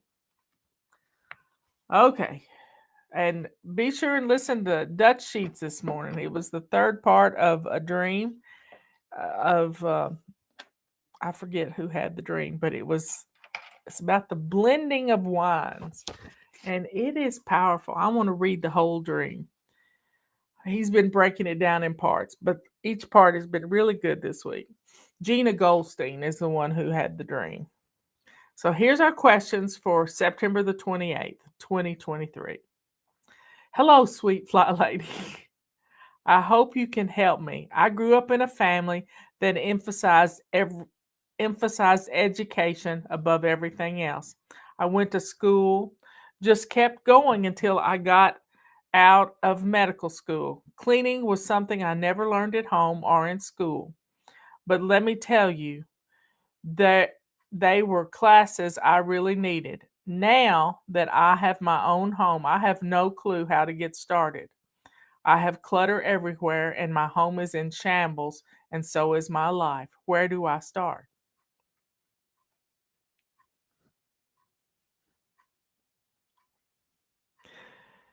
Since your parents did not teach you, they did a disservice to you. And you got to forgive them. You just have to forgive them. We all deserve to live in a home that blesses us. Sister Patty's here. Yay. We all deserve to live in a home that blesses us. And you're smart. You went all the way through medical school. You are no dummy. So sometimes we have to take the bull by the horns and decide we're going to get organized. We're going to get rid of our clutter and set up routines that help us do that. Now, I know you work weird hours. If you're a doctor, you work really weird hours. But you always need a clean bathroom. You know how important cleanliness is to your profession because infections happen, stuff happens. But if you've got clutter all around you, you can't function. So I want you to go shine your sink. I know you don't think that helps at all, but go shine your sink. And if you're having a day off from the hospital, sometimes you work 3 days and you're off a day and you go back in. It's just weird stuff. Maybe you're blessed and you have a regular schedule. Go in at 8 o'clock and run some rounds and then get to your doctor's office at a certain time. I don't know what you do. You don't give me that. But you need a morning routine, not one that just says, get me out the door as fast as I can. You have a home. You have a home that is filled with clutter. And last month we did FlyLady 101. And it was all about getting dressed to lace up shoes, fixing your hair and face every morning, and then doing something in your house. every day. So, we've sent messages out about doing six things to get your home in order. Get up and get dressed to lace up shoes. Shine your sink. Put in a load of laundry. Empty your dishwasher. Put something on for dinner. You deserve to have dinner too, not just takeout all the time. Just a few things every day is going to keep your home looking good. But you've got to continue. And the sixth thing is declutter something every day. Yesterday I mentioned taking writing on your calendar. We're running into a new month. The new month of October is we're practicing. We got 3 more days today and 2 more days in September. Writing on your calendar something that you've decluttered today. Yesterday, Robert and I decluttered, got off our back deck a grill that we've used 3 times that the squirrels love more than we do. And we have blessed Justin with it. It's just the right size. Just the right size for tailgates. And they're having a big volleyball tournament in Spartanburg this weekend, and they are going to be grilling out between games and feeding the kids. So establish habits. That's what I figured out on the first day that I started getting organized, that I had never established a habit. And when you establish a habit, it is so hard to let it go. You have to do that thing because it's become this part of your routine, part of you. So establish habits, string them into routines, and then have those routines become a habit, and you're on autopilot. You're on autopilot. Forgive your parents and just get started with us. Go shine your sink. Get dressed to lace up shoes. Now, since you're a doctor, you probably don't need to wear your shoes in your house. So when you come in your house, you need to have those shoes off your feet and in a bag, or maybe leave them in your car. And then, because hospitals are full of some nasty germs. And your home being in shambles is just a symptom of what's going on up here. We got to slow the brain down. We got to quit being arrogant, thinking I'm the only. Our arrogance, our perfectionism is what's got our house in the shape that it is. When you can let go of your perfectionism, your life's going to change. Okay, next question. I'm working on decluttering the living room. I have lots of CDs and books I've already seen or read on the shelves. How do I go about decluttering those things? Where could they be donated? Do places even take CDs anymore? Yeah, there are places. There's a music place in our little Princess Plaza, our college plaza it's called now. And they take CDs and albums and all kinds of stuff. And our AAUW headquarters is there, and Robert took a bunch of books to them the other day. But different places will take books. Our Habitat for Humanity takes books. They have a library right as you walk in the door. So getting them out of your house is the first step. And donate them any place you see fit. But don't think on it too much. The stuff will get to the right people. And if it's stuff that you have gotten out of your house that is evil, don't give it away. Patty and I were discussing that this week. Don't give it away. It needs to go in the trash.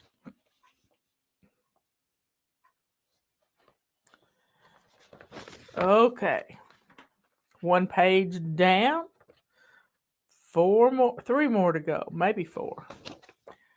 What is the difference between 15 minutes of decluttering and a room rescue? Room rescue is 5 minutes. 5 minutes. We break our 15 minutes down into 5 minutes in the morning, 5 minutes in the afternoon, 5 minutes in the evening. Don't get all caught up in the how, why of all of this. Just get rid of something. And don't get caught up in the names. Decluttering is decluttering, whether it's in one room or running around the house doing a 27 fling boogie. Do it because you deserve to have a home that is easy to clean. And when you have less items cluttering up your home, you're going to find you have more time to do the things that you want to do.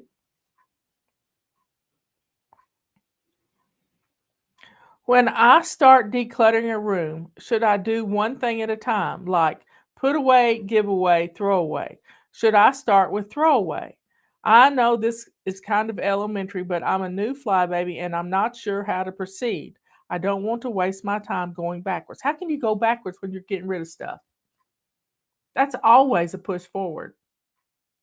You're looking at your future when you're getting rid of things that you don't love, you don't need, you don't use every single day. So start getting rid of things. Let go of your perfectionism. You're scared you're not going to do FlyLady right. If you get rid of one thing a day, I'm happy. One thing a day, and I am happy.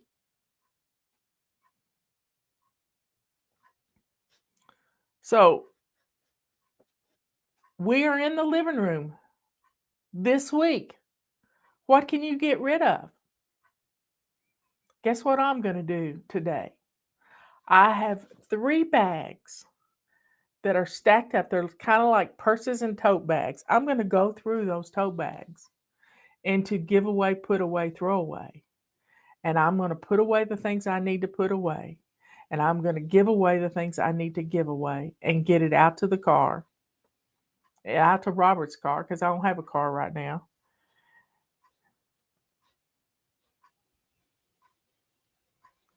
Let go of your perfection. Declutter your perfectionism, and it'll be much easier for you to declutter. I got to put that on a quote. Would you please explain how to get rid of things I've paid good money for, but don't love it or need it? I've heard you say that we can see it differently as a gift to others in need. I keep thinking I may need it one day. How do I let go of that thinking? That thinking is hoarding. It's a sin. When you realize that you're sinning, you've got to stop it and you've got to repent. You know, a lot of people forget that they have to repent for these sins. Hoarding is a sin. Now, preparing for the future, preparing for emergencies, that's just part of how God works. He, in the dream that Joseph interpreted, 7 years of plenty and 7 years of famine, he had to prepare for the 7 years. And if you watched Patera yesterday, she had a strange dream, and she's not a dreamer. More people are going to be dreaming, y'all. Pay attention to your dreams. She had a strange dream where a panther and a mountain lion killed a baby deer. And this father ran out there trying to save this baby deer for his children. He had 2 little blonde girls, and he was trying to save that deer. He took it away from a mountain lion and a panther in her dream. Now that's hungry. I've seen a panther. It jumped down in front of me.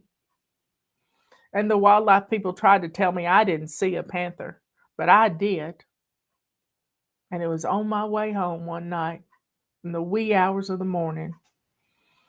And the thing jumped down in front of me. In my headlights, I saw this thing. And it had a tail as long as its body. It had green eyes. And there it stood right in front of me. I was so honored to have seen this panther. I lived real close to an area in the woods called Panther Town. I could hear them in the middle of the night if I had my windows up. I could hear, they sound like a woman screaming. But this young man, about 30, in her dream, took that fawn away from those animals to feed his family. And then Patera woke up. So y'all, it's okay for us to be prepared. We can't stick our head in the sand and say nothing's going to happen. You never know when something's going to happen. You never know. But you got to be prepared. You got to have a supply of rice and beans, and you might need to keep them in the freezer for several days to kill off the little midges that are in there. You can do this, y'all.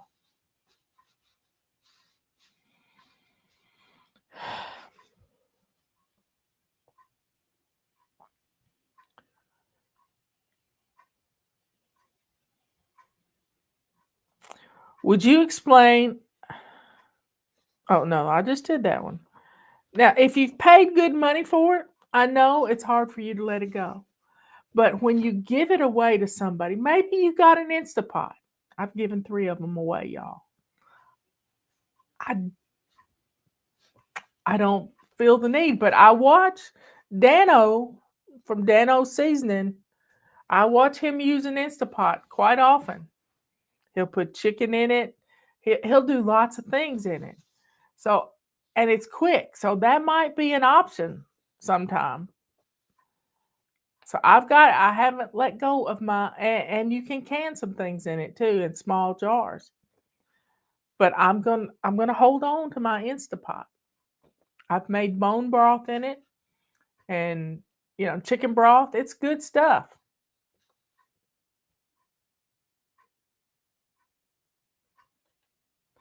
But if you have a yard sale, you're gonna say to yourself, I paid $30 for that, and you want me to give it to you for $1? Are you crazy? Well, if you put a free sign on it, it still says at $30, but you've given it as a gift to somebody. It keeps its value. The only time I ever recommend children having a yard sale is to let the kids do it. And you got to be right out there with it and have a table for $1, $5 table here. Yeah, the money is gone, but you can give it a new feeling of being a blessing to someone. And blessings are priceless. Priceless. I've got an essay on priceless. I'm going to look that up. Justin, send me a note about priceless in Slack so that I can remember to look that up. Priceless. Next month, October, we're getting rid of paper clutter. So you got to get ready. That was question number 5. Number 6. Once I got a room decluttered, do I start doing the zone cleaning or wait until the whole house is... You're being a perfectionist again. Zone decluttering is part of zone cleaning. You need to declutter every time. And yes, there's other things we do when we clean up we're in the living room. You need to vacuum your floors really good. You need to get under the couch and do things like that. Wipe down your mantle. Decorate some. Have some fun. I mean, I watched Mrs. Coghill this morning, and they're getting ready for fall. And she went to town and she bought straw and mums and pumpkins and corn stalks, and she had more fun decorating, not for Halloween, because she wanted this to last longer. She decorated for fall. And it was beautiful. She said she might put up a scarecrow because she caught some of the straw coming out of her overalls. So she and Mary Carl may make a scarecrow, but it's it's for fall, not for Halloween. I don't do Halloween. I I repent of having ever done Halloween. We don't want to call. We just don't want to do Halloween. And there's a good sermon, or used to be a good sermon on Halloween, but don't do Halloween. Have a fall festival party. Have fun. Bobbing for apples. Apples float. And look up some fall harvest festivals. Make a maze or go to a corn maze and different things. You can have some. There's TG. Oh, praise the Lord, TG's here. Praise the Lord.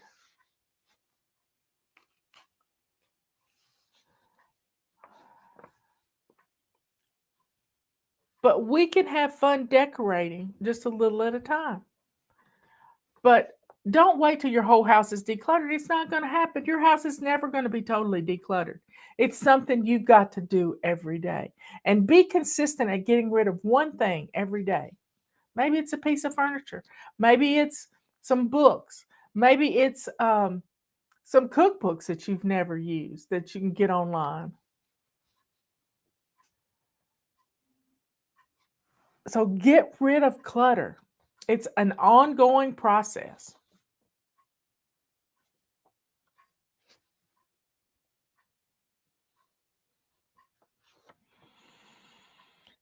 I really look up to you, FlyLady. I can't imagine what my life would have been without learning from you how to love myself and my family by blessing us with your routines. No, they're your routines. It took me a long time to realize how important it was to do pamper missions. It wasn't until then that I began to see you meant this for our good, not as one more thing to add to our to-do list for the day. Would you share with us some of your favorite pamper ideas? Well, we've got 5 pages of them on our website. And I haven't sent out the sneak peek this week, and I'm not going to. I will send out a sneak peek on Saturday, and it'll have a pamper mission in it. But we have 5 pages of pamper missions that y'all have sent in. 5 long pages on our website. And I'm telling you, if you want a great gift for somebody and you don't want to spend a lot of money, print out those 5 pages, put them into a document, put them on the printer, space them out pretty good, and then take them and cut them up into little pieces and fold them up and put them in an old peanut butter jar that you've decorated cutely, or maybe put them in build a pamper pack from the dollar store with some things in it like nail clippers and files and emery boards and nail polish. Just a simple little bag, your pamper bag, and put that jar in there with all the. This is a great gift, y'all. It's a great gift for you to do for somebody that needs to take a little bit better care of themselves. Or maybe you pick 52 items or 360 of them. I don't know. It's 365, one for every day. But they don't have to take a long time. And we've got them all listed on our website.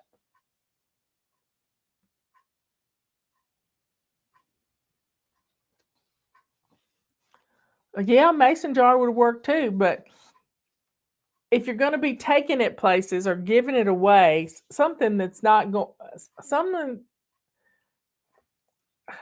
that's big enough to hold them all and get your hand. You can't get your hand down into a mason jar too well, but you can in a big old peanut butter jar, or find a beautiful jar or a vase to put them in.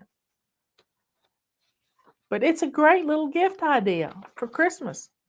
And if you've got lots of girlfriends, you could do it over and over for them.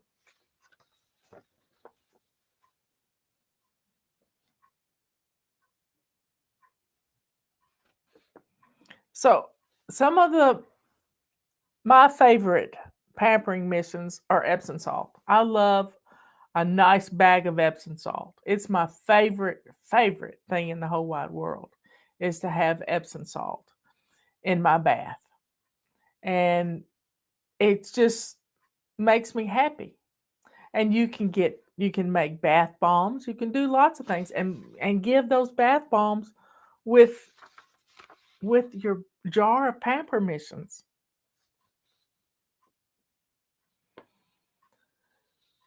Okay.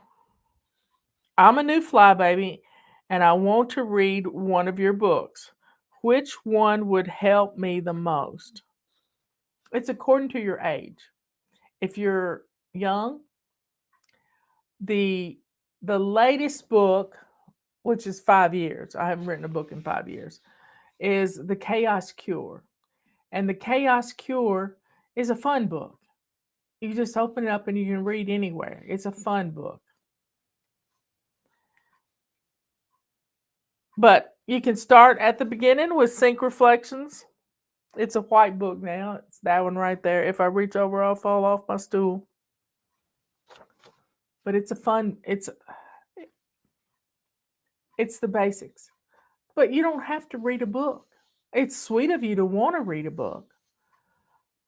But it's just jump in, go shine your sink, get dressed to lace up shoes every day. Fix your hair and face so you don't scare yourself when you walk into the bathroom.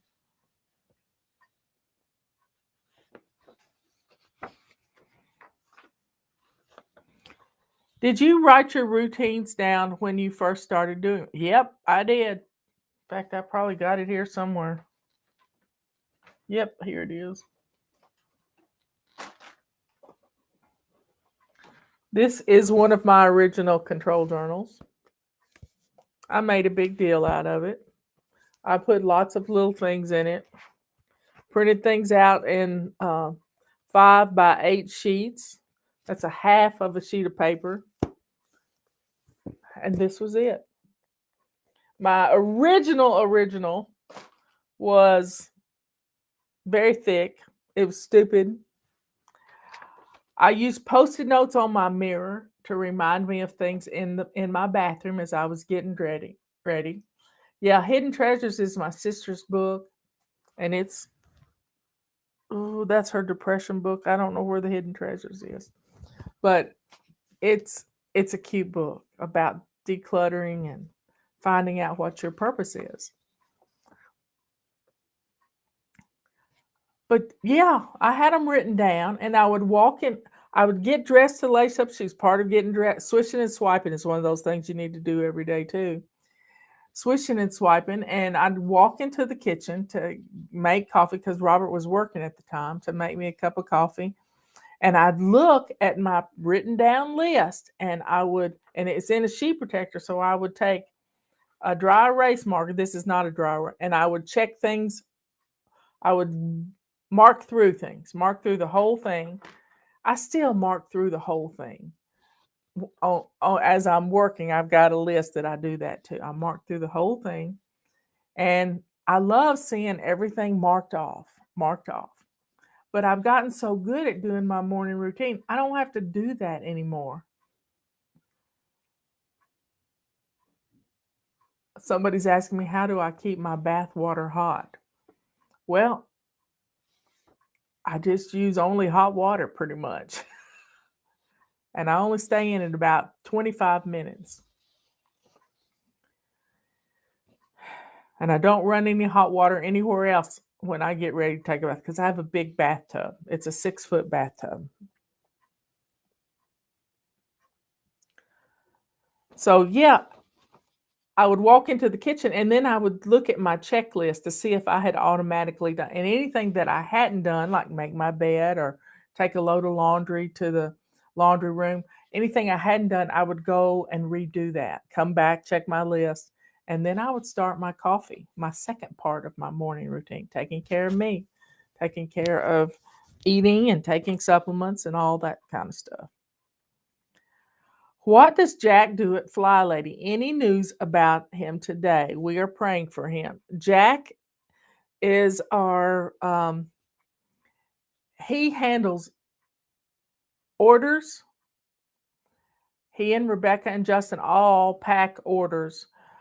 Jack handles purchasing. He and Justin divide that up.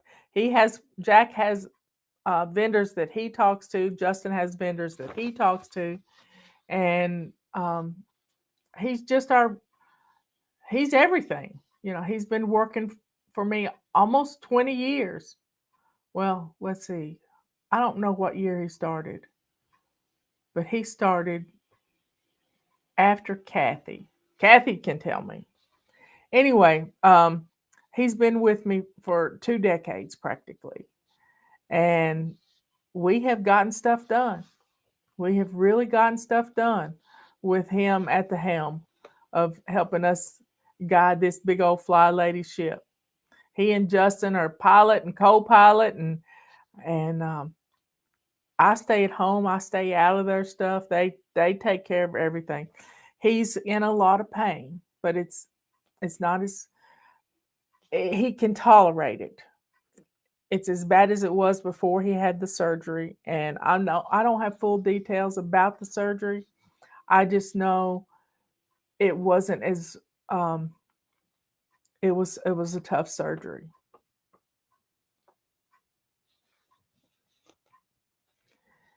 And Jack is probably the sweetest, kindest man, and he's a good grandfather. He's a good father. He is a captain at the not at the fire department. So he's a firefighter, first responder. And to see him down when he's always going is just hard on everybody. So keep Jack in your prayers. That was question number 10. Are there things in our paper files we can get rid of now that everything is available online? I threw away my appliance books that came with them because I found they are all online, and made me wonder what else I could get rid of. Let me say something about your appliance books. Sometimes your appliance books have your model number and stuff in them. So I used to work in an appliance store. As long as you have your model number and can find it, you can pretty much find any YouTube video on how to fix something. It's just amazing having that model number.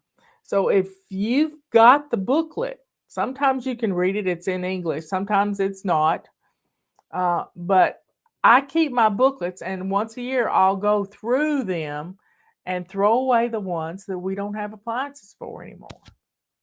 I like having my booklet, because what if the internet's out and you can't find it online anymore? What if it's so old that they've taken down that page? So I like to keep my appliance booklets. What about old tax records older than 7 years and all those checks I've saved? If it's older than 7 years, check with Dave Ramsey on his website. If you do a search for Dave Ramsey in our messages that have gone out and posted on our website, you will find a link to things to keep.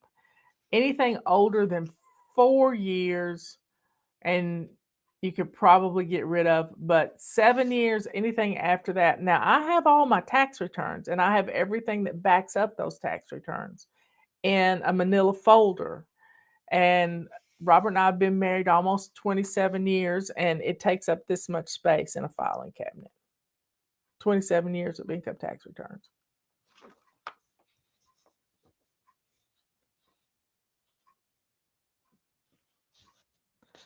Yeah, Jennifer's saying her blender is so old, but appliances from, right now, appliances are made to break and you buy a new. I don't do that anymore. I keep things until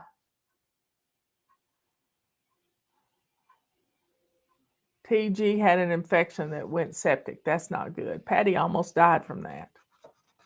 That means the infection got in her blood and in TG's blood. It's not good. TG, you need to be on some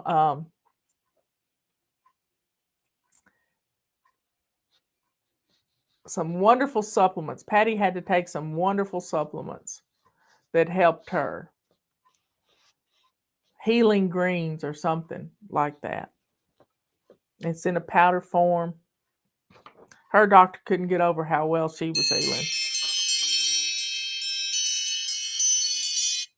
Okay, y'all, that's my warning that I've been doing this 45 minutes. As for the checks, look at Dave Ramsey's website. Most everything can be burned or shredded. It really can. Okay, folks, let's go to the Lord in prayer. Dear Father in heaven, please be with Jack and with TG. Help them to heal miraculously with the help of your Son. We cast out any demon that is keeping them beaten down, keeping them from doing what you put them on this earth to do. In the name of Jesus, we do this. Father in heaven, be with all my fly babies that are suffering ailments and setbacks, and help them to let go of their perfectionism. All glory goes to you, God. Thank you for giving us your word. Help us to be strong. Thank you for Jesus teaching us how to pray. We love you, Lord. Thank you for having us in the palm of your hand. In Jesus' name, amen and amen. Okay, folks, we got...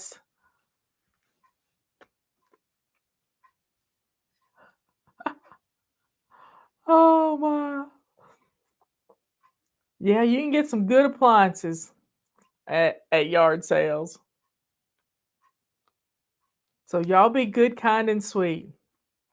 Be good to yourself by doing a pamper mission every once in a while.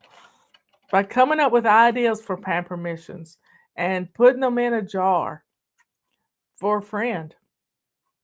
Even guys need pamper missions. Y'all slow down. Slow down. Listen to some great sermons on healing.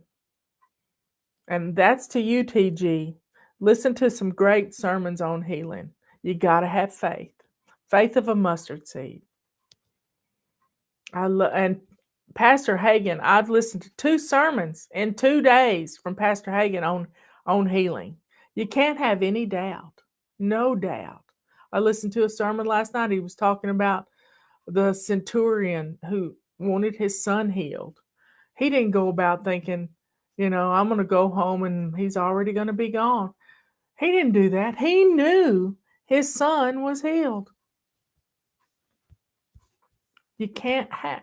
I'll never forget Pastor Hagen saying he would know when people would get healed, when he was going through a line and he'd get to somebody and pray over them and they'd say, I hope that works. Well, he said it won't. You can't. I hope that works. No, I know that's going to work. And you start praising God for the healing. You start praising God for the healing.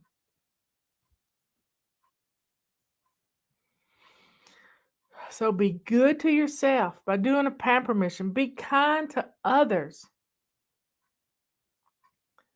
by blessing them with some pamper missions. And let that joy and sweetness that is in your heart show the world that you are a child of the Most High, the only living God in the universe. I love you all so much. I love you so much. All I want for you is happiness and health, strength to get up. When you don't have the strength, ask God to give you strength. Listen to your body. Don't listen to the devil. Listen to your body and what the Holy Spirit is telling you. We can do this, y'all. And start filling your head and heart with good things, good sermons, good worship services, wonderful stuff, gospel music. Listen to Mark Lowry, the Gaithers. You can do this. So keep praying for TG and Jack. Let's get it done. If you have, anytime you have, like last night, my shoulder, I would lift it up and it would hurt. And I just started rebuking whatever was attacking my shoulder, just rebuking it in the name of Jesus. And then I started praising God. And this morning, it don't hurt at all. It just stopped hurting in the middle of the night. Don't know why. I do know why. It was God. But it happened. The healing might not come immediately, but you work your way into it. And God's got it. God's got this. He's got us all right here. And you have not because you ask not. God will give you whatever you want. You just have to put the word out there and say, God, please help me. Please heal me. Please rebuke this demon for me and get him away from me. Stop him from attacking me.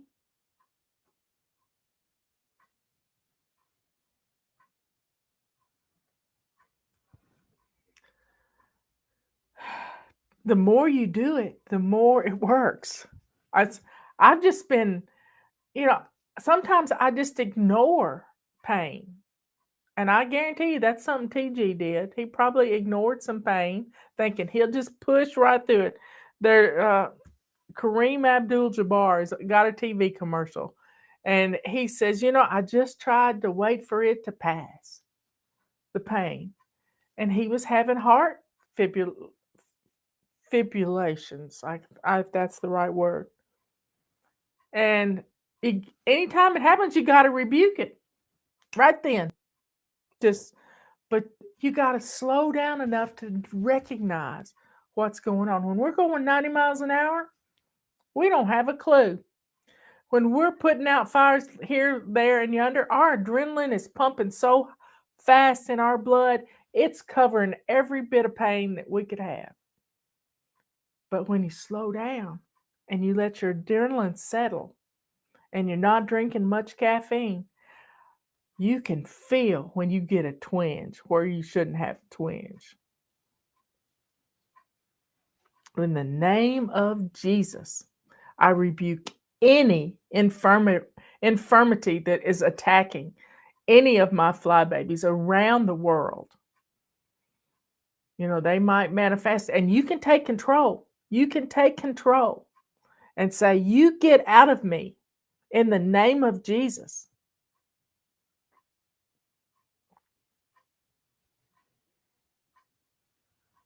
We can do this. In Jesus' name. Amen and amen. I love you all. I will see you later. I'll be here at 3:00. I'm supposed to look up something. Maybe Justin wrote it down. Anyway, talk to you in a few hours.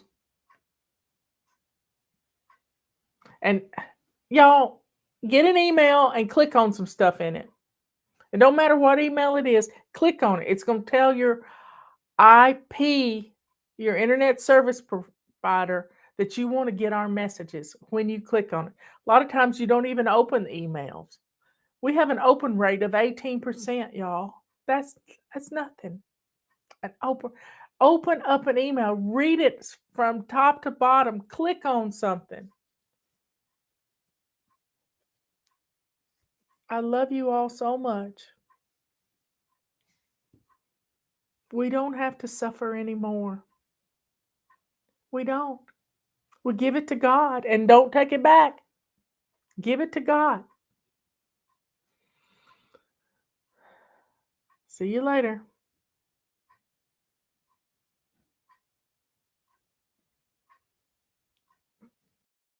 Come on in, folks. I got a cardinal at the window. Did you see him? He's jumping in. Let's see if I can find us a song.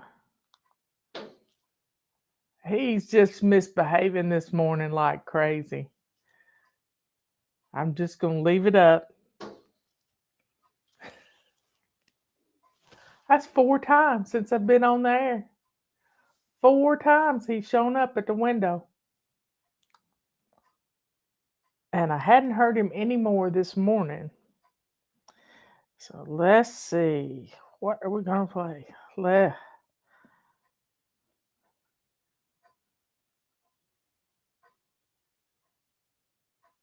Let's do this one.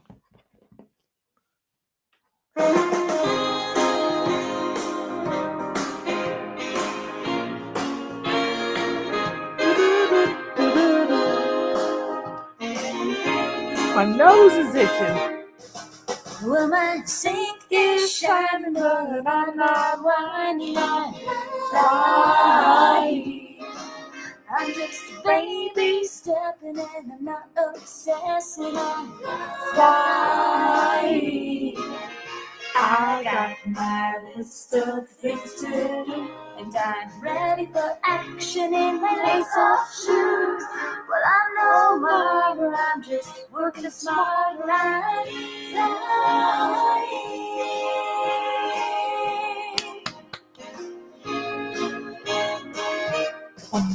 Well, these piles of clutter could be blessing others, so I'm flying. And what I'm singing, you can hear me singing. I'm flying. I have my friends and family, but with routines in place, still have time for me. I can get things done while I'm having fun, 'cause I'm flying.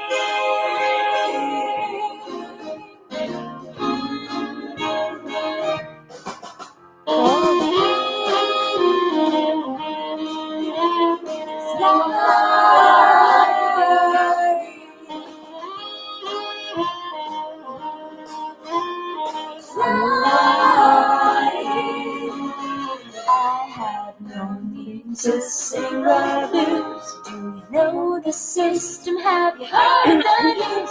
You can start today. I found a better way. I'm flying. Yes, I'm flying. Thank you.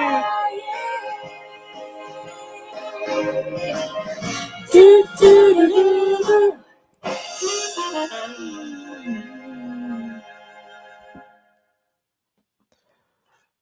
Okay, good morning, everybody. It is Wednesday. It's anti-procrastination day. We're in the kitchen this week, but I'm going to start this anti-procrastination show out with this wonderful testimony that we got this morning. And if you haven't sent in your testimonials, please do it. I mean, I'm looking for testimonials for our new little scrubber thing. Some of you have gotten them. I want to hear those testimonials, but this one is about a shiny sink. Really, I've gotten 2 that are just amazing. So, good morning, dear FlyLady, she says. You've been a household name in our home for so many years, so much so that my DH, dear husband, uses your techniques at work. He was a restaurant general manager for 25 years and would talk about using the FlyLady principles at work with much success. Fast forward to the past week when he transitioned into a more warehouse manufacturing type setting. The Cardinal's back. He's busy this morning. Manufacturing type setting with a new job. Such a blessing that he will no longer uh, has to be away weekends and holidays and late nights. The position was created because the company is growing and they hired someone to provide organization and direction. As we were getting ready for bed last night, he said, "I need to find my sink." I looked at him oddly and he said, "I need to find my FlyLady sink at work to help me focus on getting and staying organized." I love it. Your principles work in all areas of life, and my fly guy is proof. Blessings to you and your team for all you do for us. Shelly K in Indiana. That's just gorgeous. I just love it. I love it. I love it. Let's see if I can find the other one that was okay. Yeah, here it is. Here it is. Dear Fly Lady, I just had to share this true story with you. My son is a licensed plumber. I'll move it back on me. My son is a licensed plumber. He put in my kitchen sink several years ago. In the meantime, I joined your wonderful housekeeping group. My son happened to drop by one day. I lost it. One day unexpectedly because he had just finished a big plumbing job nearby.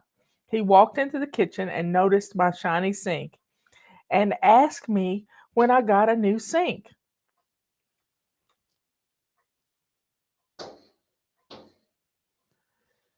Oh my goodness. He sounded a bit hurt because he thought that I had a new sink and didn't have him install it. I told him it was the same sink he had put in for me. He didn't believe me because he said, "Mom, that sink is at least 10 years old. This is a new one. Why didn't you let me put it in for you?" I told him to check out the pipes and see. He had installed the underside of the sink. When he first installed it, he had to show me his signature to prove I wasn't kidding him. When Let me reread that. He had installed the underside of the sink when he first installed it, and I had to show him his signature to prove I wasn't kidding him. When he looked at the underside of the sink, he saw his initials still there. He was amazed and asked how I made the sink look brand new. I told him I shine it daily, and he was so impressed. I was surprised that he had never noticed before.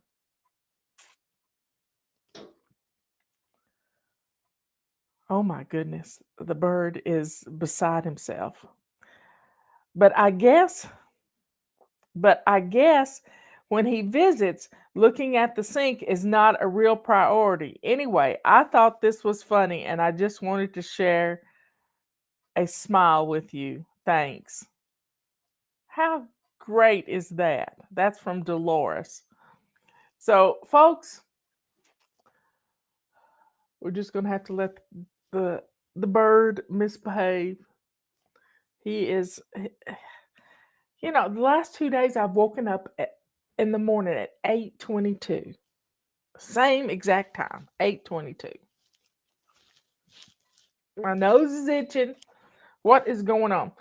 So, getting back to shiny sinks. Every room in your home has a shiny sink. In the kitchen, it's your sink. It's your shiny sink in the kitchen. So, the kitchen, I'm gonna make a little note card. Sink. But what's your shiny sink in your living room? So, what's your shiny sink in your living room? I'm going to write living room down. So y'all post some of the shiny sinks. Post some of your shiny sinks in your living room. For me, it's my coffee table. And right now, I have a bouquet of flowers, of daffodils on my coffee table.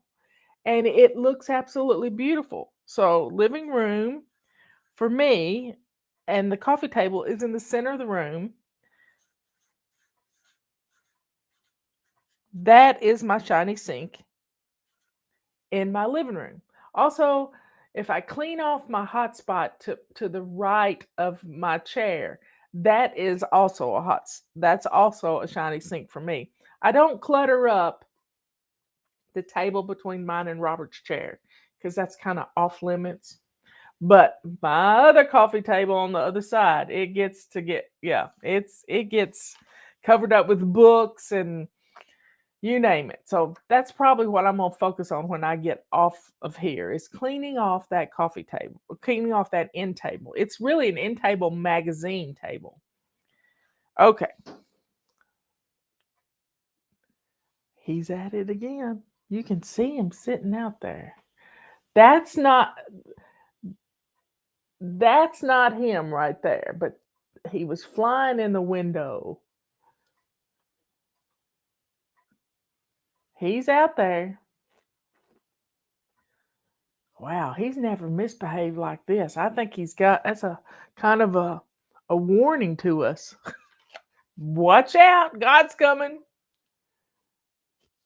Okay, so in your bathroom, what is the shiny sink in your bathroom?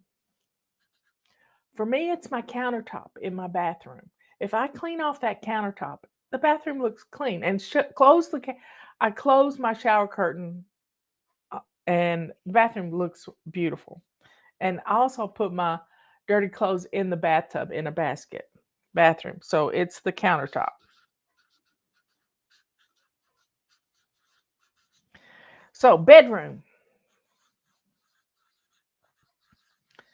Bedroom, it's making your bed. Make bed.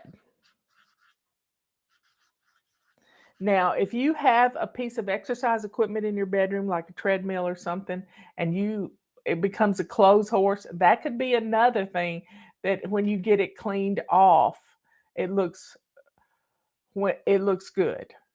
So if you have a catch-all like a chair or your end tables, your nightstands in your bedroom, but your bed is the focal point. If you make your bed, it looks great. Okay, what else? Office.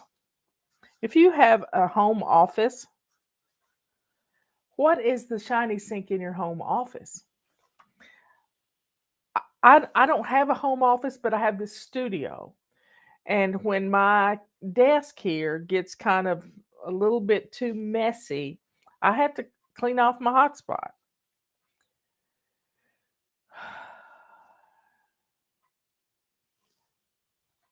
So I'm going to say your desk is your shiny sink in your office.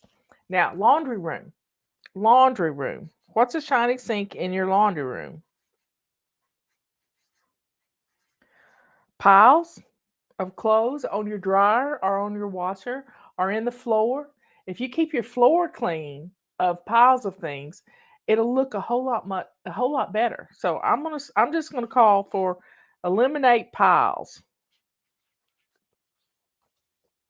Yeah, eliminate the piles.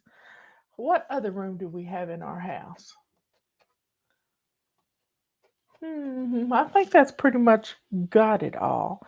Kids' rooms is just toys everywhere. When you get the toys corralled, let's do kids' rooms. Corral the toys. Give them a place to put their toys. So, let's see.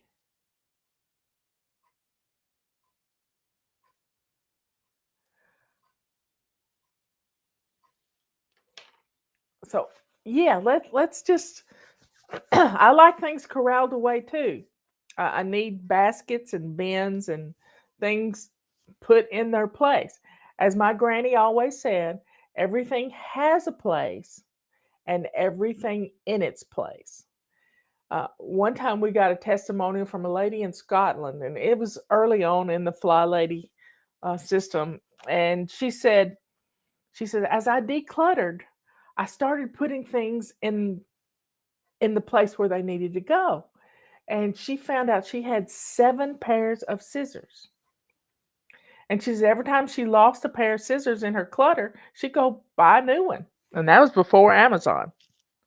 So let's just think about decluttering as we do this. Oh yeah, Saved by Grace says her entryway. We hadn't got an entryway. Let's put it on the list. Entrance. She says it looks like a shoe bomb went off at the entrance of her house. Well, you know how you fix that? Everybody has to take their shoes back to their bedroom. So gather it all up. Gather it all up and take the shoes and put them where they belong. A boot bomb went off. Well, if you've had snow and stuff, we get that here too. But maybe it won't snow this weekend. It's going to be pretty today. We had 2 inches of rain last night. Rain is always good in the spring.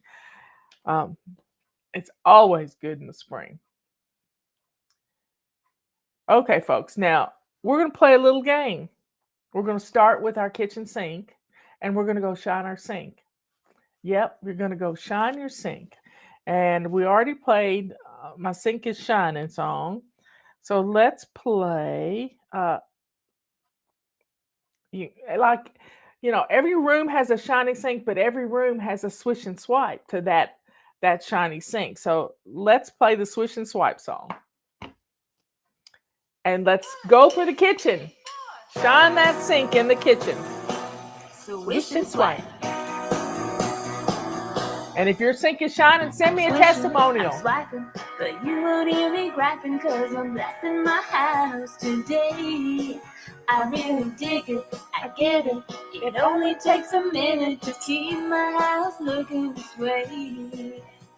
And you should see me move when I'm getting in the groove with a can-do attitude, or I fly so high when I'm swishing and swiping. No, you won't hear me griping, cause I'm blessing my house today. That's right. Made it a habit, there's nothing hard about it. Just 15 minutes a day. I'm cleaning and cleaning, I do my quick routines, and I'll soon be able to play. And you should see me smile when I'm sprucing up this title. Only takes a little while and I'm done. It's fun when I'm swishing and swiping. No, you won't hear me griping, cause I'm blessing my house today.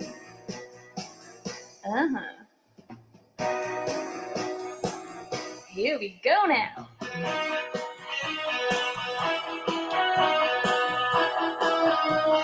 Swish and swipe.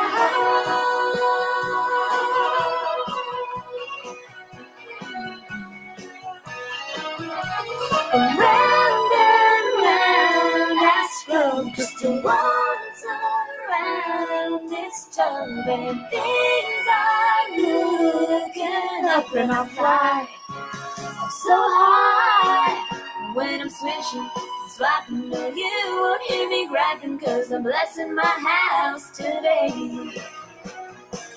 And that's right, I'm blessing my house today.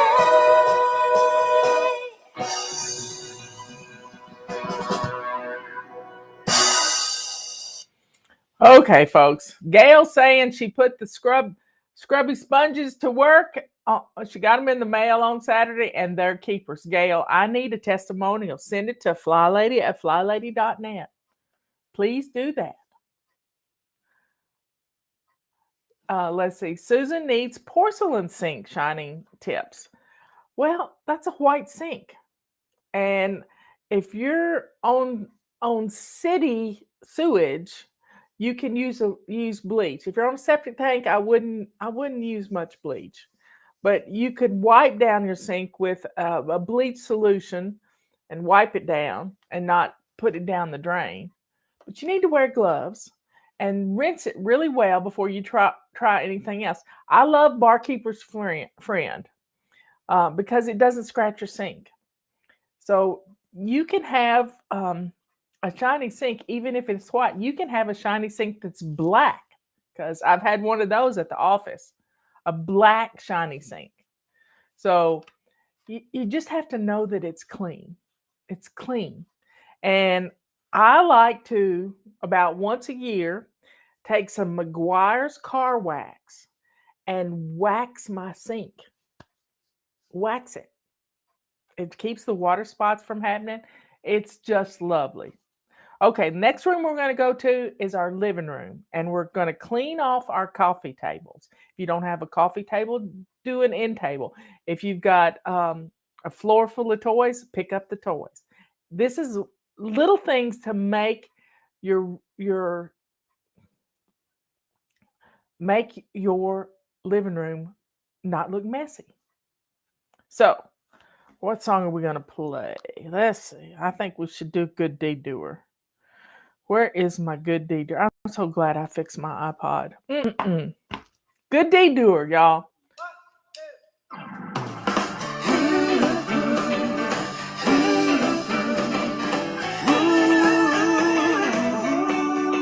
I saw him standing there, Sad look in his eye. the kids ran to the playground, but Each one passed him by. he was just a new kid here. Then I saw his face. Mama's words raced through my mind. It was like I heard her saying, be a good deed doer and do it every day. One kind deed will go so far to make this world a better place. Be a good deed doer and you may be surprised. Doing good to others makes you feel so good inside. Ooh, ooh, ooh, ooh, ooh. Slowly I walked up to him. I said, what's your name? His eyes began to sparkle and a smile crossed his face. He's not a stranger anymore. Now he is my friend. My life has been better. All because my mama said, be a good deed doer and do it every day. One kind deed will go so far to make this world a better place. Be a good deed doer and you may be surprised. Doing good to others makes you feel so good inside. Woo, woo, woo, woo. It makes you feel. All right. Makes you feel. Makes you feel. It makes you feel so good inside. Makes you feel. I feel Makes you feel. so Makes good. you feel. Pack of It five. makes you so good inside. It makes you feel. Five. It makes you feel. It makes you feel. It makes you feel so good inside. It makes you feel. Makes you feel. Makes you feel. Makes you feel so good inside. Be a good deed doer and do it every day. One kind deed will go so far to make this world a better place. Be a good deed doer and you may be surprised. Doing good to others. Windex. Makes you feel so good inside. Be a good deed doer and do it every day. One kind deed will go so far to make this world a better place. Be a good deed doer and you may be surprised. Doing good to others makes you feel so good inside. Okay, folks. 3-ring neck. I don't know what that means, TG. I have no clue what that means. Anyway, folks, we're going to go to our bathrooms now.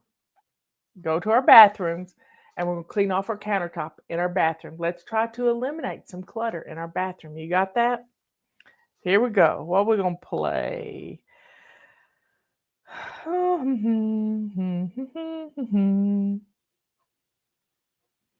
Do the 2-minute cleanup song. Get the kids picking up their toys at the same time. Not in the bathroom, but sometimes you have a lot of clutter. Kid toys in the bathroom. Clean up, everybody clean up. Choose a toy to pick up. We're done with play, put toys away. It's time to clean this mess up. Clean up, everybody clean up. Choose a toy to pick up. We're done with play, put toys away. It's time to clean this mess up. Clean up, Everybody clean up. Clean up, let's all go clean up. clean up, everybody clean up. Choose a toy to pick up. We're done with play, put toys away. It's time to clean this mess up. Clean up, everybody clean up. Choose a toy to pick up. We're done with play, put toys away. It's time to clean this mess up. 1 minute left. Everybody Clean up, Let's see how fast we can finish. clean up. How about this one? let's all come clean up. It's looking better already. Yeah! We can do it. Look, we almost stopped.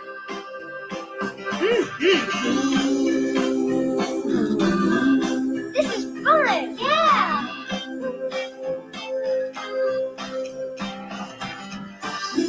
You're doing great. This won't take long. Robert just brought 40 pounds of birdseed up from the basement. Way to go. Good job. I'm so proud of you. Clean up, clean up. Let's all clean up.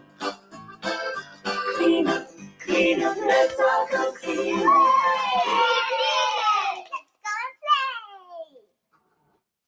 Okay, my stool is squeaky.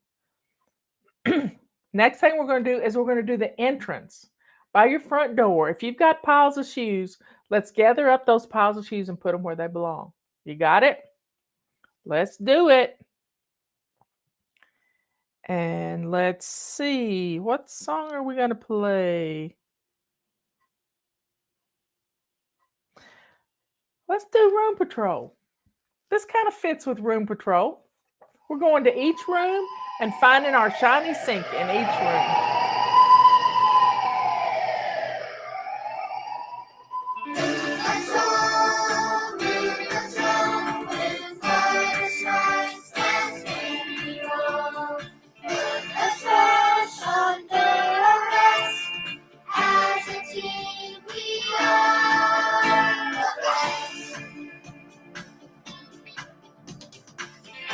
I am a member of the Special Elite Operations Unit Room Patrol.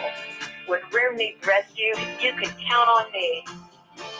Room Patrol, this is dispatch. We have evidence of a hot spot in Sector 2. All members of Room Patrol respond. Move in and eliminate the clutter. Let's go.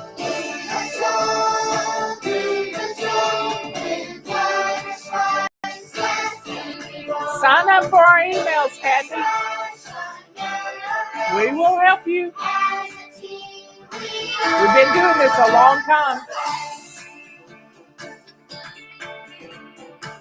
Dispatch, we have surrounded the clutter in Sector 2.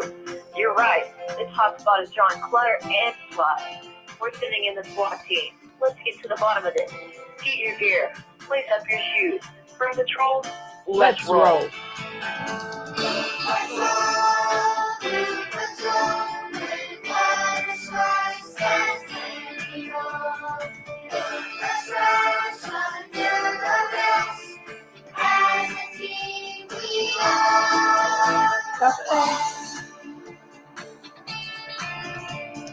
Dispatch, dispatch. We have newspapers hiding behind the magazine rack. They're taking over. I repeat, they're taking over. Please advise. Room Patrol, you have authorization to remove all expired newspapers and magazines from the premises immediately. Roger, all clear.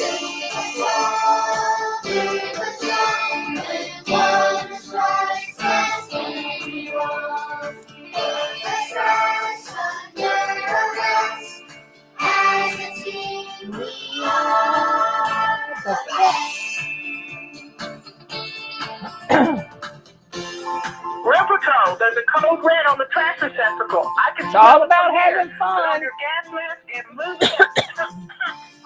Copy that, dispatch. No job is too hard for Do Room not Patrol. crash and Pack it burn. up and ship it out. Mission accomplished.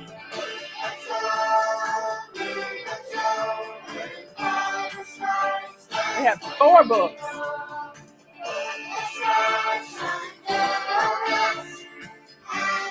First book.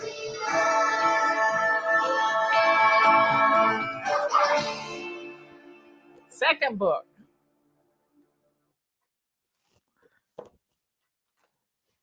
Third book. And then the Chaos Cure book, I can't know where it is. Anyway, they're all on they're all on Amazon, or you can get them off our website. We don't have the latest, the Chaos Cure book, wherever it is. It's right over there. I can't reach it or I'll fall off my stool. Anyway, folks, we got some stuff done today. We found a shiny sink in every room, and it's just a wonderful way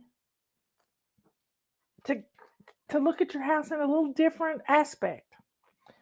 So let's go to the Lord in prayer. Dear Father in heaven, we thank you, Lord, for everything that you do for us. Everything from our shiny sink to our made bed, our bathrooms with hot water. We praise you, Lord, for all the things that you give us each day that we don't even know to thank you for. It's the little things, Lord. Like my little cardinal that comes to the window to say hi every day, pretty much every day, especially in the spring. He makes me happy, Lord.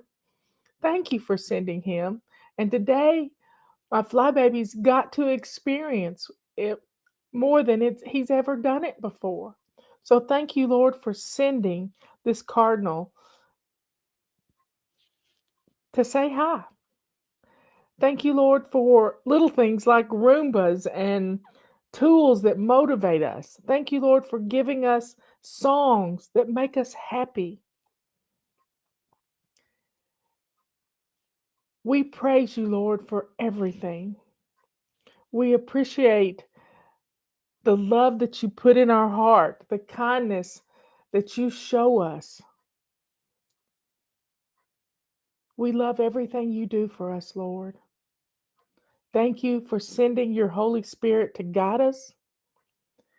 And thank you for giving us the love that's in our hearts. Thank you for sending your Son to die for our sins on the cross, that we could have everlasting life with you, Lord. We appreciate the sacrifice. And we ask Jesus to come into our hearts. We praise you, Lord, for everything. We praise you through all things, Lord. Even when we don't think they're blessings, they are blessings because they guide us.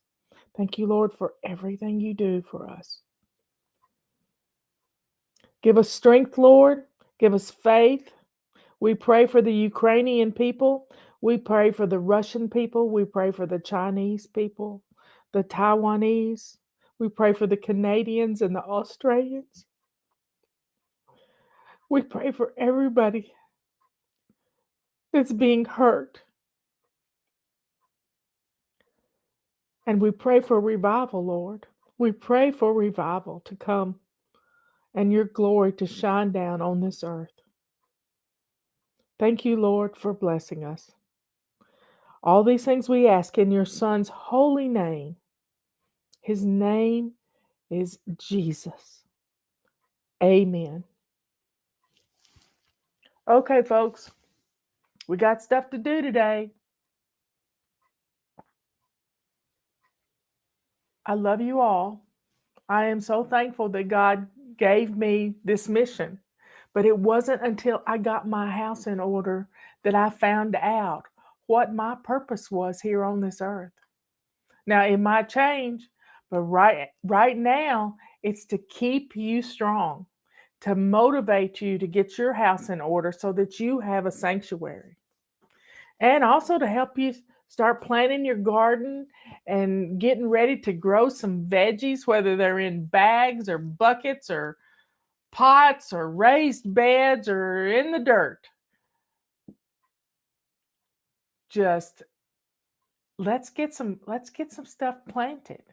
I have a friend, Melanie, in Nashville, and she grows a community garden, and they grew a lot.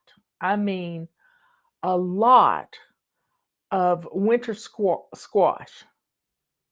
The ones that are kind of bulbous on one end. I don't know what they're called. But she grew so many, and they keep a long time, that she was able to teach people how to cook these squash and how to feed their families. And they're full of vitamin C. They're just amazing. So let's get ready to plant some gardens. Let's have fun in the gardens this year. Let's do it. I will see you at 3 o'clock. Be good, kind, and sweet. Be good to yourself by not crashing and burning. I know we have a lot of new people here, and I don't want you to let your perfectionism make you go wild, and then all of a sudden you think FlyLady's a crazy person. No, I want you to take it slow and steady and establish one habit at a time. One habit at a time. And it will stick with you. Be good, be kind to others. That is just letting the Lord just flow out of you. When you're planting a garden, plant a garden to be able to give things away. My neighbor Lyle, he gave me lots of squash last year. Nobody else in his family wanted it, but I got a freezer full of cooked squash, and I am so happy to have it. So happy to have it. Be good, kind, and sweet. Yes, that sweetness that comes from the Lord, that love for everybody that God puts in our hearts shows the world that you're a child of the Most High God. And if you have somebody that you have hard feelings toward and you don't know how to pray for them, send me an email to flylady@flylady.net with prayer in the subject line. And I will send you an outline that will teach you how to pray for somebody that has wronged you, somebody that you don't really like right now. But we've got to love everybody. You might not like the sin, but we've got to love everybody, even Putin and even President Xi of China. We've got to love everybody and pray for their repentance and come to the Lord. So we have to pray. This prayer is what's going to change our world. So be good, kind, and sweet, and I will see you at 3 o'clock. Bring your tea, and we'll talk about something fun. Who knows? I never know. I just never know. It's just where the Holy Spirit guides me. So find a shiny sink in every room in your house, and I will be back here a little later today. Maybe the Cardinals show back up. Love you all. Bye.